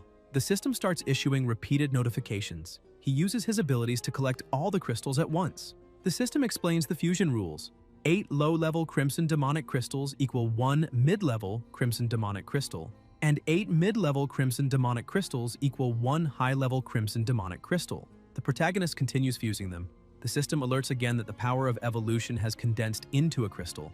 A high-level crimson demonic crystal not only provides a massive amount of evolution value, but also has a 1% chance to trigger a super random demonic evolution. A successful activation will unlock power far beyond any conventional evolution. The protagonist is astonished and wonders whether something like that truly exists. However, he thinks that a 1% chance is simply too small. If this evolution does not trigger the super evolution, then that precious high-quality crimson demonic crystal would be a complete waste. He turns to look at the monsters around him, saying that there must be something above a crimson demonic crystal, so he decides to go for a second round, once again exterminating all the surrounding monsters. After gathering a large number of crystals, he believes it should be enough. He begins fusing the crystals again. The system states that if he collects 8 high-level crimson demonic crystals, he can fuse them into a mid-level, deep blue demonic crystal. He is surprised to discover that crimson demonic crystals can evolve into deep blue demonic crystals, so he proceeds with the fusion. After completing it, the system announces once more that a mid-level, deep blue demonic crystal has been obtained, and that the chance of super evolution has increased to 10%. However, he still feels this is not enough and wants to reach 100%. With that in mind, he returns to the forest, causing complete chaos in the environment. Several hours later, exhausted from constant fighting, he wonders what would happen if he fused the essence of all the demonic beasts in the entire forest. He gives the system the order to fuse, and the air around him begins to behave strangely. Soon, the system announces that the synthesis of a high-level deep blue demonic crystal has been successful. A high-level deep blue demonic crystal allows the user to activate a super evolution with a 100% success rate. Chenchu says that he has exterminated all the demonic beasts in the entire Forest of Death and finally managed to forge that crystal. Once he uses it, he will have a 100% guarantee of triggering a random super evolution. Suddenly, another monster approaches and tries to attack him, but the protagonist dodges. He stares at the monster and senses an extremely powerful conqueror aura, something he has never encountered before. The two continue staring at each other, and the protagonist wonders whether that aura can directly distort the environment itself, because no ordinary demonic beast should possess such power. Moreover, he has already wiped out everything in that forest to forge the demonic crystal. Yet that beast really thinks it can simply take him on as if it were nothing. The system says that it is a level 9 demonic beast with monarch burn. He starts thinking about it and suddenly smiles, wondering what would happen if he let that beast eat the demonic crystal, since the rule of the Forest of Death is to devour in order to evolve. Looking at the monster, he says that this way he will be able to complete the tempering for himself. The demonic beast quickly eats the crystal, and Chenchu says that by doing this, he will make the chance of super evolution either 0 or 100%. The monster begins to evolve, and the system announces that the final form has been reached. Chimera Monarch evolution completed, a level 10 demonic beast roar. The protagonist tells the beast to evolve, saying that he will let it eat for now, but that it will spit everything back to him amplified 100-fold. With its serpent tail, the beast starts attacking. Chenchu observes this and quickly defends himself, slicing the attack in half. He looks back and sees that it is potent acid, exactly as he expected. The serpent tail has also evolved. If even a single drop had grazed him, the level of contamination would likely have meant instant death. He looks at the monster, thinking that the immense body of that beast might lose in agility to a human, but its advantage in strength is just as obvious.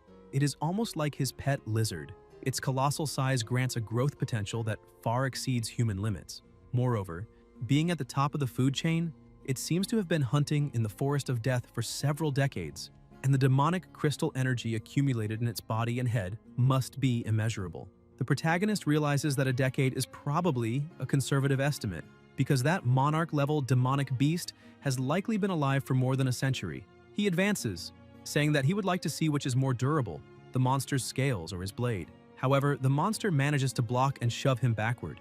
He realizes that the pressure around him is immense, but the strike he delivered managed to injure the monster, which then healed in the blink of an eye. The beast rises and begins to roar loudly. Chenchu notices the environment changing slightly and looking up, wonders if that could be lightning magic. Several bolts of lightning begin to strike toward him, but he dodges all the attacks and charges forward, counterattacking with a direct blow to the monster's head, destroying everything around them. However, he is surprised to find that the monster suffered basically no damage and knocks him back again. Chenchu feels that the impact has left his entire arm numb, which means that the flesh of that beast is even harder than steel. However, he notices one thing: the wound is bleeding. He smiles and says that even if the monster's flesh is as hard as steel, since he managed to make it bleed, its time is almost up. The demonic beast roars again, creating even more magic circles and making a storm of lightning rain down. Chenchu watches the attack and says that this time the monster did not give him any room to dodge, so he will have to face it head-on. He advances through the lightning, striking him directly, and the system alerts that the durability of the Imperial demonic armor has reached 0. The protagonist becomes irritated, thinking that it is time to end this. He reasons that a demonic beast with the intelligence of a chimera is forced to abandon its lightning magic in close combat, because in melee combat, wide-area destructive spells will also affect the caster. He quickly closes the distance. The beast makes a strange movement, and the protagonist thinks that he already knew it would do something like that. He moves to the opponent's back, saying that his strike really was not meant to humiliate the beast's head. With a swift motion, he cuts off the monster's tail. Holding the serpent head, he says that the beast can defend its front, but cannot defend its back because it is basically impossible to protect both ends at the same time. The monster roars in rage. Chenchu asks if his opponent is surprised, saying that this is its own tail and also its greatest weakness, the acidic lightning. Chenchu begins to squeeze the tail, forcing it to fire an acid lightning blast at the beast. It quickly uses its wings to defend, but the acid is so powerful that it pierces through the monster's defenses, making it roll on the ground in pain. The protagonist takes advantage of the opening and launches his attack, landing a fatal blow to the monster's forehead. The system appears, notifying that the level 10 demonic beast, Supreme Chimera King, has been defeated, and that the reward has been obtained, a supreme black gold magical crystal. Chenchu holds the crystal and says that it is perfect, then immediately begins to absorb it. As soon as he shatters the crystal to absorb its essence, the pressure around him starts destroying all the trees. His heart also changes color, his entire body begins to turn golden, and his hair turns white. The supreme evolution of Haki storage advances, pushing his Haki to its highest level. Chenchu feels somewhat confused by his new abilities and stretches out his hand, asking himself whether space itself is responding to his will. Suddenly, he teleports to another place and realizes that there was no movement involved at all. Space itself directly transported him there. Chenchu notices a rock beside him and begins using his power to try to lift it.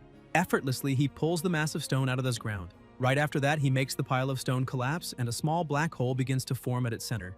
As he controls it, he realizes that the density is terrifyingly high. He aims at a distant mountain, thinking that the power should also be extremely high. When he fires, he is pushed backward and the black hole shoots forward at the high speed toward the mountain, destroying everything in its path and causing a massive explosion when it strikes. Chenchu starts flying, saying that this world has already become boring and that it is time to leave. He watches everything being completely destroyed by his power, and with a simple swing of his sword, he opens a rift in space-time. Back at his home, feeling slightly tired, he throws himself onto the bed. His sister notices that something seems off about him and asks whether there is something wrong with his body. The protagonist explains that his body has already begun entering the evolution phase and that he will probably have to sleep for 2 days.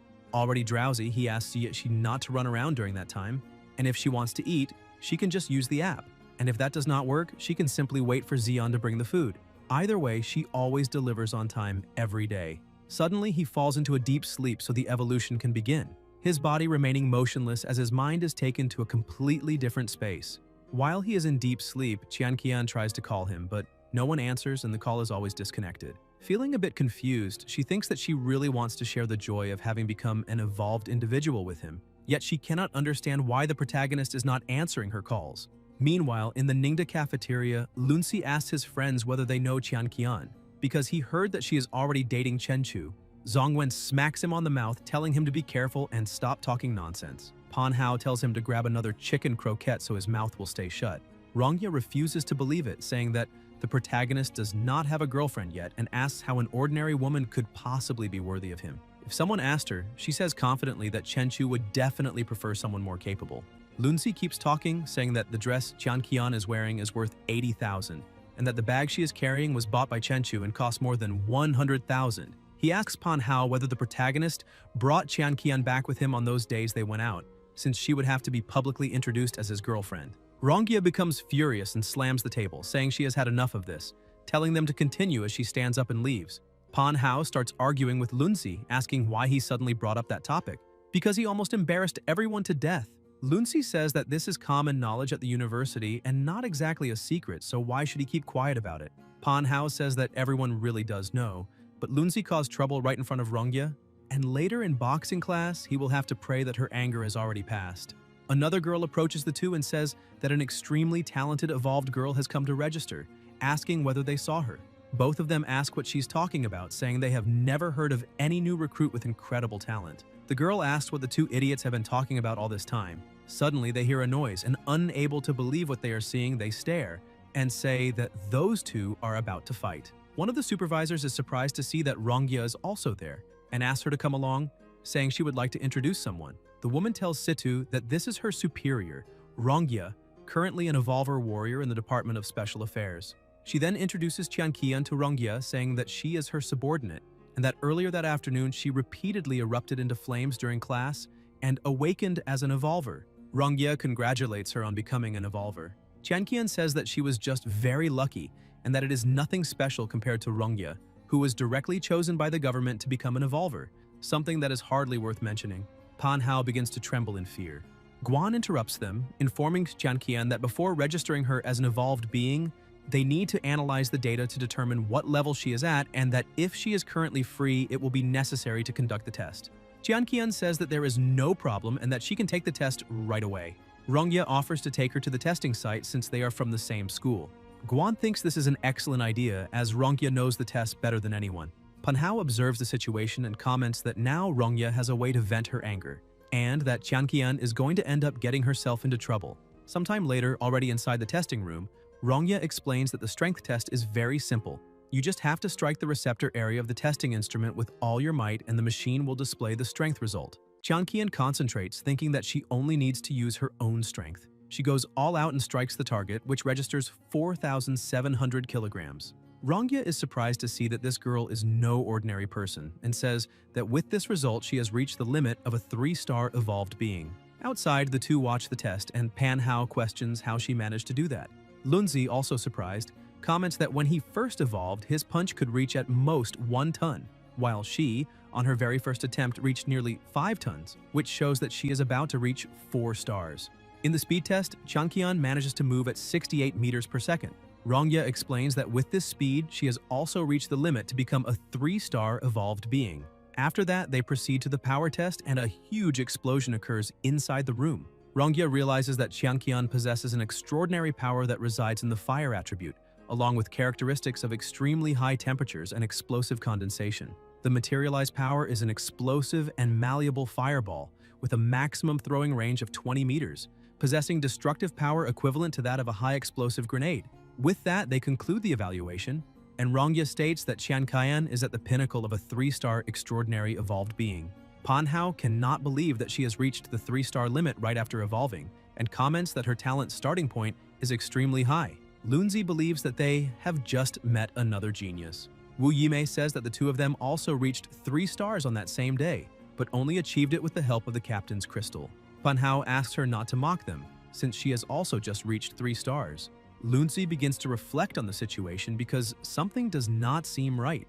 The superiors had said that the evolutionary talents they possessed, among the few who managed to awaken, were among the highest in the city. But now, with Chenchu ahead and Qian close behind, this no longer made sense. Zhongwen tells them not to worry about others, saying that talent only determines the starting point, and that how far a person can ultimately go still depends on their own effort. In addition, their evolution should be a natural product, while some people likely went through external interventions and chose a shortcut. So it is still unclear who is stronger or weaker. In the captain's office, he is quite satisfied to learn that Qian is a 3-star evolved being on the verge of reaching 4. He asks what her plans are for the future, but she replies somewhat confused that she has not yet thought about what to do. The captain emphasizes that her talent is no inferior to that of the genius Rongya, and believes that it will not take long for her to reach 4 or even 5 stars, perhaps even becoming an awakened one. He sees her as a promising talent and asks whether she is considering joining the Department of Special Affairs, explaining that in this way she could serve the country and, more importantly, with official resources she would take fewer detours and her strength would improve with half the effort. She thanks him for his kindness, but says that she would like to discuss this matter with the protagonist first. Guan stands up and questions that joining the Department of Special Affairs is solely her own matter, so why she would need to discuss it with Chenchu. A bit embarrassed, she explains that the reason is that Chenchu is her boyfriend. The captain finds this very interesting, and she continues saying that perhaps he might not want her to join the Department of Special Affairs, so she would like to talk to him first. The captain replies that he understands and that it is fine. Then he takes out a card and says that the Department of Civil Affairs has already prepared an updated identification document for her, and that after picking it up, she can leave. She thanks him, but when she goes to take the card, the captain holds it and asks her to let the protagonist know that the issue with the Hangzhou Chamber of Commerce has been resolved, and that the 3 groups involved have been wiped out, so he would like her to thank him for the information he provided. She takes the card, saying that she will definitely pass on the message. Guan takes a deep breath, thinking that perhaps she will not join the Department of Special Affairs. Meanwhile, at the protagonist's mansion, his sister floats as she watches him sleep, but she notices that something strange is happening, as his body temperature is rising. When she touches her brother's forehead, the heat is so intense that she almost burns her finger. In his dreams, Chenchu is going through something similar to an evolution. Shiki keeps watching, wondering whether he is just dreaming. 3 days pass and he continues sleeping. News about the apocalypse becomes increasingly frequent, as only 6 days remain until impact. Television broadcasts announce that to protect the public during the disaster, the authorities have organized an orderly evacuation plan for the next 6 days. A group of people is organizing to assist with the evacuation, informing that all urban areas and homes within a 10-kilometer radius of the Doomsday Portal will be relocated to a nearby city used as a shelter, and that residents will be able to return to their homes after the apocalypse impact ends. To improve coordination of forces during the imminent doomsday impact, a unified management of essential resources such as food will be implemented. However, as always, there is resistance from residents, who question where they will live, what they will eat, and who will manage the land they cultivate, since entering the city is not so simple. The authorities state that everyone is voluntarily choosing to go to the designated cities, and that no one will be forced. Even so, if they are willing to gather in the city for safety reasons, the necessary arrangements will be made, guaranteeing at least tents, drinking water, and as much food as possible. Even if residents choose to stay behind and demonic creatures invade, rescue teams will be dispatched as soon as possible because no one will be abandoned lightly. Inside Chenchu's company, Ning watches the news and does not believe that the authorities will really send people on support missions to avoid abandoning anyone, since the available forces are already insufficient and now the focus should be on population management. Lung Yue enters the room saying that as long as their boss is around, they have nothing to worry about, because Chenchu has already made preparations and, together with the city's great magnets, built an apocalypse shelter, allowing them to take refuge there as well. She places several crystals on the table, explaining that they were sent by the protagonist that morning, saying that everyone in the company should take one. Ning asks what they are for. Lung Yue, also not understanding, picks up a crystal, thinking it might be some kind of jewel, but suddenly the crystal explodes in her hand, releasing a concentration of energy. Ning is frightened and asks what is happening. Lung Yue, now floating, wonders whether that might be the power of an evolved being. To test her new abilities, she looks at a knife stuck in an apple, and, with a simple movement, pulls the knife directly into her hand. Ning asks how she managed to do that and whether it could be the effect of the crystal. Lung Yue continues testing her new strength, and when she throws the knife at the roof, she nearly cracks it. She explains that it was a gift from the boss, and that using just one of those crystals could make them evolve instantly. In this way, to deal with the apocalyptic impact, they can now protect themselves. On the Miaoyin app, a hero starts a live broadcast and asks for everyone's attention, as he is about to announce explosive news. He says that the hero called Chenchu, who recently appeared on the internet, needs to be exposed, claiming that he will reveal the great lie that the so-called extraordinary hero is, in fact, merely propped up by special effects. As soon as Guan sees this, he tries to call the protagonist, but his phone is turned off. Irritated, he starts shouting that Alexander from Country Y is directly provoking them. He goes to the protagonist's company, but Ning apologizes, explaining that the boss has not been coming to the company in recent days because he had informed them that he was in seclusion for meditation, preparing for the doomsday impact. Guan remains irritated, slams the table, and asks whether she is joking with him, saying that it makes no sense for the protagonist to be meditating at a time like this.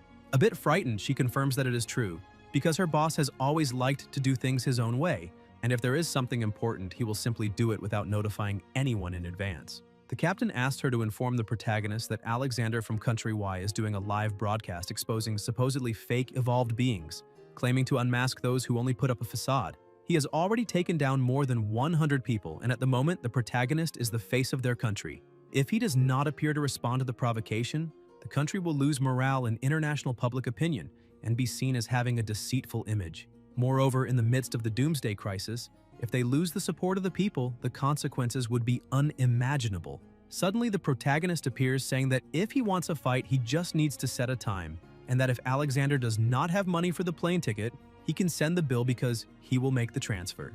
The captain is stunned by the protagonist's appearance, as he can barely recognize him. Chenchu has long hair and explains that there are still a few days left before the doomsday impact, so it was time to update his online image. 10 minutes earlier, at the protagonist's house, Xian was there to deliver food. Shiki answers the door to receive the order. Xian asks whether her brother is still in seclusion. Shiki replies that he still has not woken up and says goodbye as she goes back inside. Xian cannot understand why evolved beings enter seclusion, since it resembles the cultivation methods from novels. However, she does not care about the training method, as long as the person she likes becomes stronger. Tianrui also appears there and greets her. Xian asks whether he came to see Chenchu, and he is surprised to learn that she also did not manage to see him. Xian tells Tianrui not to disturb her future husband because he is still in seclusion. Suddenly, a huge explosion occurs inside the house, releasing a terrifying amount of energy.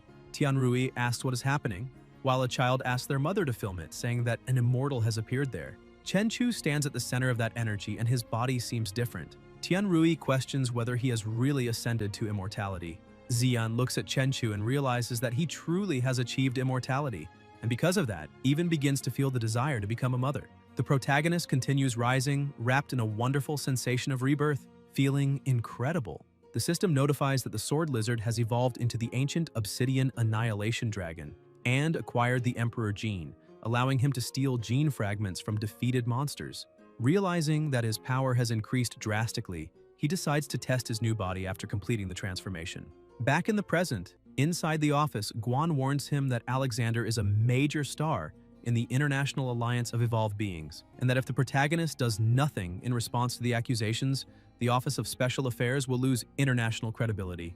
Chen Chu tells Guan not to worry, saying that this is just a minor matter. The captain starts to smile when he sees how confident the protagonist is, believing that there will be no problems. Therefore, he decides to issue a formal letter of challenge to Country Y in the name of the Secretariat of Special Affairs. However, he emphasizes that, in the face of the doomsday crisis, international relations are as fragile as paper, and that the protagonist must win this fight in a beautiful way, not a disgraceful one. Chen Chu asks whether he really needs to consider international relations, since that would be the hardest part, more difficult than simply defeating that idiot, and even though he understands, he asks whether they could not go a little easier on him in the arena of Country Y. In the arena, on the territory of Country Y, Alexander, the Sword Saint, has gathered thousands of people and through the live broadcast, raises his sword, calling the protagonist a special effects hero from Country Z, and saying that he will expose his true face to the entire world. The broadcast attracts more and more viewers, but the big screen still shows nothing.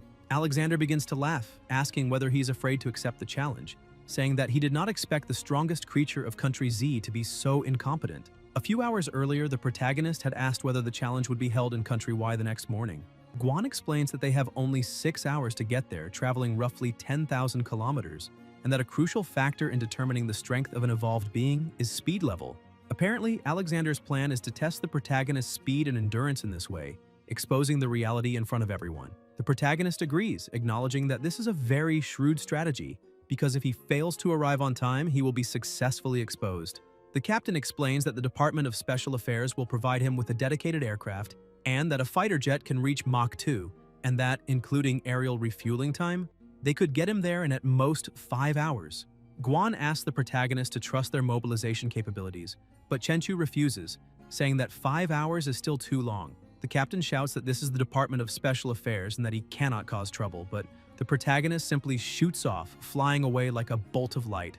Guan had already expected this, because the stronger they become, the more uncontrollable they end up being. While flying over the country, he notices an intense fluctuation of energy in City M. He heads toward the central bank building and notices that a shootout is taking place. Before taking any action, he uses observation hockey to assess the situation and realizes that it is just a bank robbery, so he ignores it, since for him something like that is merely a waste of time.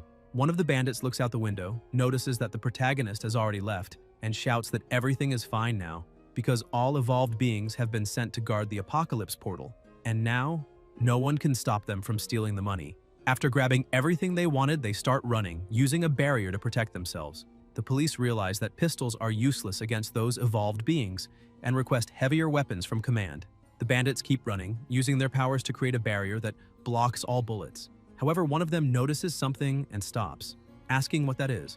A beam of purple energy is floating in the sky, and the bandit realizes that an evolved being from the past is there. Chen Chu descends to the ground in front of them, creating a huge shockwave. He comments that he really did not want to get involved, but that he can consider this as just a warm-up. Desperate, the bandits drop the bags of money and try to shoot at him, but his body is already so refined that the bullets have no effect whatsoever. Chen Chu asks if that is all they can do, and without moving a single muscle, affects the bandits, causing them to fall to the ground vomiting. Another bandit steps out of the car with a slightly stronger aura, saying that the protagonist incapacitated his subordinates with just a glance, which shows that he is a very capable evolved being. However, unfortunately, the protagonist chose the wrong opponent, because he is also an evolved being and possesses the ability to manipulate metal, turning any metal into a sharp spear. After creating several spears, he uses them all to attack, but the protagonist's speed is so high that he appears behind the bandit as if he had teleported. He says that in his next life, the bandit should use his abilities for something productive, and delivers a blow that slams him into the ground. Reporters film the entire scene and publish the story, saying that a mysterious evolved being instantly resolved a hostage crisis. People watching the footage wonder whether he flew there on his own and comment that such speed is astonishing. Some people recognize the protagonist and question whether he was not supposed to participate in a fight in Country Y, asking how he ended up in Country M, and the only explanation is that he can move at speeds above supersonic. Meanwhile, in the arena, the Sword Saint was still waiting, and only 30 seconds remained before the protagonist's time limit expired. Laughing, he apologizes to all viewers, saying that the live broadcast would have to end, since the evolved being Chenchu was in fact a useless person who did not even dare to accept a challenge. However, when 17 seconds remained, he notices a bolt of lightning approaching, and a massive explosion occurs in the arena. Alexander asks what that is and comments whether he could not have used the main entrance. Holding food in his hand, the protagonist apologizes for the detour, but says that he finally had the chance to make a business trip, so he needed to try the local specialties. The Sword Saint asks whether he really is Chenchu. While eating and dressed as if he had just woken up, the protagonist replies that he is the one and only. Alexander asks whether he really came to a fight in pajamas, saying that this looks nothing like a master. Chenchu does not understand what the problem is. Meanwhile, the captain tries to make contact because he had forgotten to warn the protagonist that all of this was being broadcast live, and with him dressed like that, they have just lost international credibility. And next time he needs to make it very clear that that brat must take better care of his international image. Chenchu looks at his phone and sees that it is the Department of Special Affairs calling. He asks the Sword Saint not to rush, saying that he will just take the call and be back in 5 minutes. Alexander becomes irritated because that kid is answering the phone right in front of him while the entire world is watching the live broadcast, which shows that he is completely ignoring all the spectators. While talking on the phone, Chenchu tells the captain not to worry, stating that he will go easy on his opponent. The Sword Saint hears this and takes it as a direct insult to his strength. Chenchu hangs up and apologizes for the delay. Alexander replies that it does not matter because he will lose anyway, and that it does not matter whether he is well-dressed or poorly dressed, since in a few minutes he will be covered in dirt and that today he will be completely exposed. The audience goes wild, glorifying the Sword Saint, who moves forward to attack, but Chenchu asks him to wait a little longer. Alexander, already furious, shouts, asking what the hell he is doing now. Chenchu asks whether that sword is powered by electricity.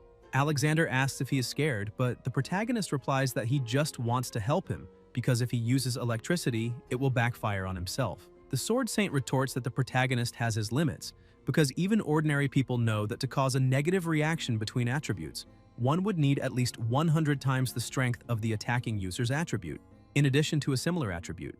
Chenchu says that he does not know all those theories, but that his observation haki is warning him that if Alexander attacks with that sword, he will not suffer any damage at all, but Alexander will die. The word die makes Alexander feel a bit uneasy, but he soon starts laughing, asking whether the protagonist has any idea of the fool's role he is playing at that very moment. Without believing him, he uses the electrified sword to attack, saying that he will not give Chenchu any more chances to keep spouting nonsense.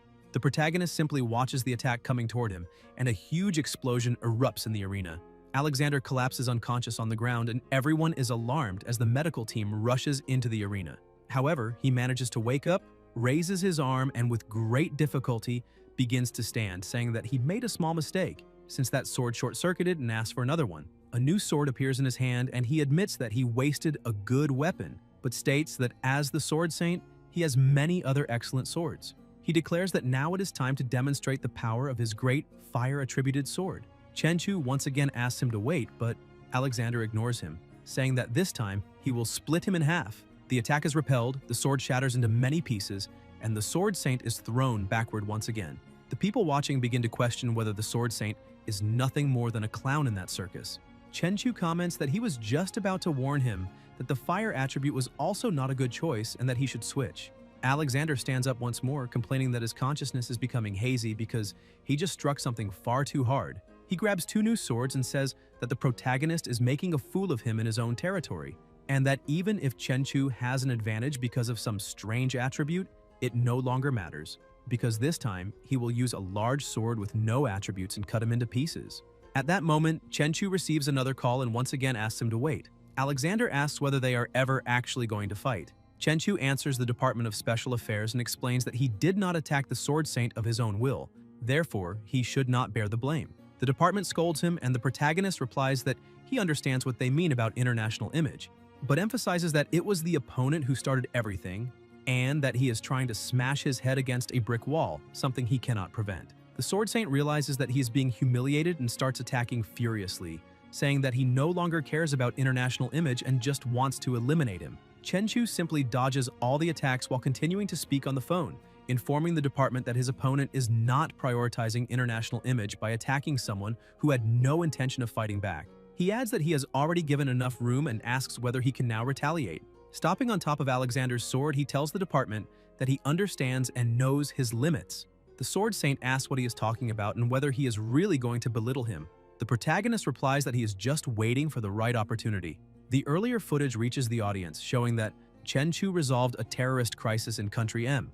The report states that, at that very moment, the protagonist was on his way to the duel against the Sword Saint, who claimed to be exposing fakes. The audience begins to grow confused, asking whether it was the same person, because someone of that level could hardly be a fraud. The protagonist finally finds his opportunity and emphasizes that the true heroes are now working tirelessly to fight against the tide of the apocalypse, confronting the chaos engulfing the entire world.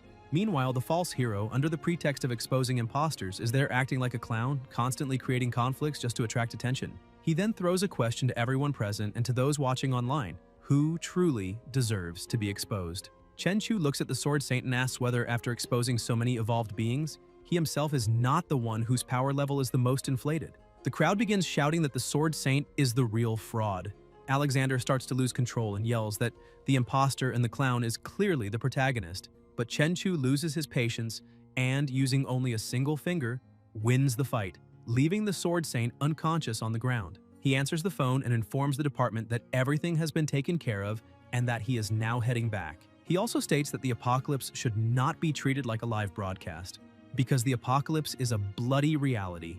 Yet, ironically, some people use lenses and cameras solely to chase fame. Therefore, he leaves everyone with a question to reflect on. When the shadow of the apocalypse covers the entire world, who should be the true hero? To reinforce this, he mentions those ordinary people in the ruins, where monsters spread unchecked, who silently deliver supplies to the elderly and children, blocking shelters with their own flesh and blood. They may never receive a single like, but it is these nameless individuals who work tirelessly to protect the last spark of civilization. Their qualification as heroes has never been defined by any combat power ranking. So with what authority would anyone have the right to expose such people? The audience is left in shock. Some begin to cry, saying that those words were heavier than the weight of the universe and that this was exactly what one would expect from a true hero. The captain stares at the phone, trying to understand the meaning behind it all. Kolsa asks whether they are truly preparing to let everyone evolve, but points out that if it were easy to make people evolve, there would be no need to implement the ARC project. This project, called the Pure Earth Project, had been in preparation for more than a decade.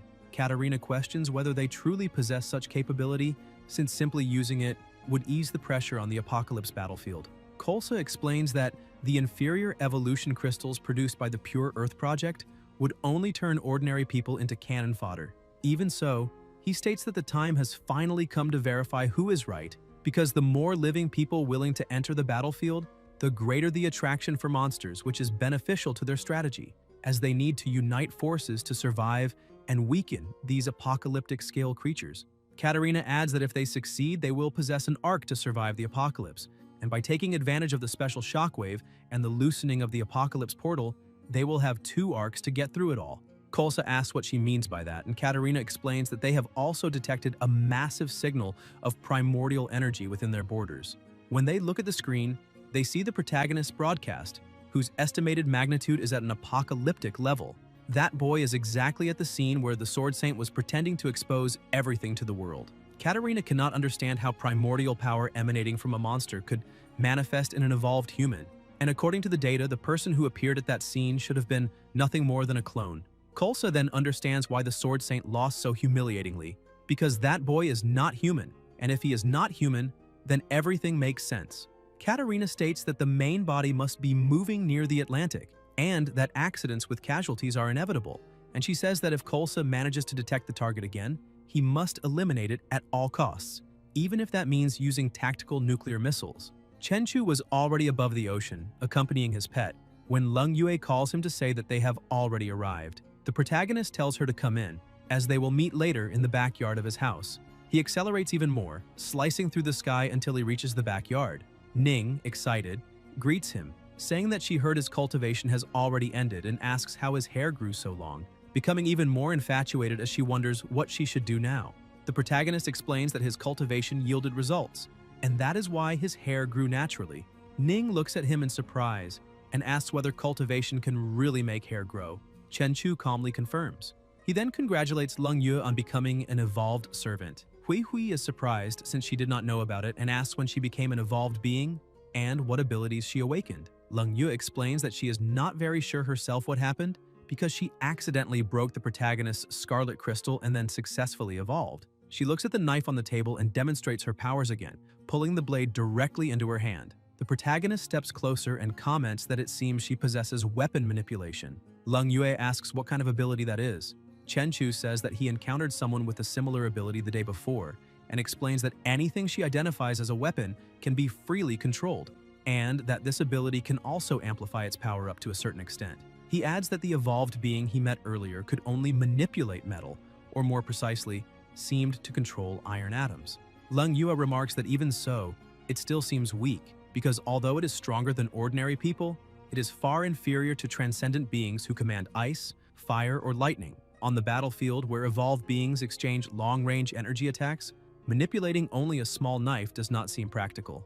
The protagonist analyzes the situation and realizes that moments earlier, when the fruit knife flew over, it was not controlled by psychic power or telekinesis, nor was there any electromagnetic fluctuation. It simply appeared out of nowhere. Moreover, when Leng Yue wielded the knife, he sensed a power similar to the blade sharpening attribute enhancement of the Sovereign, amplifying the knife's strength by roughly 100 times. He explains that the instability occurs because the manipulated object is unsuitable, and that this is not her fault since there were only ordinary knives there. However, if she were to wield an indestructible longsword or even a transcendent weapon, her manipulation ability would allow for an instantaneous leap in power. Chenchu then takes out his sword and drives it into the ground. The amount of power accumulated in the blade is so immense that everyone around feels the pressure and even the ground begins to crack. The girls are stunned when they see the boss's weapon, which emanates an oppressive and crushing aura.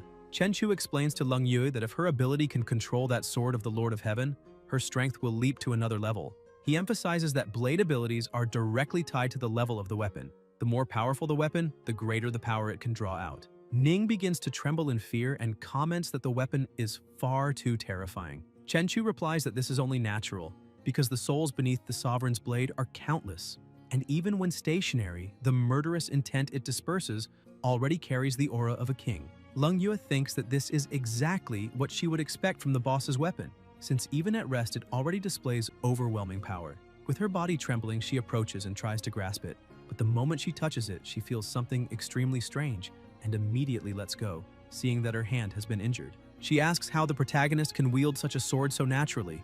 Even so, she keeps trying, forcing herself to grip the blade. Her skin and clothes begin to tear, but she persists until she finally pulls it out of the ground. At that moment, she realizes that upon wielding the sword, her power seems to have instantly risen by an entire level.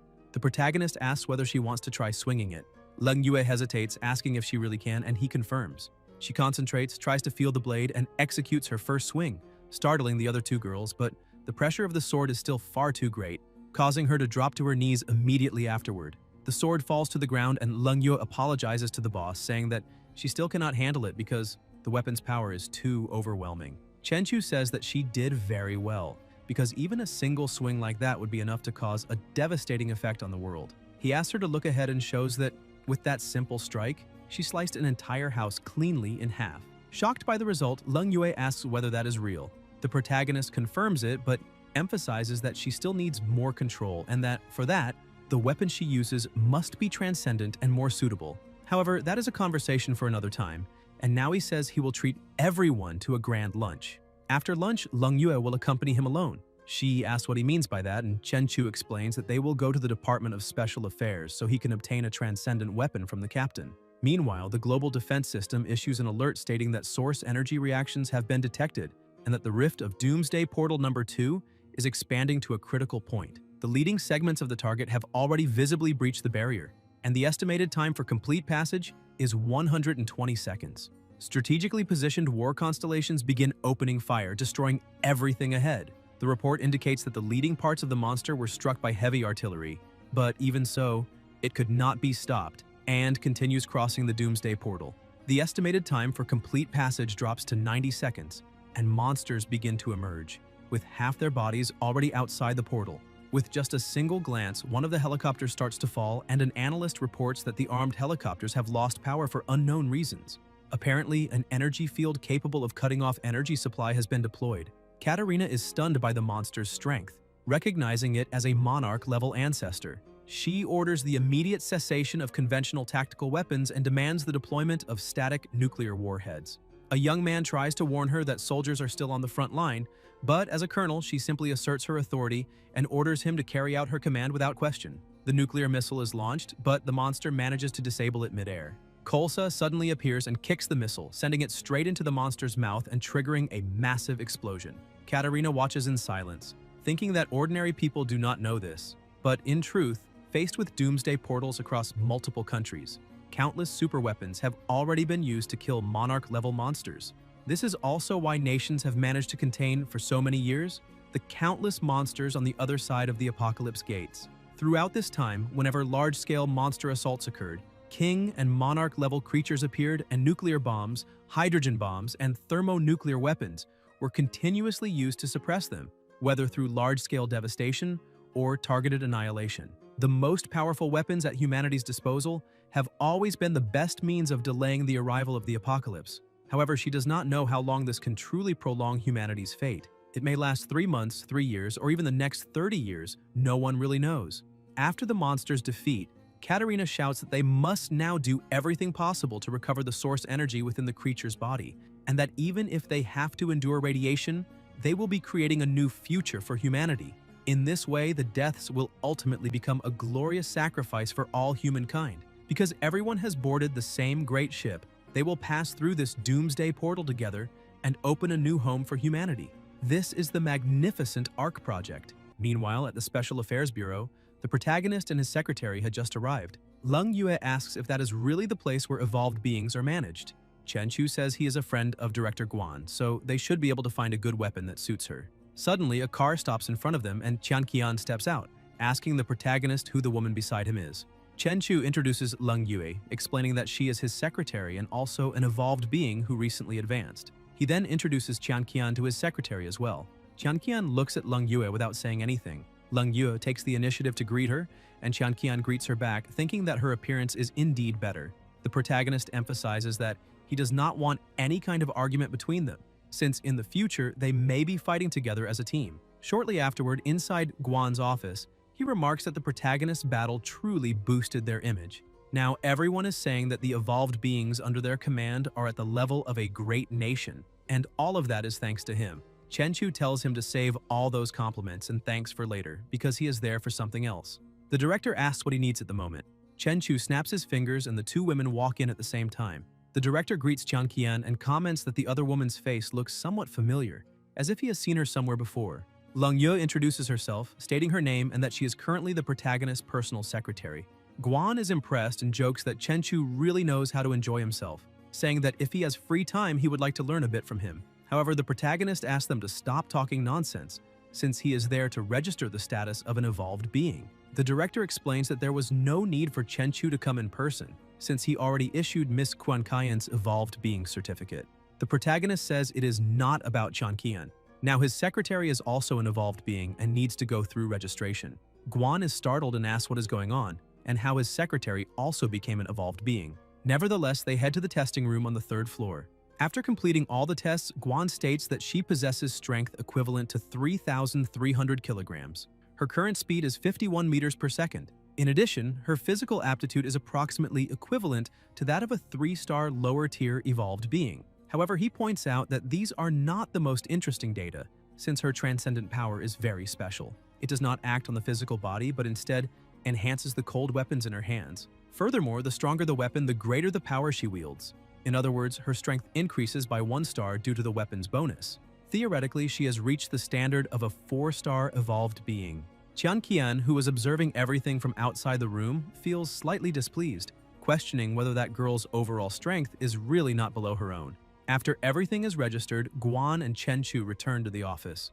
The director says that if it were only Qian Qian, it would be normal, but suddenly the protagonist has 2 evolved beings around him, both at 4-star level strength, and asks whether he is hiding some valuable and important information. Chen Chu says that since he is already sitting there, he will speak openly. He explains that it is true there is a method by which he can promote the evolution of ordinary humans, similar to the psionic crystals issued by the Special Affairs Department. The director is shocked and asks how he knows about those crystals the department has been distributing. The protagonist activates his observation hack and states that there is nothing in this world that can be hidden from him. However, he tells the director not to worry since he does not care about things like those crystals. What he really wants to talk about is something else. He takes a crystal into his hand and asks whether the director can recognize it.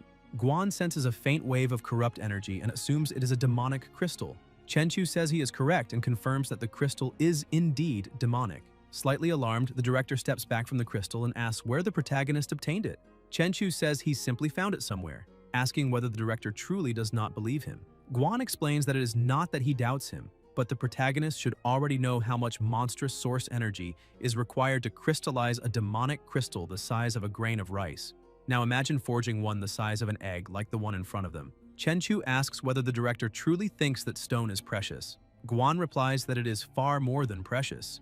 It is something that cannot be given a price. To be more honest, he explains that these psionic crystals issued by the Special Affairs Department are refined from demonic crystals. He states that the worlds beyond the 5 Doomsday Gates truly exist, and that demonic crystals are their most valuable resource. However, this is the first time he has seen a demonic crystal of such high purity, and because of that, the level of contamination is extremely high, to the point that even being near it is extremely dangerous. The protagonist explains that he still has many more of those crystals. However, the director asks him not to show anything else, since that item is considered dangerous contraband, and he does not want to ruin the agency because those precious minerals can not only accelerate the cultivation of transcendent powers, but also have many tactical uses, serving as materials for various prohibited weapons against powerful monsters. Therefore, he needs to ask once more in hopes for an honest answer. He questions where the protagonist is obtaining all those demonic crystals. Chenchu explains that he got them behind a small doomsday gate, and now it is up to the director to believe it or not. Guan begins to think that the protagonist's incredible growth speed is finally being explained. Chenchu says that, unfortunately, he ended up annihilating the entire Doomsday world and consequently, the gate was also closed. But before doing all that, he managed to recover many red demonic crystals from that place. The director understands that it is not contraband since the protagonist obtained them honestly and asks what price he wants, because the department will certainly be willing to pay well. Chenchu starts laughing and tells the director that both of them know very well that, on the eve of the apocalypse, money is worth nothing. Guan asks what he has in mind. Chenchu replies that he wants the strongest weapons the Special Affairs Department possesses. He emphasizes that the director's bureau forms hero teams by pairing evolved beings with corresponding weapons, and the team he is about to form will also need to borrow from the department's armory. For that, he is willing to offer the demonic crystals he currently has, stressing that this is a trade and a very fair exchange. The director eventually agrees, and with that, they head to the testing room on the 3rd floor. Leng Yue holds a sword. Guan explains that the sword was forged from iron of a meteorite that fell from a collapsing apocalyptic world, and that compared to the Sovereign Saber, its size is just right for a girl to wield. He asks how it feels and explains that the equipment was just allocated from the Doomsday base. Leng Yue is impressed when she realizes that the sword is truly very light. The protagonist picks up a short sword and asks what is going on with it. Guan explains that the sword is called Qianlin. It was forged from the leftover meteorite iron used to create Yulong, and due to the limited materials, the blade is short, making it less useful in real combat. However, the protagonist senses something else. He faintly feels that the two swords share some kind of energy connection, perhaps because they were born from the same origin. Upon closer inspection, he realizes that Yulong and Qianlin have another connection. One stands in the light while the other stands in the darkness. After noticing this, he tells the director that he wants that sword, but the director is confused and asks whether the other one is not better. Chenchu tosses the sword, telling Leng Yue to hold it. The moment she grasps it, the two complement each other, and the protagonist states that not even the entire Special Affairs Department managed to discover the true use of that weapon. He explains that Yulong and Qianlin clearly release their maximum effectiveness when combined. Leng Yue confirms, saying she can clearly feel the two swords resonating. Guan is impressed by the protagonist's insight and says that since he discovered this, the Special Affairs Office will consider that he bought one and got the other for free. But the protagonist replies that he does not need that and will pay the equivalent cost with crystals, as long as the Special Affairs Department is willing to provide its best weapons. While looking around, the protagonist senses a powerful fire element aura coming from an accessory. As he approaches, he realizes that it is entangled in a layer of corrupted energy. Guan explains that the accessory called the Purple Luan Fire Wings is a support weapon. Using the fire wings alone cannot harm enemies, but it can enhance the user's fire abilities. It can even generate a pair of fire wings, temporarily granting the user the ability to fly. Chenchu tells him to wrap it up because he will take it as well. He asks Qianqian whether she truly possesses fire element abilities, and she says yes. However, when Guan realizes that the protagonist intends to give the item to his woman, he shouts that he will not allow it since that equipment is different from the others. He explains that because the accessory was obtained from a doomsday world, it still retains powerful corrupted energy and ordinary evolved beings cannot use it until the corruption is removed. Chenchu snaps his fingers again, calling his daughter. Everyone in the room is startled, asking where that little girl came from.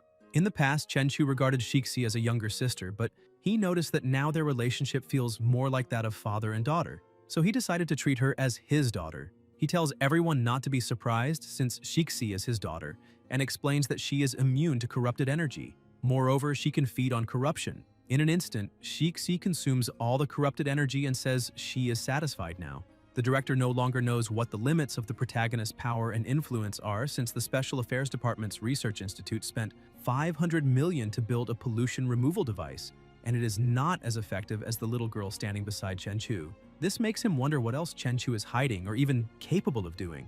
After all the corrupted energy is removed, Qianqian puts the accessory on her wrist, enchanted by its beauty. Chenchu is also pleased and praises her, saying the bracelet perfectly matches her natural beauty. However, the bracelet's effect finally activates. Qianqian cries out, saying it hurts and is becoming extremely hot. Guan rushes toward her, shouting that this is very bad, since her level is too low and she will not be able to control such high-level fire element power, urging her to remove the bracelet immediately. However, Chenchu says she can do it, telling her to use all her power to tame this wild beast. Qianqian hears her master's voice and does everything she can to restrain the advancing flames. A fire response team approaches, saying they must save the people first, but Guan tells them everything is under control and orders them to stand down. The protagonist continues speaking to Qianqian and explains that her body has an affinity with fire. Not only can it not be burned by the flames, but it can also be healed by them. The voice of the man she loves echoes within her, drawing the will of fire toward her. The fire begins to obey and retreats. The fire wings appear, giving her an angelic appearance. Qianqian grows confident and says she has managed to adapt to her new power. The director observes the situation and realizes how strong she truly is. Moreover, he understands that everyone around Chenchu is extraordinary, since he never imagined that a 4-star evolved being could wield 6-star equipment. After settling everything, the protagonist leaves the department with his women. He says that from now on, they will be his direct subordinates. Rongya, who is outside, senses their presence and watches them. Chenchu continues, saying that those two are now the first members of the Transcendent Squad. Rongya hears this and wonders what the Transcendent Squad is.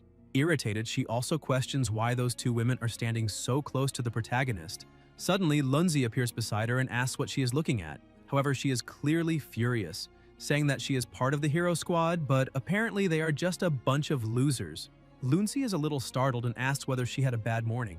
Wu Yimei says that Lunzi is truly an idiot and explains that she is like this because Chenchu just left the place. Meanwhile, elsewhere, some people notice purple clouds gathering in the sky. At a certain doomsday base, all warning signals are triggered. The doomsday tide has just begun. Everyone starts running as fast as possible in an attempt to save their lives. Inside the Hero Squad hall, Wu Yimei watches the news on TV, though what she is really searching for is her favorite superhero cartoon. Annoyed that she cannot watch what she wants, she turns off the television and points out that the news says that once the doomsday tide begins, ordinary people must stay at home. However, the government cannot even manage to broadcast the TV signal she likes, so how are ordinary people supposed to endure this? Pan Hao walks into the room and says they are the hero squad, so they must immediately head out into the streets to protect the citizens, and she should stop worrying about useless things like a cartoon. The director also enters the room and asks if they are ready. Everyone is surprised, and he emphasizes that now is the time to show their true worth. He explains that this time, with the doomsday tide, not only have the main doomsday gates become active, but secondary gates have also appeared in various regions. Therefore, not only are there numerous monsters, but their forms are varied and their emergence locations are not fixed. For that reason, the few evolved beings who have recently reached the 4-star level must deal with ordinary invasions of 3-star monsters, which should be more than enough for them. According to the information, a very small number of 4-star monsters have appeared on the streets. They are currently causing widespread destruction and are extremely dangerous. Zongwen tells Guan that even the weakest member of the squad, Lunzi, has reached the early 4-star level, so now they can handle 4-star monsters without any problems. Lunzi feels a bit embarrassed and asks his captain not to say such things. The director explains that their strength is not the issue since they are all promising talents he personally cultivated. However, what he truly wants is for them to use this apocalyptic tide to further temper and enhance their strength and abilities so that they can reach the 5-star level. Everyone stands up excitedly, saying they understand and will not fail their master's expectations. Rongya asks whether Chenchu agreed to help. Guan replies that the protagonist most likely will. Meanwhile, at Chenchu's house, a little girl rings the doorbell. He had been observing his 2 subordinates as they trained and thinks that, apparently, they are managing to calibrate their equipment and abilities without problems. His daughter tells him that a girl is calling at the front door. When he answers, the girl is amazed to see that he really is Chenchu. The protagonist recognizes her and asks whether she is the one from the 8-headed serpent sect. The girl says yes and explains that her name is Inaba Yuko, though within the organization she goes by Inari. Chenchu recalls that she is the fox goddess with the ability to analyze information. She calls him Lord and thanks him for saving her life in the past, explaining that after she returned, she tried to learn more about him, but did not expect him to be considered a celebrity there. So she quickly conducted a search and found his address. Chenchu realizes that he can no longer hide his identity. However, he asks why she is there and whether she needs help with something. Yuko explains that she has come seeking refuge. He quickly understands the situation and brings her inside, explaining everything to his companions and introducing her, saying her name is Inaba Yuko and that he saved her while dealing with some trouble on the island. In addition, she said she had no money to eat at home, so she came there seeking shelter. The 2 women feel a little awkward, thinking that the girl might just be taking advantage of the situation. However, Yuko decides to demonstrate some of her abilities, and after putting on her mask, says she can see that Qianqian is a fire element controller currently in the middle stage of 4 stars. Leng Yue is a 3-star weapon controller, but with a weapon in hand, her power can reach 4 stars.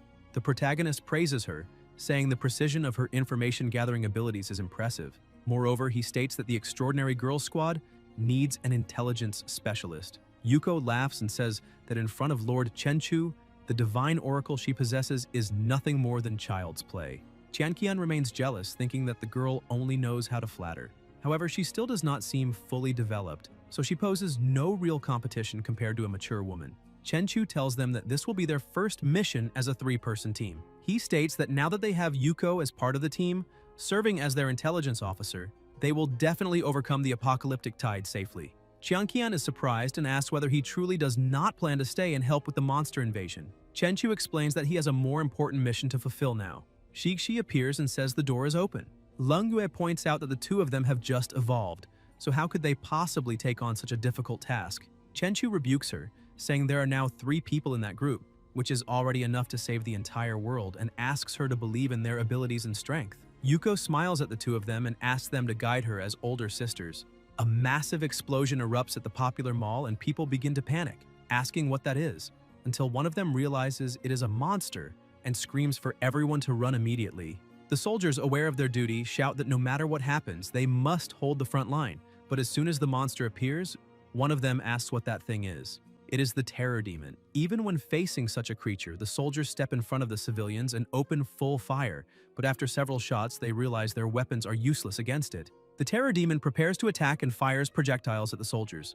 Lunzi arrives just in time and activates his spiritual shield, protecting everyone. He tells the soldiers to fall back and help evacuate the civilians, saying the hero squad will handle the monster. The soldiers recognize that this is the hero squad from the Special Affairs Department and feel relieved, saying they will leave it to them. Zongwen uses his instruments to check the pollution levels and notices that the index is high, which means a secondary doomsday gate must be nearby. He informs the Special Affairs Department that the terror demon has been found near the popular mall and that its strength is approximately 4 stars. He relays orders to the rest of the team, stating that the mission is to eliminate the monster and close the secondary doomsday gate. Pan Hao, eager to test his strength, charges at the monster and attempts to attack, but the creature blocks the strike with ease.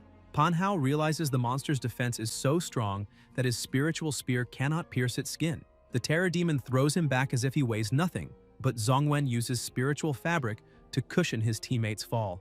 Wu Yimei looks down as she was about to fire one of her shots, and at the last second he manages to move out of the way and her bullet hits the terror demon directly. Although the monster remains standing, Manhwa can tell that her rifle was able to penetrate its defense.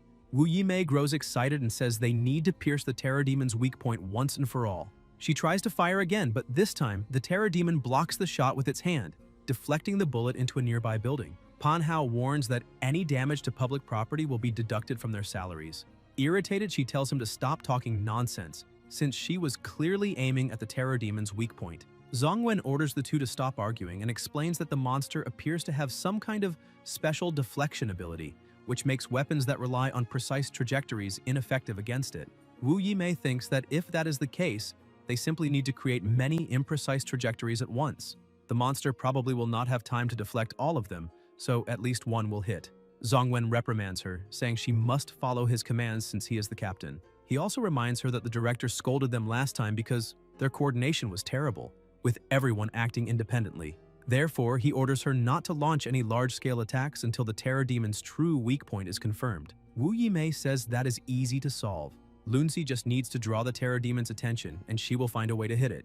And even if one shot does not bring it down, she can fire again. The captain tells Rongya to provide cover for Wu Yimei so she can attempt to strike the weak point. He also explains that the monster's weak point appears to be the back of its neck and that a close-range explosion should damage its core. Rongya prepares for combat and says she understands. Zongwen continues explaining the plan and tells Manhwa and Lunzi to draw the monster's attention from the front, while he will use his spiritual power to try to control the terror demon and restrict its movements. He then gives the order to begin. The monster charges forward as well, but the captain manages to pin it to the ground, temporarily controlling its movements. He explains that his spiritual threads can materialize into anything. However, even while unable to move, the monster can still attack at long range, once again firing projectiles at the hero squad. They manage to dodge and block the blows. Manhwa seizes the opening and rushes in, hurling his spear toward the monster's face, but the creature catches it with its bare hands. Manhwa shouts for Lunzi to act. Lunzi sprints forward excitedly as he has been waiting to use that move for some time. Forming a shield on his arm, he leaps and uses the momentum to drive the spear with full force into his opponent. The monster is severely wounded, and they wonder if that truly worked. However, the terror demon simply begins pulling the spear out of its own body. Zongwen is shocked, questioning whether the monster's head was not its weak point. Wu Yimei launches a full-force attack using her spiritual explosion, but the captain shouts for her not to aim at the head, since that is not the weak point. Unfortunately, the warning comes too late. She fires, hits the monster's head, and destroys the spiritual spear. Wu Yimei arrogantly declares that the battle is over and that, at critical moments, they need to learn to trust her more. Zongwen desperately yells for her to get away from the terror demon immediately. However, with her guard down and believing the fight has ended, she cannot react in time. Rongya tries to save her teammate, but unfortunately her shield is not strong enough. The monster's attack pierces through and strikes her body as the creature grabs her. The hero squad begins to collapse. Lunzi loses control, overwhelmed by his emotions, shouting at the monster and demanding how it dares to hurt Rongya. Releasing all his power, he charges in to save her, but the terror demon simply hurls Rongya at him, knocking them both down at once. The captain realizes that if they crash directly into the ground, the impact could seriously injure them, so he uses his abilities to catch them. However, this causes the bindings restraining the monster to weaken and start to vanish. Wu Yimei, traumatized by the thought that she injured her teammate and that it is all her fault, stands frozen. The captain shouts, asking what she's doing just standing there. Seeing that she is not in a condition to think clearly, he tells Manhwa to get her out of there and leave the terror demon to him. However, Manhwa is without his spiritual spear since Wu Yimei destroyed it with her attack, and lacking any confidence, he says that without his spear he would die if he advanced now, so he is sorry but cannot do anything. Zongwen feels disappointed, thinking that the hero squad faced only a single high-level 4-star monster and has already completely lost morale. Since he can no longer rely on any team member, he decides to act himself. He reflects that if it were merely a difference in strength, they could have compensated with teamwork, but when a fighter loses the will to fight, it becomes truly impossible to do anything. He remembers the director reprimanding him, saying that although he is responsible for coordinating and identifying the enemy's weaknesses, he stood still at a critical moment and did nothing. He must remember that he is not only the team's brain, but also a warrior, and that if he continues seeing himself only as an observer, his companions will sacrifice themselves in vain. Seeing the same situation repeat before his eyes, he does not hesitate. He realizes he has always remained in the rear, giving orders from a safe distance, while his teammates risk their lives on the front line, and that, in truth, this is his abandonment of duty as captain. The terror demon prepares to deliver the final blow, but is suddenly stopped. Zongwen grabs the creature's arm and declares that it is not the only one capable of combat abilities, and that now, as a member of the hero squad, he will face it. Channeling all his strength into his fist, he unleashes a powerful strike that sends the monster flying upward. Thanks to his spiritual threads, he can concentrate his energy into a specific limb, multiplying that part's strength many times over. Shifting the force to his leg, he leaps into the air and then forms a massive axe, striking the monster with full force. The monster remains on the ground for a few seconds, and the captain wonders if he finally managed to pierce the terror demon's armor. However, the creature rises again, and he realizes that not only did he fail to break through the armor, but the shell that was about to crack is regenerating. The terror demon forms blades along its arms and charges at him. Zongwen does not lose confidence and braces himself, thinking he needs to unleash an even stronger attack. He binds the monster once more with his threads and rushes forward with a barrage of strikes, knocking it backward. Noticing that his blows are now slightly more effective, he presses the assault. The terror demon attempts to drive him back, firing countless projectiles around him. But through this exchange, Zongwen finally identifies the true weak point, the heart. He understands that if he retreats now, they will lose their only chance to defeat the creature, so no matter what happens, he cannot take a single step back. If they falter, they will fall into the abyss. Now is the moment to prove why he is the captain of this team. Either he returns alive with glory, or he does not return at all. With unwavering resolve, he lands a decisive strike, bringing the battle to an end. Wounded and utterly drained from exhausting his power, he believes he has finally succeeded. Yet his moment of triumph does not last even a second. Wu Yimei runs toward him, screaming for him to look ahead. When he does, he sees that several more monsters have appeared. Despair grips him as he wonders what cruel joke fate is playing on them. They are completely lost. The captain is injured and exhausted. Pan Hao has lost both his weapon and his will to fight. Wu Yimei is still in shock. Rongya is gravely wounded, and Lunzi has not returned to formation. Pan Hao drops to his knees, shouting that they are still too weak. Even after reaching 4-star strength to face a monster 1 star above them, they paid a terrible price. And now, with so many 5-star monsters present, it is essentially impossible to do anything. The captain understands that the burden of intelligence is always knowing what must be done. He orders the others to leave and take Rongya and Lunzi with them, even as unbearable pain courses through him, as if every bone in his body were shattered. He gathers the last of his strength and says that the Special Affairs Department must still have the power to protect them and overcome this doomsday. They must treat this day as a lesson and grow stronger in the future. Wu Yimei tries to stop him, saying they cannot abandon him, but Zongwen shouts that they are weak and cannot do anything, so they must not sacrifice themselves in vain. Before they can finish arguing, one of the monsters approaches unnoticed and grabs the captain by the head. Even in the face of death, he continues trying to save his team, declaring that they must always be responsible for their companions, that this is the highest principle the Bureau taught them. The only rule is to enter the battlefield alive and leave it alive. He screams for everyone to retreat immediately. Chenchu's voice cuts in, asking why they need to retreat. The mere pressure of his presence forces the monster to release the captain. He says it is too early for the captain to be shouting for withdrawal. All the monsters instinctively step back for a moment. Pan Hao wonders if that truly is the protagonist. Even knowing Chenchu is an ally, Wu Yimei trembles under the overwhelming aura radiating from him. The captain mutters that he always ends up meeting the person he dislikes most.